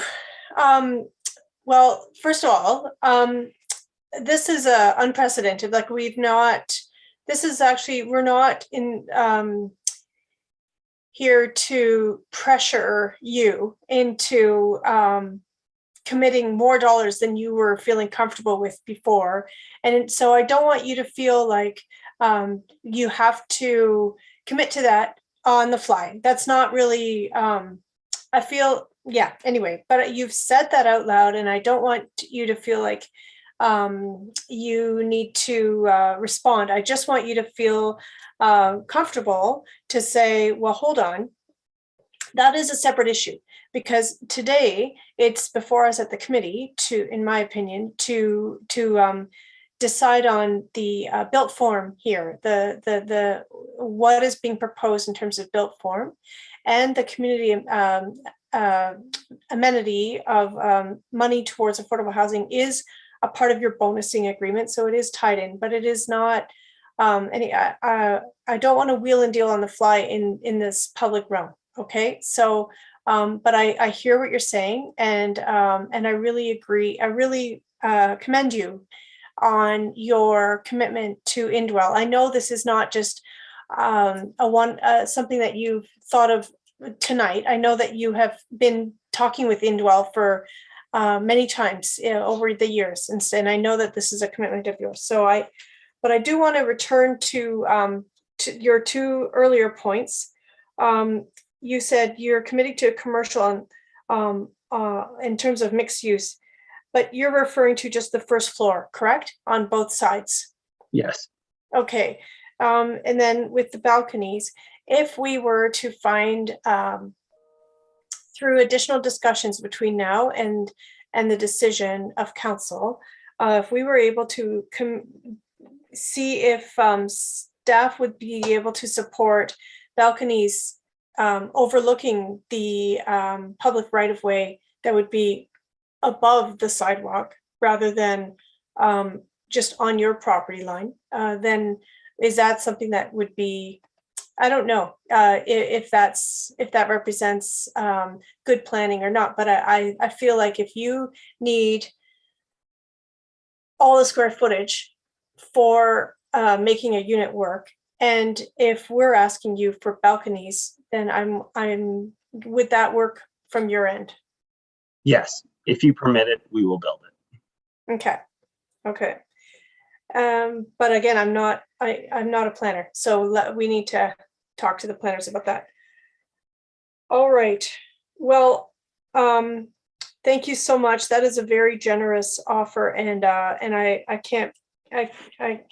I'm a little bit speechless about that. So thank you. I do, Madam Chair, I have some questions of staff, if I may. Okay, do you want to key back in? Okay. Okay, Mayor Bavanovic. Well, thank you very much. And thank you, Mr. Fursten, for coming back on and for addressing a number of the things that were touched on, and most importantly for your very generous additional proposed contribution. As has been noted, and I share your concern. Don't leave, because I got a question for you. As has been noted, this would come back on the 24th regardless, because we deal with it at committee and then it comes back on council for ratification. I share your concern about seeing it protracted into another month, because I think we do need to get on with it for this, get on with it for the Indwell project. If we were to approve the project with sort of the changes that you've committed to in principle this evening, with some additional opportunity for staff to dialogue with you about some of the other points that have been raised tonight, with the understanding that it would be coming back anyway on the 24th for final ratification. Is that something you'd be comfortable with? Sorry, point of information before that gets answered. It's the 21st, right? Sorry. Okay, sorry. Thank you. Sorry, thank you for the questions, Mayor. I would far prefer to have an approval today. I see no reason to delay things that can be approved today. I think you've learned a bit about me in this meeting, and we'll have many meetings together in the future that when I say I'm going to do something, I'm going to do it. And if there's more things to look at that'll benefit the development, we're happy to do so. And you don't need to put that in your bylaw. If there's good ideas, like, for example, adding commercial on the Francis side, that's just a good idea straight up, like, great idea. We would far prefer to see committee vote on this today, so we have some more certainty, so we can move forward with towards working drawings and towards a building permit. And just 2 more weeks faster, that we'll have 800 more places for 800 more residents living downtown. Okay, but you do, just for clarity, you do understand that even if we voted on it today, it's actually, I mean, council will still deal with it on the 21st, and anything could happen on the 21st. Like, it's not a final decision today. Point of clarification. Is there a procedural way that we could deal with it today? I guess point of interest, I guess I'm asking the clerk or Mr. Mayor, you, is there a method we could waive notice and deal with it today? I don't have any need personally to, I mean, maybe council disagrees and I get that, but I'm just asking if there's a procedural method. Deal with what? Exactly. So, sorry, Councillor Davey, you asked me a question, and I'll turn to the clerk. I believe that we would need to waive notice. It may even have to be declared an emergency item. It's not the way we normally do things. And I would be, personally, I would be concerned to create that precedent because our normal process, unless we indicate ahead of time, is to go to committee and then to have that sober second thought week before it comes back to council. Okay, thank you for that. Okay, Mayor Vrbanovic, did you have a question for staff? No, I didn't. Councillor Marsh did. Okay, we'll first go to Councillor Ioannidis. Thank you, Chair Chapman. If we're going along the lines of dealing with this tonight and then moving to on our council night, can we look at all the options, even if because Mr. Firston's been very generous with everything that he's provided, that maybe we could look at working on another option for within that property to add another additional floor for whatever it is that can be used to facilitate even further projects, since if even at cost. I know Councillor Marsh had mentioned it, so I just wouldn't mind having that opportunity as well. Who would like to respond to that? It seems to me that would be a more serious modification of what we have in front of us. So you don't just add another floor, do you? Maybe the clerk or the mayor can speak to this. Well, I think you're asking a planning question, so I would suggest that perhaps planning should or clerks and or legal should be providing that response, not me. Okay. Through you, Madam Chair. So we, if a revised bylaw is supported tonight, we would provide wording as part of the motion that waives further notice, as the bylaw would be amended during the statutory public meeting. And that's something that, should council wish to proceed that, I can get that wording to Ms. Saunderson as soon as possible. So you are able to amend the bylaw this evening, should you wish to. Yes, I would like to add that in there, please. Okay, next, Councillor Marsh. All right, questions of staff for Mr. Dumart. I want to know, can you tell us about whether or not we can consider having balconies overlooking and entering into the public right of way above the sidewalk? Through the chair. So the current zoning and the proposed zoning allows for the building to be a setback 0 meters from the lot lines. In fact, it has a maximum setback of 2 meters. So it's encouraging the built form to build closer to the property line. So if the building is built to the 0 meter setback and they want to have balconies that overhang the city right away, they would have to enter into encroachment agreements with the city, and that'd be along Francis Street.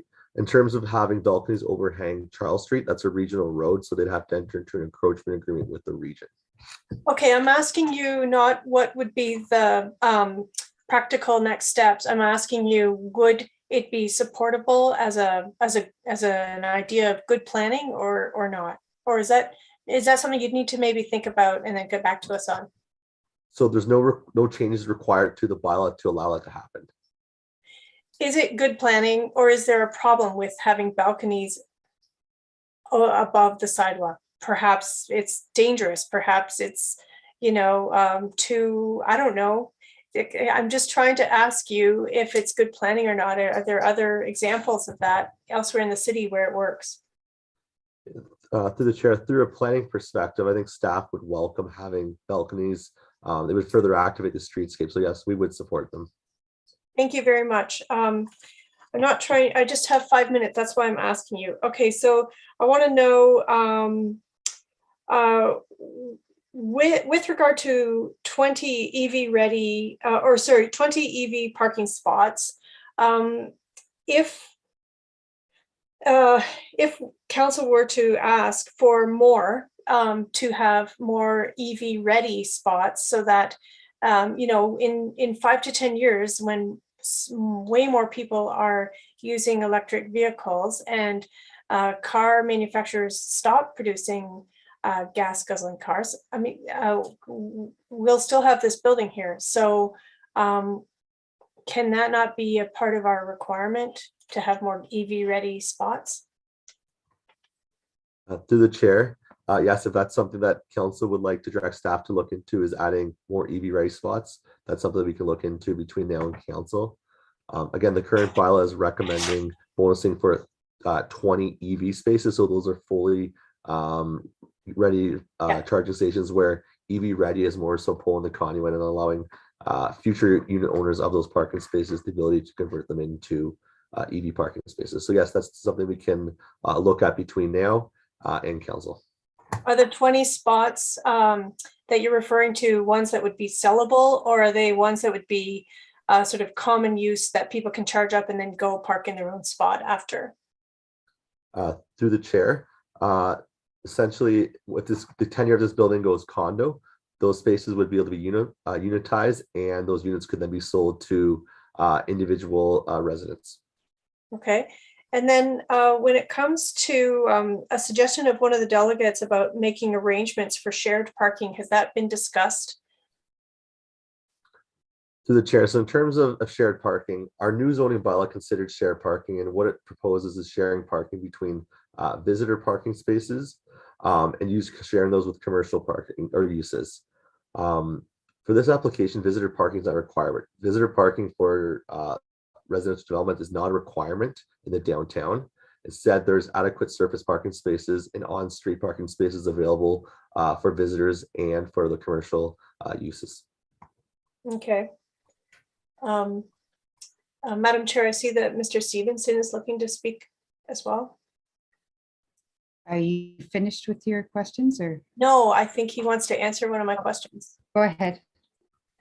Thank you, Madam Chair. And just to clarify, in addition to what my colleague, Mr. Dumart, had answered about the balcony projections, I think from a user standpoint, there wouldn't be a planning objection to that. I think we will want to take that away and talk to operations and look to see if any encroachment agreements or any additional considerations need to be made. And we can definitely have that conversation and talk to our colleagues and be able to report back to council on the 21st. Okay, while I have you, I have another question. Just what do you have to say in response to Mr. John McDonald's point regarding the provincial policy statement and Places to Grow Act that requiring livable communities of various incomes is all a part of a complete community, and that we also have to be providing services required by the residences. How does that reflect on this development? Certainly, and I can add to Mr. Dumart's opinion that he outlined in his staff report, where I think he does a very careful job at explaining the intent of the provincial policy statement as well as the growth plan. I think what's really important to remember in this particular case is that our urban growth center, as it exists now, is a mixed-use neighborhood. We have lots of properties within the urban growth center now that do not have a residential component. We have the institutional uses, the university facilities that are close by. We have the Kaufman Lofts, which is 100% residential and has no commercial use. We have One Victoria, which is a mixed-use building. And then we have the Lang Tannery, which does not have any residential use. The fundamental approach to having a mixed-use building within our downtown is to have those active streetscapes, commercial uses that create a comfortable environment to walk by. It's an interesting active streetscape. It's not residential units where maybe for privacy reasons, the blinds are drawn all night.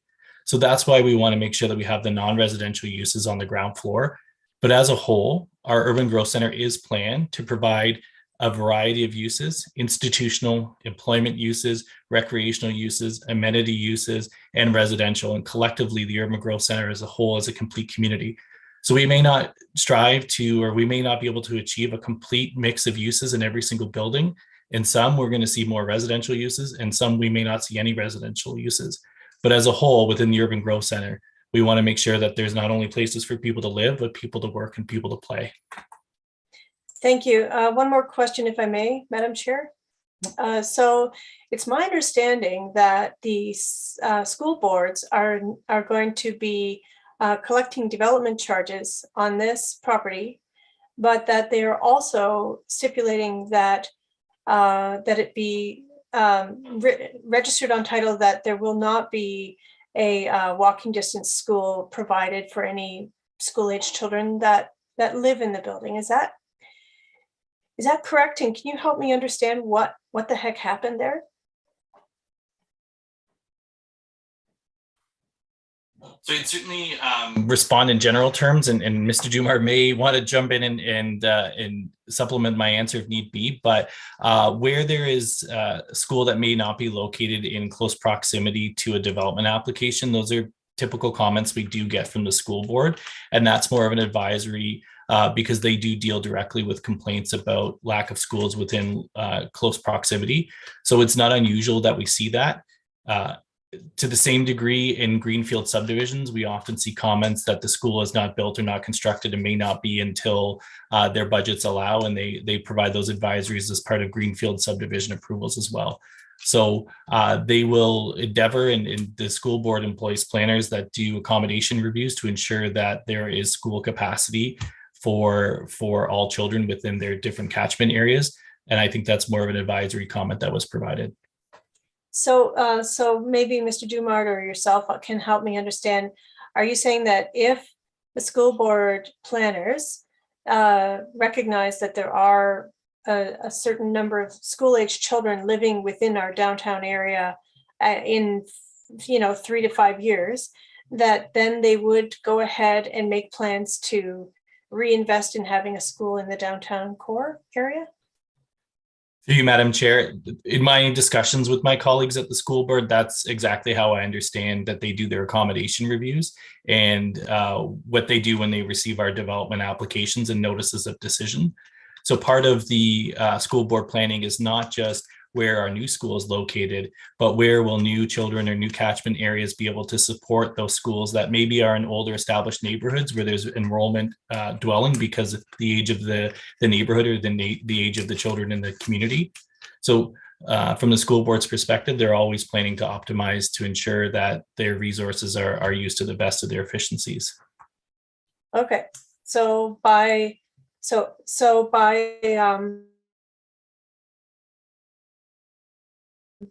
understanding that we're no school for kids to go to, that's not a permanent thing. You're saying that in in the foreseeable future, it's possible that a school could be accommodated if the need is recognized? Yes, certainly where new population puts new demand on either new features like new schools or provides critical mass to keep schools open or other facilities moving or other facilities operational. So the school board does look and provide comments on all of our development applications, and they take that into consideration as part of their accommodation reviews. So council may remember, and I won't take all your time, council may remember that one of the big moves as part of the 2014 official plan was to have institutional land use designations for existing schools and to protect those moving forward, and then having institutional zoning that ensures that those won't convert to non-institutional uses. So this is exactly what we're seeing, where we're seeing some institutional sites now. New schools have been announced in established neighborhoods. So it's a continuum of ensuring that there's institutional properties, but also schools that have essential populations to keep them open and operational. Okay, I really appreciate that. That was a concern that was brought up to me. Thank you very much. Okay, thank you for your questions, Councillor Marsh. I have a few questions I'd like to ask. First of all, I have concerns about the bonusing that we're doing here. And so I looked at the official plan and the bylaw 2019-01 documents. And I realized that in the Crosby bylaw, we didn't adopt the zoning value, the bonusing values to the community bonusing items. So what values were used when staff came up with this increase of 18.3 FSR from? To the chair, you are correct. There is no downtown zoning in zoning bylaw 2019-051, and there are no set values for those bonusing provisions.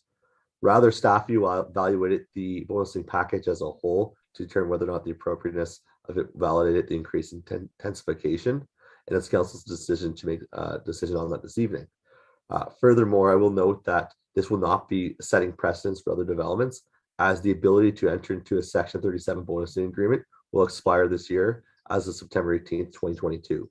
So what's being decided this evening and passed by council will not set precedents for other development applications. So there's no value that was given to all of the different components of this bonusing package that the developer was given. Like, would it not make sense to go back to what the bonusing values that appeared in Crosby, even though they weren't adopted, but at least to have something to ground our assessment on, rather than just saying, okay, here you go. Like, there has to be some logic to what was done. Maybe that's what I'd like you to help me understand. Yeah, through the chair. So yeah, again, no set values are for each bonusing provision. It's all or none. It's provide all 7 bonusing provisions and receive the recommended additional bonusing. It's not provide 6 and get this additional FSR, provide 5, get this additional FSR. It's all or none. Okay, my other question has to do with the community benefit item number 5, which refers to LEED inspired building design. So in the Crosby and in the official plan, it refers to equivalent to LEED standards or equivalent rating system. And then it goes on to say buildings will be equivalent to a LEED or other similar rate system level by a certified professional. So this seems very different to LEED inspired building design. So maybe you can explain to me what LEED inspired building design means and compare that to what a LEED certified building would be. Yeah, so through the chair, in response to what you were referring to through the 2019 bylaw, there was a draft bylaw. Council did not make any decision on that. So it's hard to compare the values for LEED inspired build or design buildings and LEED constructed buildings to what's being proposed. So what the applicant is proposing is LEED design inspired building. So LEED certification is essentially after a building is completed. So rather than essentially having a building that's completed and then seeking the certification and paying a fee to have, and again, LEED is also an American-based standard. So having someone come here, pay a fee to certify it, what they're looking to do is take those minimum LEED standards and include them as part of the building design. So those specifics will be then worked into the Section 37 agreement, and again, then implemented to the Section 41 agreement to the site plan process. Okay. My other question has to do with electric vehicle parking stalls. And nowhere do I see that in our documents as a bonusing item. So where does that come from? And I may have missed it. Yep, through the chair. So the official plan identifies electric vehicle parking as a TDM measure. So it'd be bonusing for a TDM measure. So I think I noted that in my staff report and included that in my presentation tonight as well. Because I don't see electric vehicles. I mean, I've got the official plan in front of me here, Section 4, and I don't see any reference to electric vehicle stalls. Anyway, maybe you can point it out to me later. My other question has to do, well, it's already been asked, that one. I've received numerous complaints about the use of Halls Lane and the regular obstruction of it, particularly caused by residents, or not residents, but users of the U-Haul facility. Has staff thought about how to manage the traffic along the lane during the construction phase and once the build is complete? I can field that one to the councillor. We have been working with U-Haul through our bylaw team, and we've committed to making some changes in the laneway to better separate the U-Haul property from the public lane space.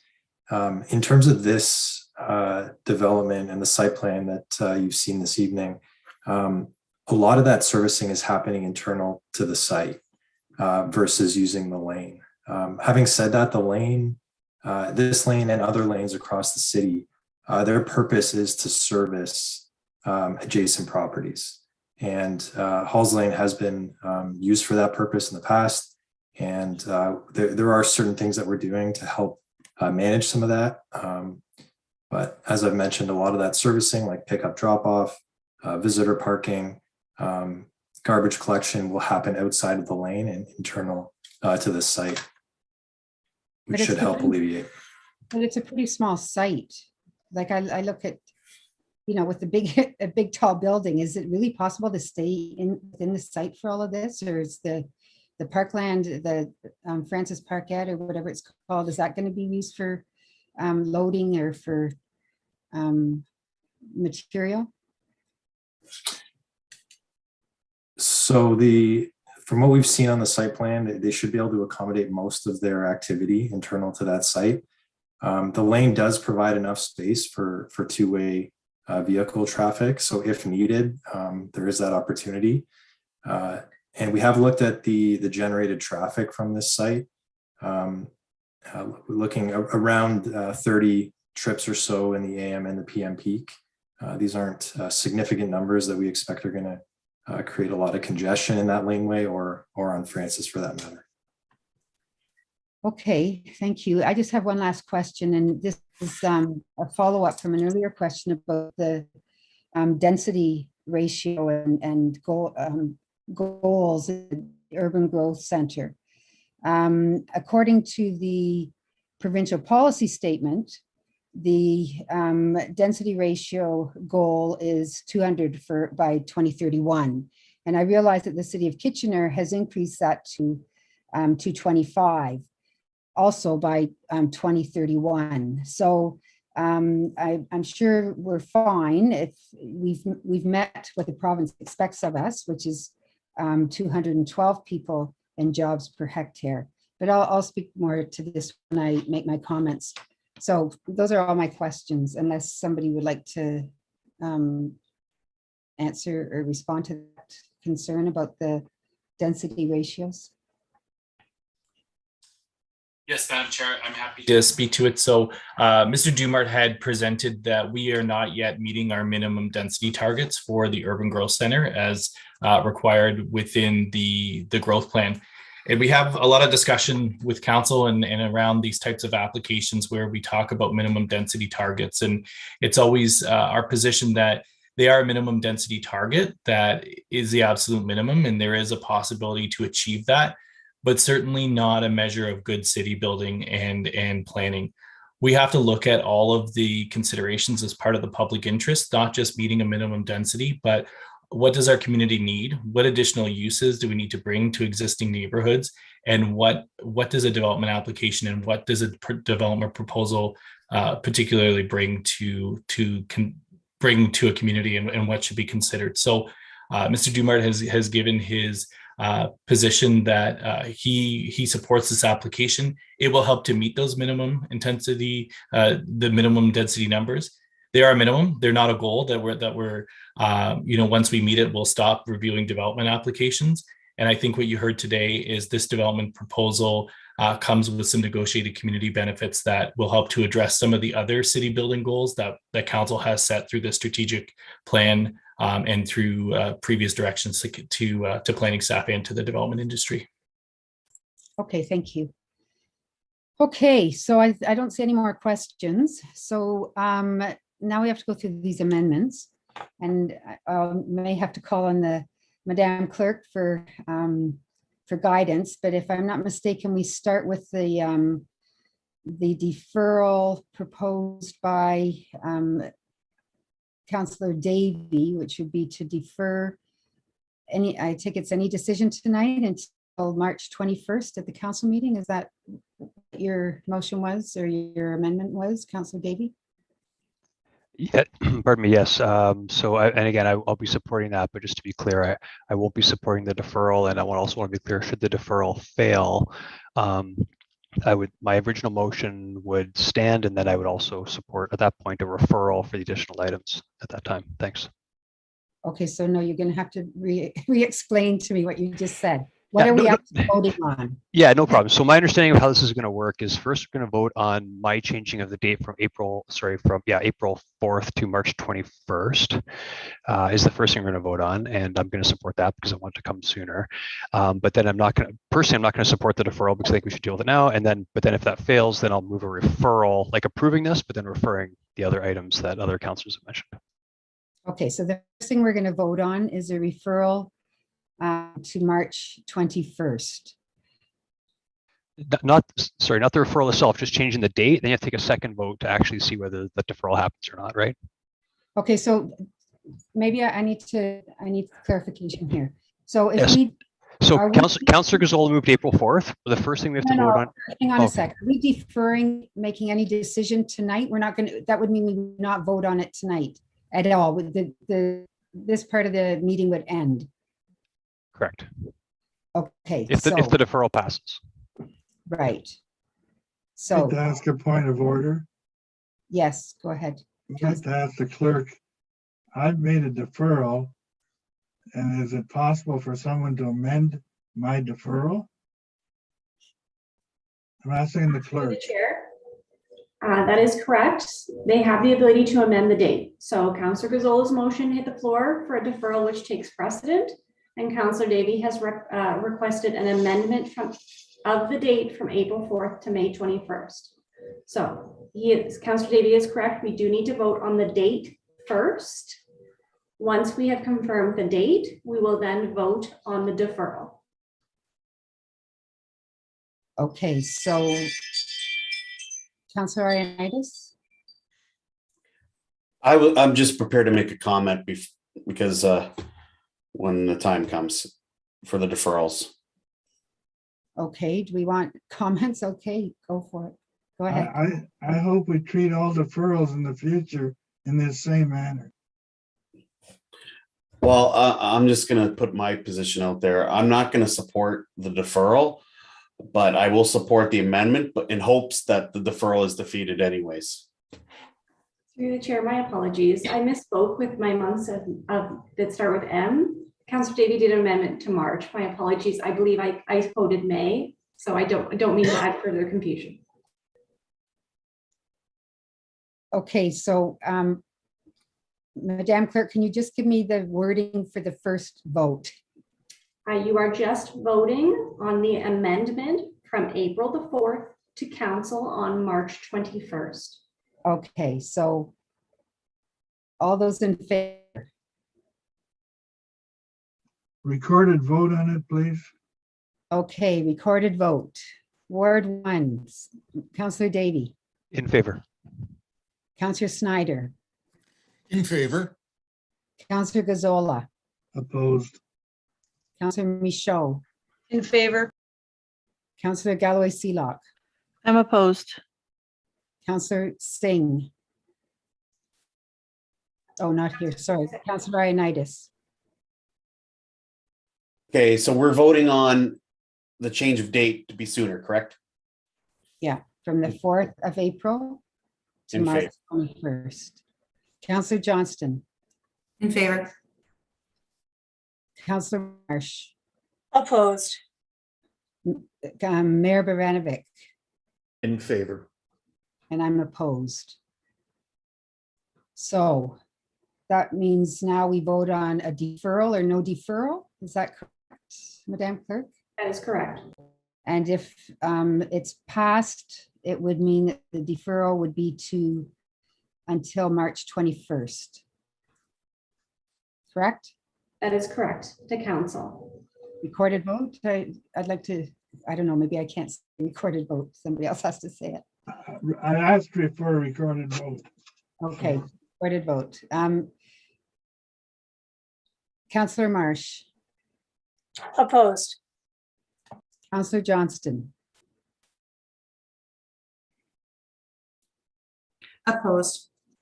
Councillor Ioannidis, Opposed. Councillor Singh, Not here. Councillor Singh is absent. sorry, it's getting late. Councillor Galloway Seelock, I'm opposed. Councillor Michaud, Opposed. Councillor Gazzola, In favor. Councillor Snyder, I'm opposed. Councillor Davy, Opposed. Mayor Vavanovic, Opposed. and I'm in favor. So that means we now move to vote on the amendment to the recommendation, which Councillor Ioannidis, could you please give us wording for that? It's in the wording what Garrett Ed Stevenson had mentioned. So it's part of the overall, just the change in wording.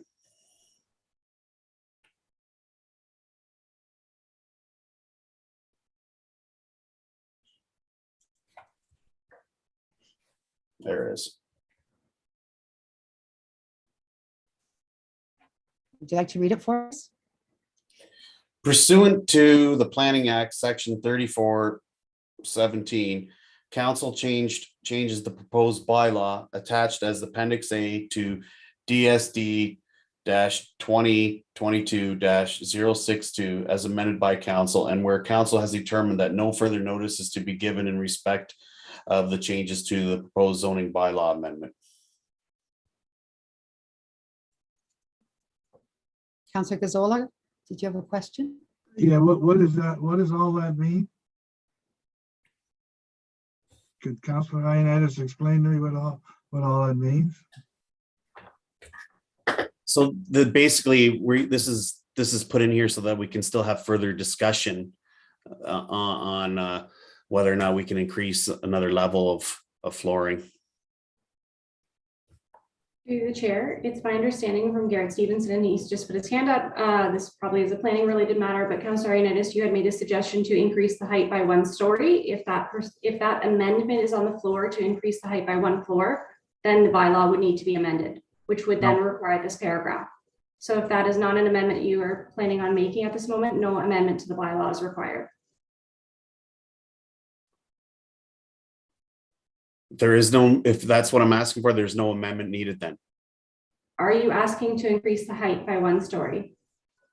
I'll just one, I don't want to give it a number. I just want to get just the capacity to be able to increase the floor space ratio of a height, whatever.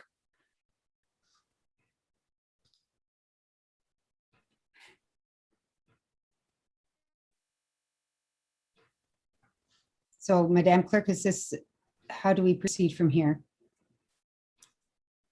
Okay, let's go from Mr. Stevenson. Thank you, Madam Chair. So the Planning Act does require waiving of notice should the bylaw be changed this evening.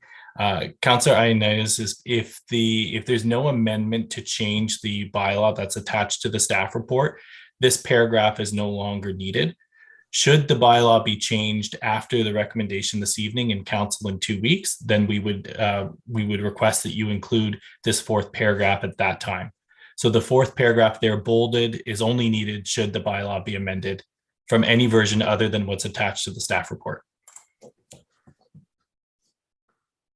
Okay, so let's put it in because then it needs to be there. But does there need to be a request? Okay, I don't know.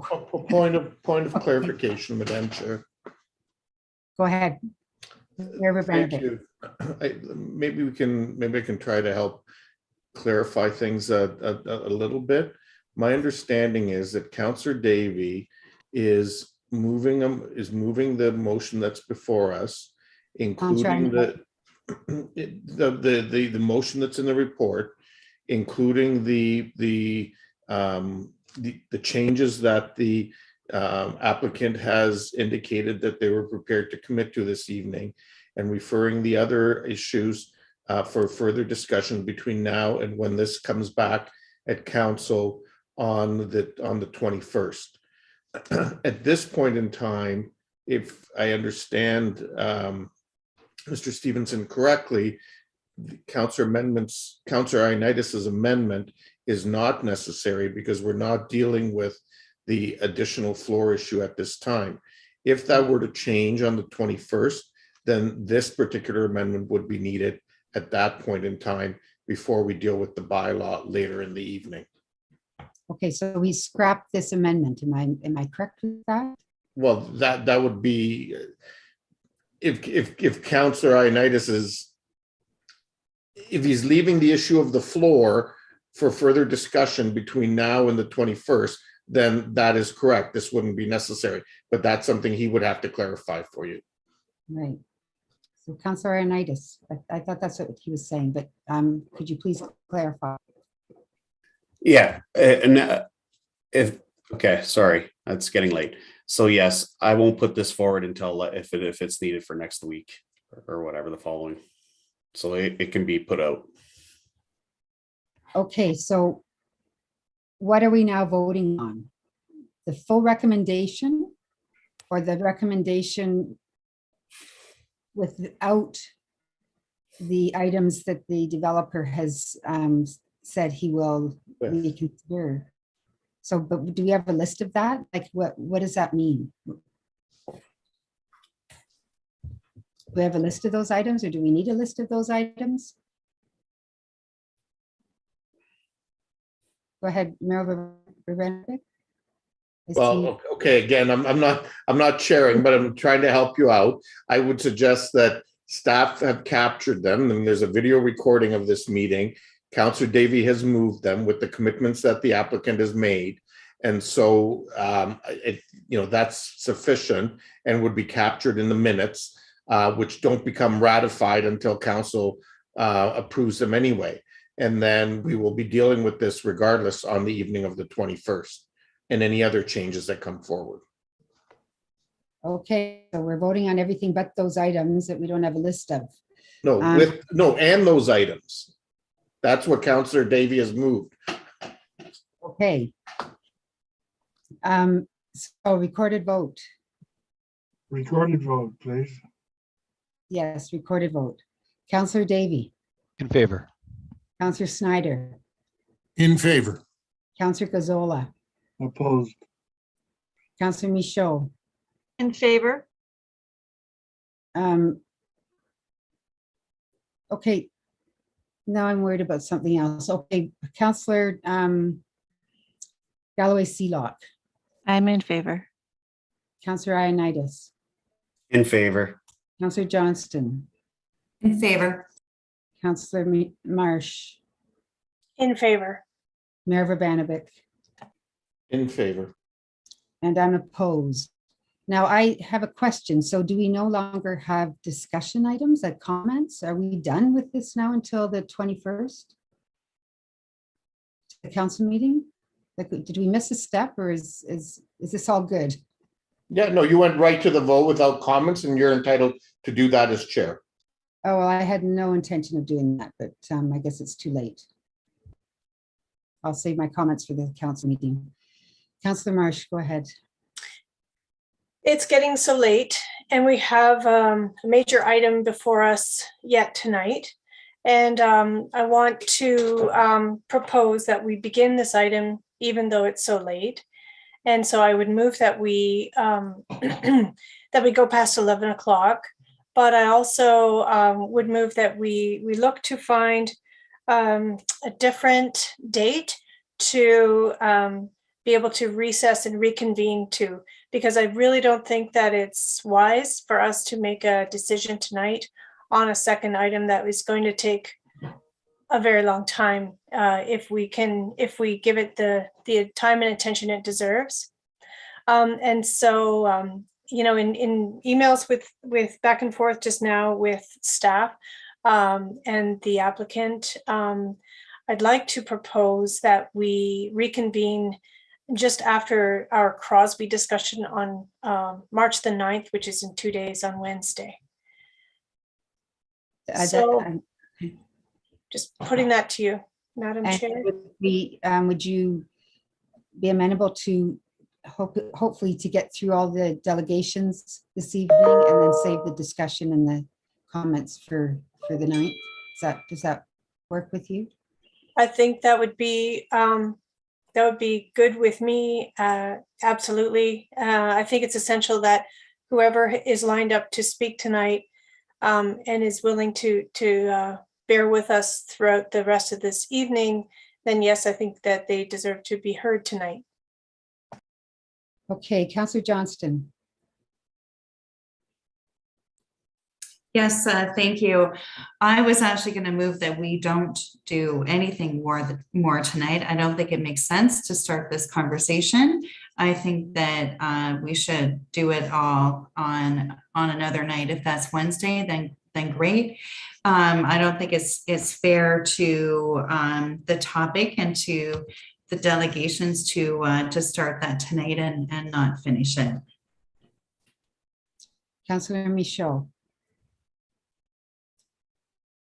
Thank you. I concur with Councillor Johnson. I think we've been at this for almost 5 hours now, this one item. And I think to start a new item now, I don't think the delegates, I mean, I'm sorry that they've waited this long, but for them to present their comments, I don't think that we're giving them any, it's fair for them. Councillor Marsh. Can we ask staff to weigh in on this? It's my understanding that this is we've notified the public that this is the date of the meeting, and it would be problematic not to start tonight. So thank you, Councillor Chapman. Just to respond to Councillor Marsh's question, yes, the meeting for 890 to 900 King Street has been advertised publicly as a statutory public meeting for tonight. So that notice has already been given under the Planning Act. If we were to not proceed with that item tonight, staff would have to re-advertise with a new notice period. And it is unlikely that we could hear this item before the April or possibly the May Planning Committee meeting. So it would be my advice, if possible, to at least hear the staff presentation and some, if not all, delegations tonight, so that we can uphold the commitment that we've made by advertising the statutory notice for tonight's meeting. Okay, Councillor Michaud, is your hand still up? No, okay, Councillor Davey. Yeah, thank you. Sorry, I don't want to belabor this, but just two questions. Number one, how many non-applicant delegations do we have for this item? Here's my list. Through the chair, I can confirm we have 5 because one delegation has logged off. They subsequently presented in the first item. 5, and then a question to Ms. Bustamante again, being that the applicant delegates would have to reappear, could we just not hear this? Could we just not hear from the public and then hear the staff presentation and the delegates that are the applicants on Wednesday, and then we would still be meeting the spirit of the notice? So through Councillor Chapman to Councillor Davey, yes, I think that is one way of proceeding. I think at a very minimum, we would want to hear the staff presentation and information tonight on the item. And then again, how you proceed with the delegations would be up to council. Okay, so I'd recommend that, Madam Chair. I'd recommend hearing the delegates, the public that's waited all this time, and the staff presentation, and then actually deal with the rest of it on Wednesday. Councillor Marsh? I didn't catch that, Councillor Davey. Can you say it again? Are you Sorry, saying? yes. Yeah, so we have to hear the staff presentation from Ms. Bustamante, and we should hear from the delegates that are waiting all this time, members of the public, but we do not hear from the applicants, and we do not discuss it or anything until Wednesday. That's my recommendation. You're saying staff report, not applicants. Okay, except I think we do need to ask the applicants consultants, because I'm not sure if they are available on Wednesday or not. But I agree that we need to hear from the members of the public. Yeah, I'm sure they would make themselves available, but yes. Mayor Verbanovic? Thank you.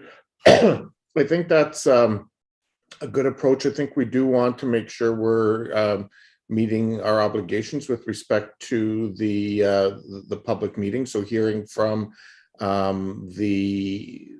hearing from staff, and in terms of the delegations, the ones who are still here, I think perhaps you can also give them the option if they're prepared to not be heard this evening, or if they preferred to not be heard this evening, that we could hear them on Wednesday when we hear from staff.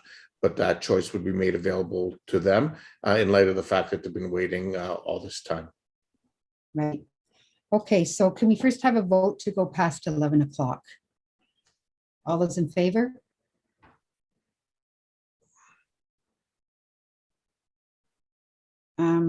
Councillor Ioannidis and Councillor Gazzola? Are you in favor of going past 11? Does this have to be unanimous? Yes. So I'll ask the question again. All those in favor of going past 11 o'clock? I'm not in favor, but I'll go along with it. And Galloway, Councillor Galloway Seelock, maybe she had to step away. So we'll consider that unanimous.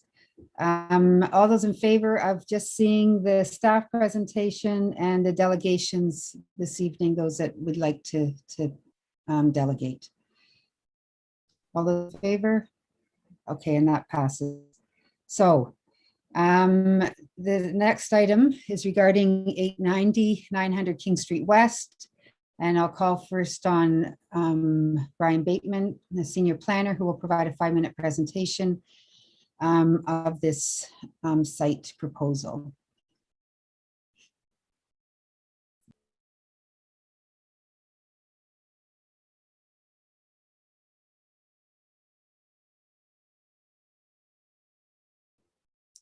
We can't hear you.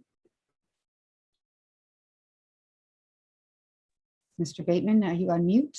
I am here. I'm sorry, I'm having trouble getting myself on camera here, so I apologize for the delay.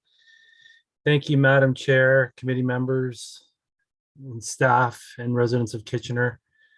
My name is Brian Bateman, and I'm very pleased to be here this evening. Tonight, we're here to discuss 890 to 900 King Street West official plan amendment and zoning bylaw amendment applications. The owner is Cantero King General Partner Limited. Next slide, please. So just to give a little bit of site context and surrounding land use, the property outlined in red is 890 to 900 King Street West. It's located right at the corner of King Street West and Pine Street, as you can see on the attached plan or map. And it's directly across from the Grand River Hospital. It's surrounded by commercial land uses to the east, west, and to the north. And it's adjacent to the Mary Pine neighborhood, as you can see from the plan. Next slide, please. So the concept, it's 231 purpose-built residential units. It's 108 parking spaces, underground and above ground. And it's 25 stories in height, inclusive of a 3-story podium. Next slide, please. So Opportunity will create 231 purpose-built rental units. It's increased density at a transit station stop. Will provide for a number of suites, similar to the Ronald McDonald House concept, that will be available to house family members of those seeking care at the hospital.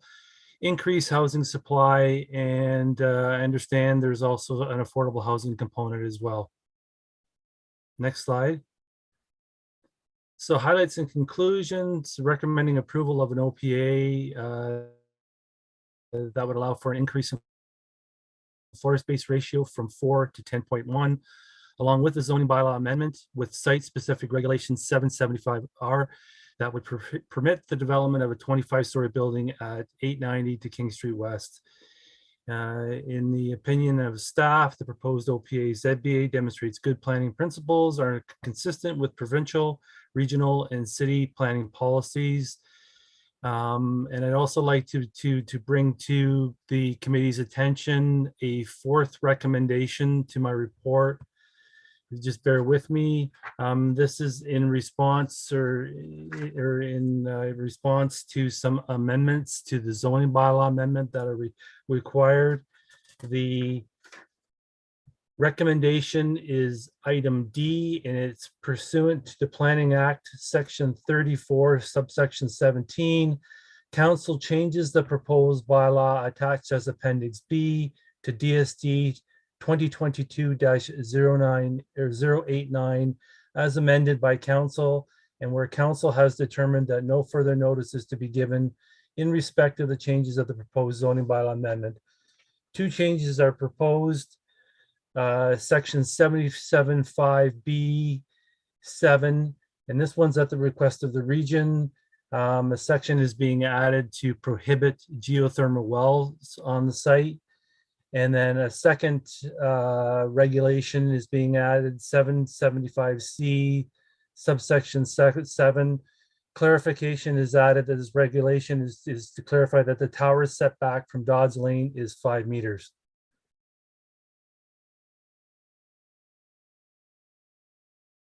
And that is it, Chairman Chapman.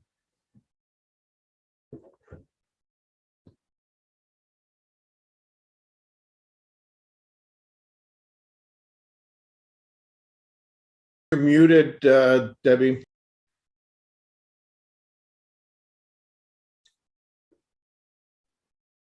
Okay, sorry about that.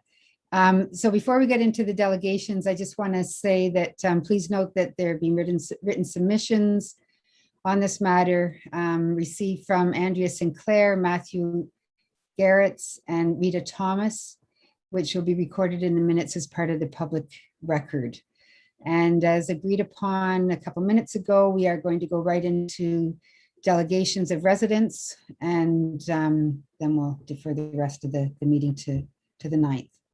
So, and as I call on you, the delegates, if you would prefer to make your presentation on March the 9th, that's also an option you're welcome to choose.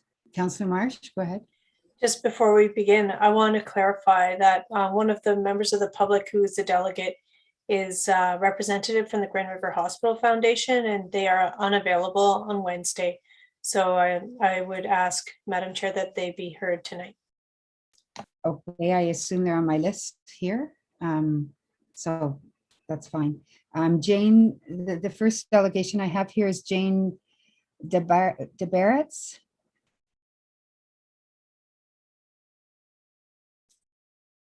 Is she still available, Madam Clerk? My apologies. Yes, I've just moved her over. Okay. Ms. DeBarrett, you're welcome to go ahead with your presentation, and thank you very much for your patience. I gotta tell you, it's a little late. I'm torn whether to do it now, but I shall anyway. Thank you for allowing us to speak eventually.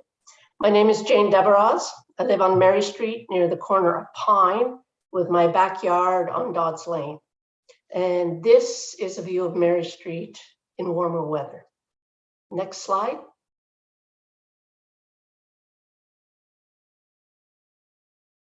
I agree the city needs to grow up rather than out.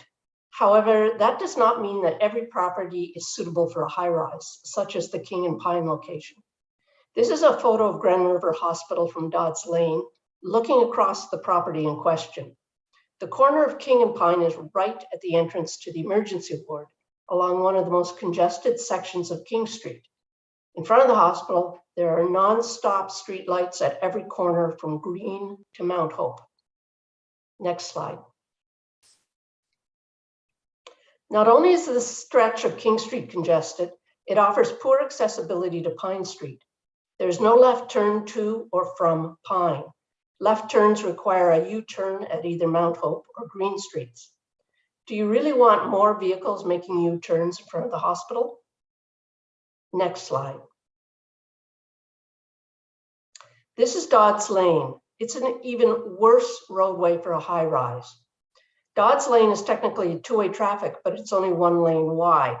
It dead ends at Union Street, so all traffic has to exit via Pine Street. The first few houses on the south side of Mary have their driveways on Dodds Lane. As well, there are apartments above the low-rise commercial buildings on King Street with tenant parking behind the building. So Dodds Lane currently is the entrance and exit for a lot of people, cars, bicycles, and pedestrians. Next slide. This is a diagram from the city's planning around rapid transit stations. Note that the property in question in the red circle is envisioned at about 8 stories and with landscaping at the rear. This diagram has a sidebar that lists strategies to allow the Grand River Hospital campus to intensify over time, which includes the following. Establish a base building height range approximately 4 to 6 stories to ensure new development appropriately frames the street, incorporating setbacks to reduce perceived scale. If the planning for the hospital is to reduce perceived scale, shouldn't the other side of King Street match that strategy? In fact, I would argue that special consideration should be given to the scale of all the buildings on King Street facing the hospital, from Green to Mount Hope. Next slide. I also have a concern with the close proximity to an existing low-rise residential neighborhood. These are the houses on Mary Street near Pine. Next slide. This is the back view of the same houses looking across the development site. The city's urban design manual, designed for tall buildings, states, if a site does not allow for sensitive transition between a tower and lower rise neighborhoods, it may not be suitable for a tall building. Does this look like sensitive transition between a 25-story building and a low-rise residential neighborhood? The developer is requesting a floor space ratio increase from 4.0 to 10.1, 2.5 times the current zoning. Given the constraints of the location of this particular property with respect to the hospital, King Street, Dodds Lane, and Mary Street, why change the existing zoning? Next slide. Now this one, I was not aware that the comment that was made about an additional 5 meters on Dodds Lane. So when I put this together, I had assumed it would still be 0.7 meters, which I could not understand. So I'm going to go through what I said, and I'm hoping that even at 5 meters, it accomplishes what's required. My final concern is with the amendment to reduce the setback on Dodds Lane, which I thought was 0.7 meters. This is Dodds Lane at Pine. The pavement on the left is parking for the building behind. To the right, the developer is proposing entrances to podium parking and a servicing bay. Now, I've never driven a garbage truck or a moving van, but is the lane really wide enough? And this narrow lane also has to accommodate existing requirements of the residents and businesses on Mary Street and King Street. Not only is the lane not wide enough for cars to park, there's no walkway for pedestrians. Regardless of the final height of the building, the original 0.7 meter setback is not sufficient. And I was going to suggest it should be increased, which I gather it has. Next slide. So in summary, I'm opposed to the amendment to increase the floor space ratio. And originally I was against the amendment to reduce the setback on Dodds Lane. Thank you. Thank you very much for your presentation. Councillor Marsh has a question for you. Jane, thanks so much for being so patient and waiting this long. It was quite a doozy of a long meeting already. So you have raised some excellent points. With regard to the U-turns in front of the hospital, I want to ask you to clarify your point. Are you saying that you don't think we need U-turns in front of a hospital because of emergency vehicles, or is it also about the LRT? Well, it is just an awkward stretch of road, and you have a lot of cars trying to make funny turns. And the more volume you have in a very congested area just adds to the issue. Okay. Thanks. And thank you for putting together a very fulsome presentation. And you did well, even though you weren't sure if you wanted to do it this late. So thank you. I don't see any other questions. I would just want a clarification on the Dodds Lane. So there's only one way in and one way out? There are there's spaces between buildings on King Street that are one way in, but you have to go out Pine. And then people have houses with laneways, Mary Street houses with laneways. So they have no choice but to go out Pine. So their garages or driveways are at the back of the house on the laneway. Okay. Good. Thank you very much for coming in and for sticking around. Next, we have Alice Raynard. Would you like to present tonight? Councillor Marsh? Your hand up. I'll ask later. Thank you. Okay. Go ahead, Ms. Raynard.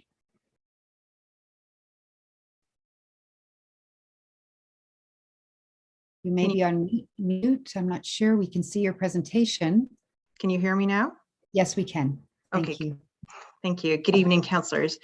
Thank you for this opportunity to present on the issue of traffic and parking in Mary Pine and also Herbert Streets. If we could go to the next slide, please. So there will be a bit of redundancy with the presentation, but I think it might also shed some light on certain specific issues. So as you will see here, Dodds Lane is a dead end and only the width of one car. And you can see in yellow, basically the boundaries of the lots, calculated give or take, because I've been here 8 years, so I kind of know where those lines would actually lay. So it's really just one car. And then the question would be, what would happen to the parking lot next door? Second, the proposed entrance is at the top of a hill, so it doesn't look like much. So if you look at number 2, it's right there. Behind there, you have the next lot where you would have the big transformation like of electricity system of the LRT. I don't know exactly what's the right term.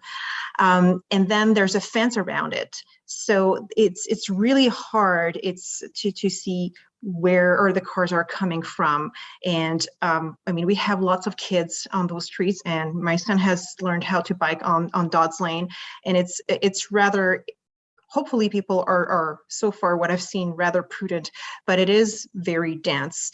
Like Jane has mentioned it, people from the lots that have that are facing on King Street can go in towards Dawes Lane, but cannot go out. But it's not to say that, you know, if there's a high density of cars, new people, tenants and the such, they will not, like if they need an exit, they will take the exit that they find, like they won't care about signage.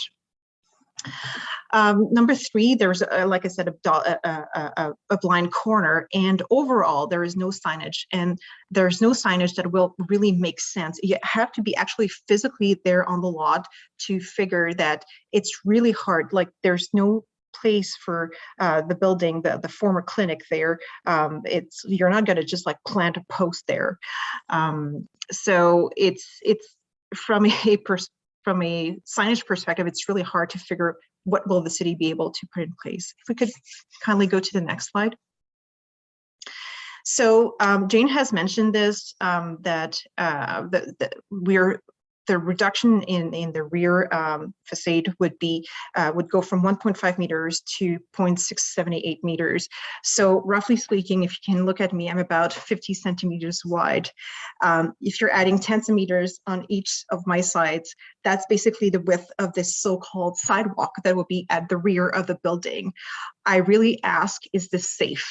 Because that will be the exit that people will have, like the sidewalk that people will have to exit Dawes Lane. So just a question mark. And also it leaves absolutely no space whatsoever for green spaces. And we've talked a lot before in the previous presentation about green spaces. If we could go on to the next slide, please. So Jane has mentioned like the signage and the U-turns, and you can see here, hopefully, you can't turn onto King Street to go south, because you have this cement bar to kind of protect the LRT. So there's going to be, basically it's going to be really crammed, and people are like need to do this huge U-turn that's about like 300 meters far away further south in order to go to the market, for instance. And there's no more space to widen King Street, Pine Street, or Dawes Lane. It's just crammed. There is no signage to slow down traffic, and access is always easier to when you're coming down from Mary Street. And I know there's been some counting of cars that happened at the end of last summer. Not sure what they were doing exactly, but I can tell you the car where that meter was, it was about 1/4 away from the stop from the corner of the street. And I understand that apparently like the people were going maybe like 43 kilometers per hour, but I can tell you that by the time they're in the middle of Mary Street, they're going 70 kilometers per hour. If we could go on to the next slide. So another thing is there's a reason why there's no parking street permitted on Pine Street at any time. And also there's no parking on Mary Street from 8 a.m. to 6 p.m. on weekdays. It's because of the hospital. It's also to protect the peace and quiet of the surrounding neighborhoods. And it's also to ensure that the hospital gets their fees in parking. If we could go on to the next slide, please. So this is just evidence that this is actually the situation on Mary Street. If we could move on to the next slide. So parking and buildings. So the zoning amendment requested to amend the parking at a rate of 0.71 per unit for multiple dwellings unit greater than 51 square meter in size, and to permit parking at a rate of 0.165 per unit for multiple dwelling units less than 51 meter in size. If we could go on to the next slide. So also the parts agreement between the Ion, Waterloo, and Kitchener requires in total for a building of such density, such mass, to have 221 parking spaces. The promoter is proposing half of this. Moving on to the next slide. This is premised on the fact that people will use the LRT and buses and cycling to go about the city. The LRT, and I take the LRT, is really convenient if you're going north or south. For buses, it's the same thing.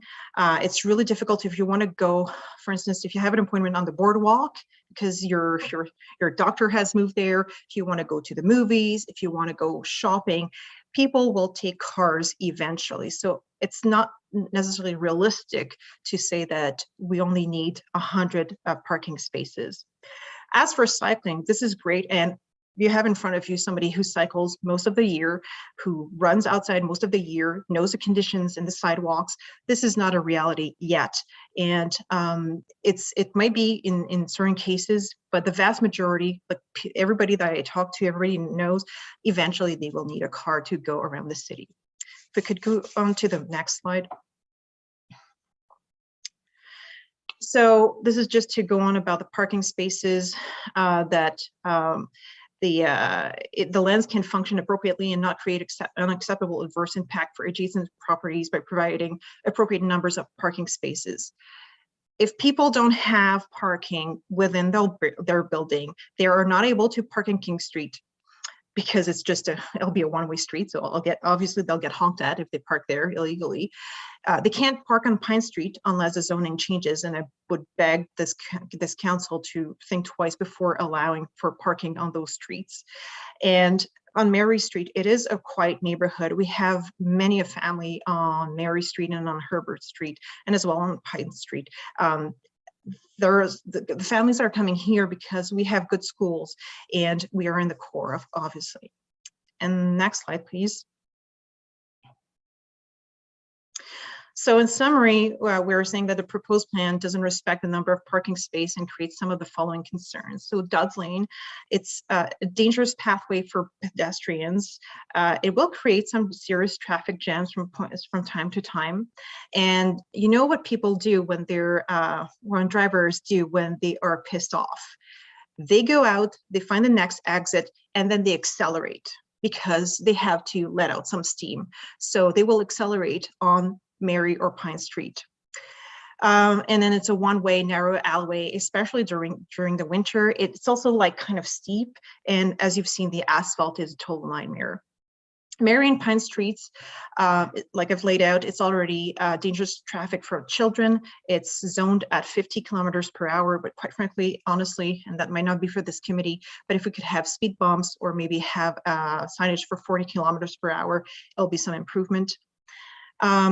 There will be increased illegal parking, and yes, we do have people parking in our driveways without asking us. So that is, it just happens, and there's not even a 25-story building in front of our house. Increased exhaust emissions due to increased traffic, and also because people idle, and that's just a reality. Even if we're just more mindful of climate changes, people do idle. Finally, and it's not necessarily related to traffic, but I would really ask the promoters, because I know there will be a building going up at some point, to do an elegant building, not an ugly building. And the current version is really not pretty. We can do far better. We can do like Toronto, and we can actually shoot for much better in this case. So again, I thank you very much for your consideration. Thank you. Have a good night. Thank you for your presentation, and thank you for your patience tonight. I see you have a question from Councillor Marsh. Thank you so much. Wow, what a lot of information you packed in there. I want to ask you about the Dodds Lane measurement that you mentioned. Are you saying that one car can only go in and out along the whole length of it, or yeah? And yeah, so they would have to do if nothing changes with the I'll call it the clinic building, basically people will do kind of U-turns in that parking lot until such time as the owners of that building do something else with the building or with the parking lot. Yeah. So so thank you. We'll bring that question to staff, and I'm thinking that the setback that was just added, the 5-meter setback, is in part going to address that. I'll follow up with you later about some of your other concerns that are outside the scope of this development. Thank you. Thank you. Thank you again for coming in. Next, we have Elizabeth Stevens. Go ahead. Thank you. Thank you for this opportunity to share my concerns about this development. I forgot I had slides, so thank you. I'm a Kitchener resident and also a psychologist, and I've been working with children and families in this community for 22 years. Next slide, please. Since we first learned that the city was considering this proposal for a 25-story tower, we have been voicing concerns to the planning department that have been minimized or completely ignored in the staff report. This project contains major components of city planning documents and policies. That is, this project contradicts major components of city planning documents and policy, as well as good city design principles. My presentation tonight is going to focus on building height. Next slide, please. Environmentally, we know that city densification is essential, but we need to get this right. A 25-story building in this location is not the way to get there. There are decades of research on the negative impact of tall buildings on the health and livability of a city, and these are critical to consider when voting on these amendments. Next slide, please. High rises are the antithesis of community and connection. Connection is people looking after each other. It is shopping for elderly residents during the pandemic. It's checking in on each other. It's caring for each other and being cared for. And this is so important. Residents of low to mid-rise developments are much more likely to be connected to the street. They connect in parks or at a neighborhood coffee shop.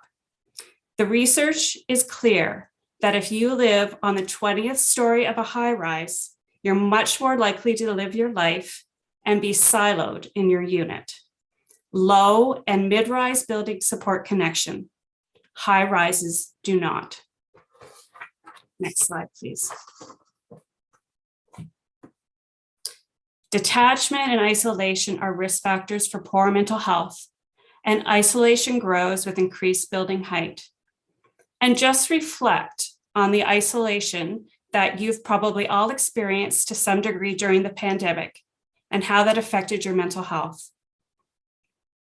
We also know that residents of tall buildings are less likely to go outside to exercise. And it's not just about the residents of the building. Tall buildings cast significant shadows around their surrounding neighborhoods.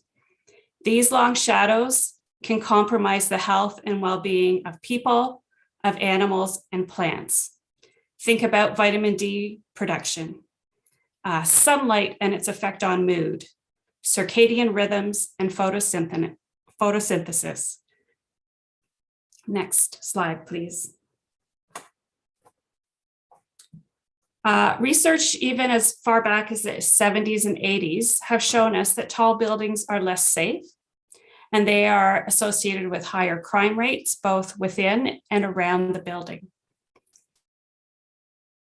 The disconnection that happens between tall building residents and the community means that safety is compromised for those on the street. And just imagine a pedestrian out in front of a tall building crying for help. You are much less likely to be heard or to be supported in front of a tall building with disconnected residents. Next slide, please. And finally, you might think that high rises are a solution for our environment, but in fact, studies have shown that high rises, because of their height and the effects of sun and wind on the structure, use almost twice as much energy per square foot. High-rise building materials are more greenhouse gas intensive. And yes, big picture, our environment needs densification. However, the environmental costs of the high-rise solution are considerable. Next slide, please. We have a unique opportunity in the city of Kitchener to increase our density over the next 10 to 20 years. We need to do so in a thoughtful and healthy way. Decades of research has shown us that tall buildings do not support healthy communities. Approving this proposal will be squandering an opportunity to design our best possible city. Densification can occur with low to mid-rise buildings which respect the integrity of our neighborhoods and contribute to community well-being. 10 stories is tall enough. Please vote to modify this development so that it meets current zoning bylaws and official plan documents. Thank you. Last slide. Thank you very much for your presentation. You're welcome. And thank you for sticking around. I don't see any questions for you this evening. So I hope you can join us on the 9th to hear more from the developer. Okay, Thank you. you. Next, we have Heather Love.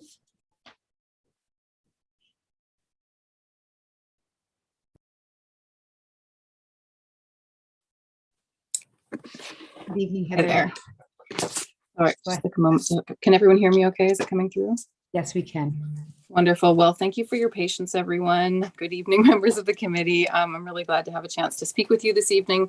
My name is Heather Love. I'm a resident of Mary Street. I live about halfway down the block from the proposed development at King Street. And my family actually moved here about 1.5 years ago. And this is an area that appealed to us for many of the same reasons that are outlined on the King Street development proposal. So just to begin, I'd like to say that I'm in general agreement with the idea of additional residential density and commercial space at the corner of King and Pine. As the developers note in several places, this is well positioned near an LRT transit stop, and the property has been in need of environmental recuperation for some time. So I've been happy to see that work undertaken by the developers recently. But I am here tonight to advocate that the committee not approve the official plan and zoning bylaw amendments that are proposed. And my primary concerns, which echo a little bit some of the things that have been said, not only in this part of the meeting, but earlier on, are really about the scale of the density increase that they're requesting, which I think far exceeds what would be a viable size for cultivating the type of complete community that is stated as a key aim of both this proposed plan and all the other provincial and municipal guidelines that the developers are working with.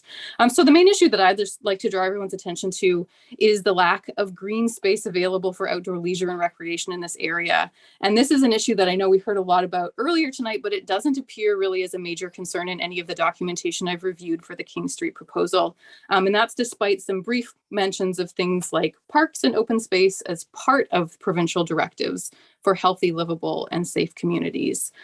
So just for context here, within the specific neighborhood that the building would be located, so the KW Hospital neighborhood, the only official designated park space is located at Gildner Green. So that's off Glasgow Street over by Belmont Avenue. It's very small. It's often crowded. I can't ever go there with my toddler and her friend because there's only one toddler swing, so they fight over it. So there are a few things there, but it's a pretty small scale set of amenities, either for family and children or for adults who would want to use it for outdoor relaxing and socializing. Closer to the proposed building site, there is a cemetery, so that's available for walking, but not for recreation. And there is a high school field that's currently used as an off-leash area by local dog owners, but it's sort of a tacit, unspoken agreement, and I can't imagine it would be sustainable with any sizable increase in demand. So the other main park areas in surrounding neighborhoods are either very small and crowded, like Mary Allen Park, Alexandra Park, the other one by Belmont Avenue, or they're outside of easy walking distance. So Cherry Park is reasonably big, but it's a bit more of a haul, especially if you've got kids or just a little bit of time. So overall, the point I'm just hoping is coming clear is that this is a development that's proposed for an area that's already pretty strained for outdoor space, and the additional density that these over 200 units of residents are going to add to the neighborhood are going to place an even greater strain on some of those really already very limited resources. And I know that in the proposal, the developers are pretty explicit that their aim here is to create a development that is going to really, really quite far exceed the overall target density goals for even the light rail corridor, because they explain that I think that the minimum density targets for these areas are 160 people or jobs per hectare, and that by comparison, this building is going to have 409 residents, 21 employees, and that would translate to, I think, 2,085 people or jobs per hectare. So the proposal here is about 13 times the minimum target. And the argument is that this 160 baseline is going to be hard to achieve as an average without some areas that have a lot higher density. So this type of building will help compensate. And I mean, there's some logic to that principle, but I just really think it's neglecting to consider some very important implications that a dramatic increase in population in a place like this is going to have on the surrounding area. And that includes the very limited availability of outdoor space for people to use. So even just thinking about the previous proposals we talked about tonight, that's right beside Victoria Park. We don't have anything like that here. Or other big, the Barrel Yards development right beside Waterloo Park. We don't have that here. We don't have things like the Laurelwood Conservation Area. We don't have a Monarch Woods. We don't even have like a Bechdel or a Bright House Park that are right here that could provide the type of outdoor recreation space that something like a complete community that we hear about in all these documents would need to really, I think, thrive and be sustainable. And as I mentioned, the King Street proposal, as I've seen the documentation, makes very little reference to parks or green space. And that's despite the fact that it emphasizes a lot other health-related features like walkability and bike storage facilities and balconies for each apartments. So this contrast to what we saw in the earlier part of the meeting, when there was quite a lot of discussion of the outdoor areas around it, although I know that some commenters said that there's still insufficient amount there. I think that it's important to consider this. Those types of spaces are really important if we want to cultivate a viable community that is going to be attractive to all residents. So my hope is that I can urge you as members of the committee to take this issue into consideration, because I think that a lack of available green space, specifically in the KW Hospital neighborhood, is a really important argument against the proposed building's fit within our surrounding community. So just in closing here, that I'll mention that all of these concerns are most directly related to the request to amend the floor space ratios, but I think they're also indirectly implicated in some of the parking requirements that are being requested, because that type of a change wouldn't be necessary if it was a building size that had a scope more reasonably aligned with some of the available resources in the area for things like green space. So that's my respectful request for you to consider these points when you decide how you'll vote on Wednesday, I guess it will be. And thanks very much for your time here tonight and for spending this very long meeting getting to this. Thanks. And thank you for staying with us and for your presentation. Councillor March has a question for you. Yeah, thanks very much for bringing forward your presentation, and you make a really good point about green space, and you've really made it clear that you know all the green spaces as any parent of a toddler is going to quickly find out. So I mean, on the what I want to understand from you is if this project were to be accepted and be approved anyway, then do you think that there would be justification for it if later we were to find additional green space that the city could develop into additional parkland? I mean, I think that if there were park space in the area, that would be one thing that would mitigate some of the issues that come with the building. As far as sort of availability of green space, I mean, I think was mentioned earlier, there are a lot of parking spaces around here. There's a lot of parking lots. I mean, if there were parks instead of parking lots, then maybe there would be the capacity for a building like this. I don't have all the numbers in terms of like how many square footage of green space you should have for a building of a particular size. But as sort of thinking about the city and its planning, I mean, it's well and good to say, could this be justified if later we can do this, but what are the timelines for later? So my argument would be like, how do you make sure that those types of developments sort of are coming about concurrently so that we're not approving something that then maybe a park that compensates for the size shows up 10 to 15 years later or gets deferred and then there's more development. So I would be hesitant to say, yes, go ahead with a 25-story building if in 10 years there'll be a park. But and given what we have now, it seems like a building that is of a scope that could fit with the neighborhood in its present state would make more sense, or with sort of shorter term goals. If that makes sense. All right, I hear you. Thank you very much. I didn't put up my hand to ask Ms. Stevens a question earlier, but I will say that I will follow up with staff to end with her to find out exactly what we can add to the public record to make sure that all concerns were, were at least acknowledged and addressed as much as possible. Thank you. Okay, thank you. Thank you, Ms. Love, for coming in. Our last delegation is Seth Yutzi. That actually changed, Chair Chapman. That's my board chair, and he had a incident this evening. He was not able to attend. So Okay. I'm attending. I'm the CEO of the Grand River Hospital Foundation, Paul McIntyre Royston. Welcome. And we did inform the clerks of that per policy change. Greetings. The timing on this is a little off, given that we're not able to make Wednesday, and it really only follows well after the delegates' presentation. We are here to confirm that we are in discussions regarding a donation of space related to what you could call a care lodge in the building.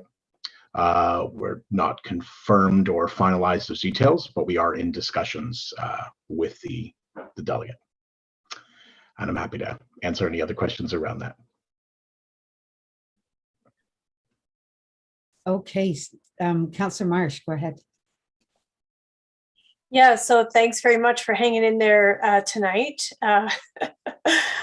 So can you tell us, based on what you know so far about the planned, what did you call it?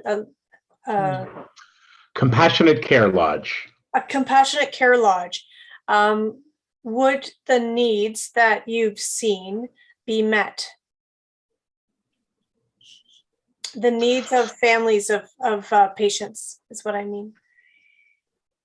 So currently, we're undertaking a business case for the hospital in partnership with the foundation to sort of see if that's the case. Currently, we do not have a facility in the community that's supporting in this way. Currently, the hospital sends people to various hotels at a slightly discounted rate in the region. And so that's the framing. And Quintero, the delegate, originally proposed this idea to us 18 months ago. And we've been doing our own sort of research on the concept as well. Okay, thank you very much. Thank you for your question. Councillor Johnston, you're next. Thank you, Chair Chapman, and thank you, Paul, for coming in tonight. I can't see your entire last name, or I would have said Mr. Paul. So I'm going to do that right now. So anyhow, thank you so much for staying so late to speak with us. We really appreciate it. So you had said that the plans are not finalized yet for the Compassionate Care Lodge. Do you have a timeline? And perhaps I missed it. My apologies. We don't have a timeline as yet. We're working on the business case. Anything the hospital entertains or undertakes, especially in collaboration when we're looking at raising community funds, we want to make sure there's a sound business case to produce said thing. And so we're in the process of doing that. It will still take a number of months before we're finalized in that approach. Okay, I appreciate hearing that, because that, to me, I was very excited about the Compassionate Care Lodge. To me, that really means a lot. I think it's an amazing move, and I had understood that your development offices would be moving there as well, or am I wrong about that? Perhaps I'm wrong. Great question, Councillor, through the chair. Sorry, learning the lingo this evening. We actually, and I'll share this, I'm not sure it's in the application or not, the foundation on behalf of the hospital purchased 18 Pine Street, which is the building beside, with the goal, I think there's currently a zoning process undertaking to convert that to a fully used hospital space. And so that's the building right beside and adjacent to this lot on the Pine Street side. And it's on Dodds Lane as well. And that includes the parking across the street at 27 Pine Street. And so the development office, I share that as the development office wouldn't be moving there. The vision, should we go ahead at the 900 King building with Quintero, would be to have a fully, I think it's about 17,000 square feet on the third floor, fully dedicated to hospital needs related to a compassionate care lodge. So lodging for patients in cancer, kidney, children, the families thereof coming into our community. Right. Okay. All right. Thank you. Thank you so much again, Paul. Yeah, thank you so much for staying and for coming with this. And I really hope that we get this compassionate care lodge arrangement. I've used the Ronald McDonald House in different cities when my kids were younger, and it's a wonderful service. So I hope that this will all come to fruition. And thank you for staying. Okay, that Have a great ends night. yeah, you too. That ends our delegations for tonight. And we will refer the remaining components of the agenda to Wednesday, the 9th at 6 p.m. Can you please motion to recess the matter? Okay, can we have a motion to refer? Councillor Marsh, are you moving that? Yes, and I want to make it fully 100% clear to members of the public that we have another matter that starts right at 6 o'clock. And so this item would not be started at 6. So, but I guess, can we ask how many delegates do we have registered so far for 6 o'clock? Through the chair, currently there are 9 delegations registered for Wednesday. Okay. So I just don't want to end up with another night like like tonight and leave this. So yeah, so does staff have any suggestions for how we can mitigate that problem? Through the chair, I would gladly meet with Councillor Chapman prior to Wednesday and just strategize some opportunities for managing the meeting. I will be speaking with the city clerk tomorrow about options related to the timer, if that is something that we can pull off for Wednesday evening. But until she arrives at the meeting tomorrow, it is 11:45. I'm not able to make any commitments in this moment. That's fine. I propose, Madam Chair, that we schedule this meeting to start this item to reconvene not any earlier than 8 p.m. to give members of the public at least a ballpark of when they need to log on, so they're not so that they are able to plan and watch from 8 p.m. on and not the whole evening. If you think that that's reasonable. Well, given the number of delegations, it does sound reasonable to me, but I don't know, Madam Clerk, do we need to pass a motion to do that, or? Sorry, point of clarification. I just want to make sure I understand. So what happens if we're not done the previous item? I'm just saying that we wouldn't start before 8, but that we would, there's no way we're going to be done the other item before 8. Yeah, 9 delegations with no questions is 45 minutes, right? So yeah, it's possible, but yeah, I'm comfortable with that then. Through the chair, similar to this evening, we communicated to delegations that the second item wouldn't start until approximately 7:15 to 7:30. We were suggesting that time for login, so we can do the same thing for Wednesday evening, letting them know that ideally they would need to log in until 7:45, with the idea that they could quickly pop onto the YouTube channel to confirm where we are in the meeting. Okay, I guess I think Councillor Marsh's suggestion was also to make it known to the public, right? So not just the delegations. I'm not sure how that would happen. So currently the agenda for Wednesday has already been published. So at this moment, any addendums, it's really those people that are in the meeting this evening that have expressed interest in the application that would be notified about the deferral. Okay. Good. So do we have a motion to refer this item till the 9th of March? Councillor Michaud, all those in favor? Let's passes unanimously, and the meeting is now adjourned. I don't think we need a motion for that. See you on Wednesday. Good night, everyone.